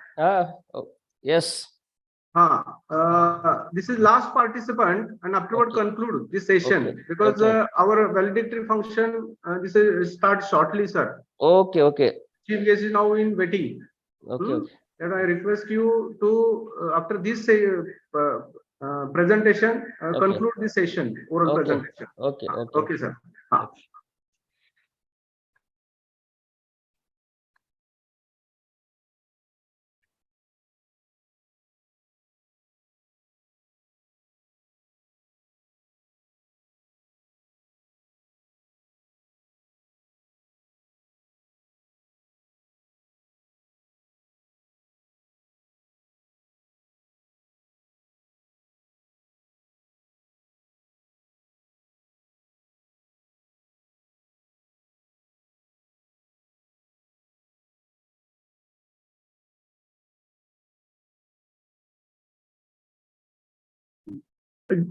Jamadar, Ashay Jamadar, any problem in your presentation?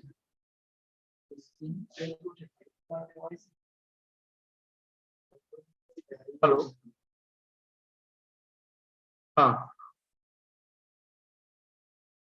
But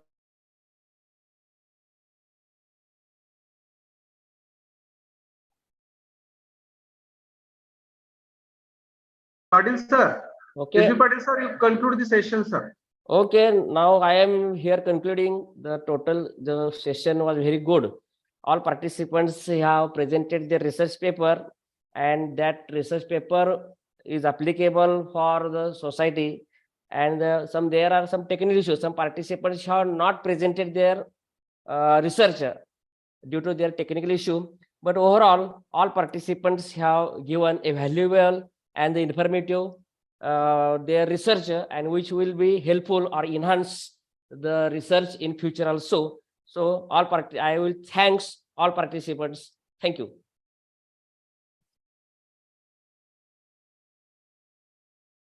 Okay, Patil sir, it's over from my side. Okay, thank you, Patil sir. Thank you very much. Thank you very much. Okay.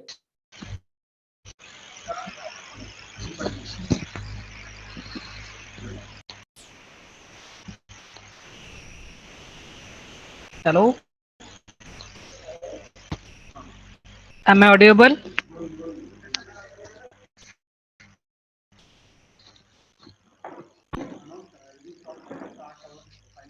Within 2 minutes, we will start our last session, that is valedictory session.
Good afternoon to all. Friends, as we know, we have all online assembled here for one-day international conference on advanced material and application, which is jointly organized by Department of Chemistry and IQAC of Dnyansadhana Shikshan Prasarak Mandal Nivade Sanchalit Shinde Mahavidyalya Tisangi Taluka Gaganbavda District Kolhapur. Friends, now we are at last session of this online conference, that is validatory section. For this session, we have Dr. Mahavidyalya Sharifan, Assistant Professor, Department of Natural Science, Albany State University, USA as a chief guest, and Dr. B.S. Padwal sir, in charge principal of M.H. Shinde Mahavidyalaya Tisangi as a president. Now I request to Sri S.H. Tamboli sir to welcome and introduce today's guest persons. Good morning, good afternoon, one and all present over here for this conference. It's my great pleasure to welcome our resource person, Dr. Mahavidyalya Sharifan, on one of the renowned scientists and assistant professor of environmental forensic chemistry in Albany State University, Georgia. He has completed his graduation in environmental and natural resource engineering from University of Bijan, Iran, and master from University of Stuttgart, Germany in environmental process engineering and research, and also from the University of Texas Technology, Lebanon, Texas in civil and environmental engineering research. He has completed his PhD from University of Texas in environmental engineering research from the Department of Biological and Agriculture Engineering. On the his thesis was bioremediation of heavy metals in soil and hydroponic using the nanotechnology. He was the postdoctoral scholar at Air Quality Research Center, University of California, and the Center of Hydrology Contaminants, Department of Civil and Environmental Engineering in Colorado State University, Colorado. He was the visiting scholar in research and development of agricultural solution in chemical company, Germany. He has worked as research assistant in Texas A&M University, Texas, in Alfred Wegener Institute of Polar and Marine Research in Germany. In also worked as a research assistant in Royal Netherlands Institute for Sea Research in Germany. Also, he has worked as a research assistant in Institute of Combustion and Power Plant Technology, University of Stuttgart, Germany, and Biological Research Institute, University of Köln in Germany. Has worked as an editor of different journals like Data in Brief elsewhere, and as a guest editor for different research journals. Has worked as a project in Thank you so much. Thank you so much. So much introduction for me. Thank you so much. Thank you. I It's a appreciate long introduction. Yeah, I'll thank make you it so short. much. I think that would be enough. I just Yes. welcome you, sir. I appreciate. yeah. Thank you Thanks, so thanks, much. sir. I appreciate your Yeah, time. yeah. Yes. Yeah. Actually, my brain Yeah. is still loading because here is 5 a.m. in US. So, and how are you guys? Thank you so much again for inviting me today for the presentation. I appreciate all the effort by Dr. Patil and other colleagues to organize this work. And I was really inspired by student work, really such a great job. Actually, my background is not really chemistry, but I really enjoying, and I'm also learning in the process because my background is environmental engineering. So we work pretty much on applications of material science and material chemistry in environmental engineering, because I believe the ultimate goal of all material chemistry or chemistry is sustainability, and you have to work towards sustainable chemistry. So if we don't find like a sustainable applications for all the chemistry that we do, it's like it's useless. We must always find an application to help the environment. So I have been working as assistant professor in the Department of Natural Science. I was assigned to the Department of Chemistry in Division of Chemistry in the Department of Natural Science at Albany State University, but I would start a new position in Department of Chemistry and Biochemistry of University of Texas, El Paso from September. Actually, I will start next week officially, but I would teach from September. So I will have, actually, I want to say that I would have funding available to hire 1 student, maybe this year, fall or spring. If anybody interested in environmental chemistry research, I may have some funding available. I'm not sure about the next year's. It depends on the project. If I can get a grant, I would have chance also to hire students in the Department of Chemistry. So you're always welcome. So I will just give you a small advice for those students who are maybe undergrad or master student that they are following research or they want to do a research. It's actually a great component for your CV and your curriculum if you are applying for jobs, or if you are undergrad, you want to go to grad school. It's very, very important to have that component because it's actually the indication how much you have learned, what analytical skills or computational skills you bring to the department department or to your workplace that you are applying. For example, I'm as a professor, I look always what research you have done, what is related to my research interest, and what is not really related to my research interest that it can improve my work. So those things are important. And also when you do a research, don't think that you have to do extraordinary work.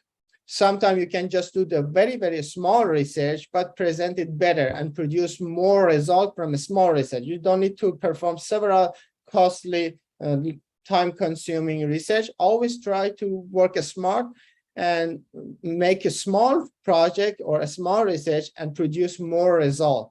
Sometimes just a result comes directly from your research. Sometimes you have to do data processing. So data processing is a process that you will learn along the journey of research. So you can compare your data with the literature. You can find those coefficient, constant, or engineering parameters in the research, apply in your research to make your research more representative. And always remember, quality beats the quantity. Try to produce a high quality research instead of high quantity of research. If you publish your work in high impact factor journal, one paper is better than you publish 5 or 6 papers in low quality journal.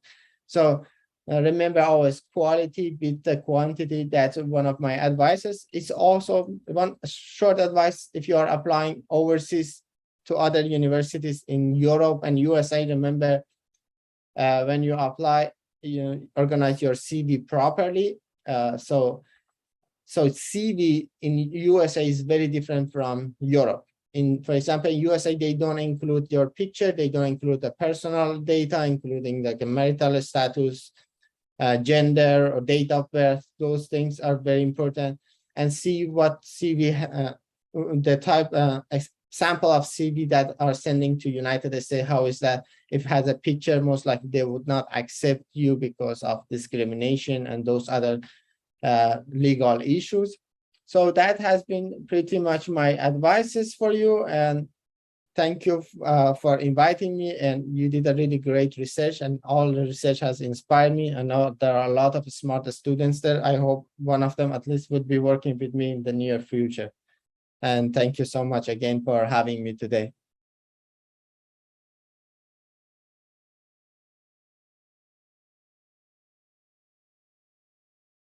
So Dr. Patik. Thank you, sir. Thank you very much. Yeah, thank you. The platform is for you, and thank you so much again for inviting me. And in the in near future, your students needs any help to apply for our department. Yeah, and continue such type of collaboration. It's last 6 months onwards, we collaborate. Recently, one published for one journal, a paper in good journal. Hello, sir. Yes, and I hope the more paper gonna come this year, hopefully. Similar type of work is published in coming days, sir. Yeah, I'm looking forward to publish this year, hopefully in ACS. And if you're a student, it's very important. If you're a student, need help for applications, or I can help them, please share my contact information with your student. Okay. Thank you, sir. Thank you. Thank you, sir. Thank you. Now I request Dr. R.P. Patil sir for vote of thanks.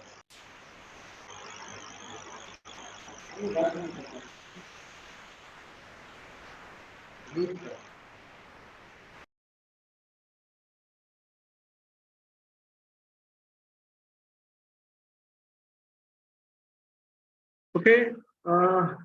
Good evening, one and all. I am here for the final session, concluded session, for vote of thanks for valedictory function. Without much more time, start my final votes regarding whole conference. First of all, I sincerely thanks our chief guest, Honorable Hamid Raja Sharifan, Assistant Professor, Albany State University, USA. Also in this occasion, presence here, one another Tunisian, our collaborator, Nasri. Both are foreign delegates, participate in the occasion of this valedictory function. Behalf of Dnyansadhana Shikshan Prasarak Mandal Nivade, Sanchalit, Shinde Mahavidyalya Tisangi, I am very much thankful to both to participate such wonderful valedictory function. Also, I am thankful to Honorable Swapnil Shinde, Sahib, Secretary, Dnyansadhana Shikshan Prasarak Mandal Nivade, for gracing the conference with his presence. I am also thankful to Honorable P.G. Shinde Sahib, President Dnyansadhana Shikshan Prasarak Mandal. Also, I am thankful to Vice President Narendra Sardesai, Dnyansadhana Shikshan Prasarak Mandal Nivade for their inspiring mentorship. I thank all the plenary speakers and the chairperson for their enthusiastic participation in this conference. I am very much thankful to the principal, Dr. B.S. Padwal sir. Continuous supports and advice have greatly helped towards the successful organization of ICAMA-2023. I sincerely thank the members of advisory committee for their valuable suggestions. Again, I am thankful to all the 265 participants for coming to online international conference on advanced material and application for India and abroad. I am sure that the participant must have benefited by the attending this conference. I take this opportunity to thank all the reviewers and technical committee members for providing their valuable comments in time and help towards the improvement of quality of the conference. I also thank all staff members for chairing the committee.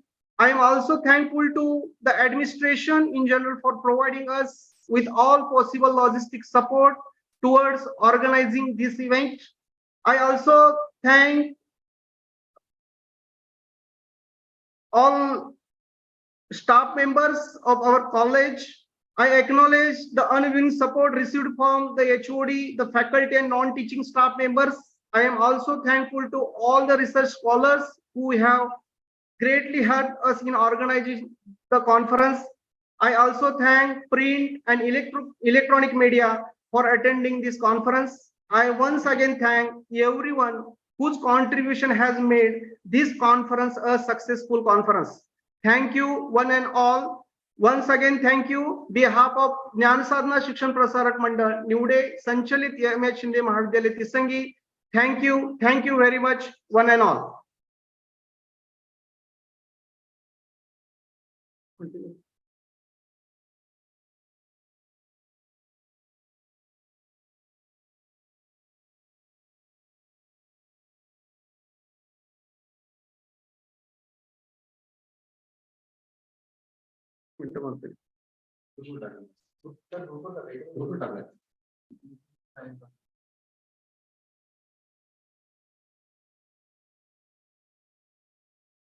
One message for all participants: immediately you submit a Google form for regarding the feedback link. You shortly submit this feedback form, and afterward all certificates regarding all conference forward by mail on or before Tuesday. Before Tuesday, received by mail your all certificates, because number of participant more than 200 required time for organizer for preparation of your certificates. Up to Tuesday evening, forward all certificates by mail. Thank you.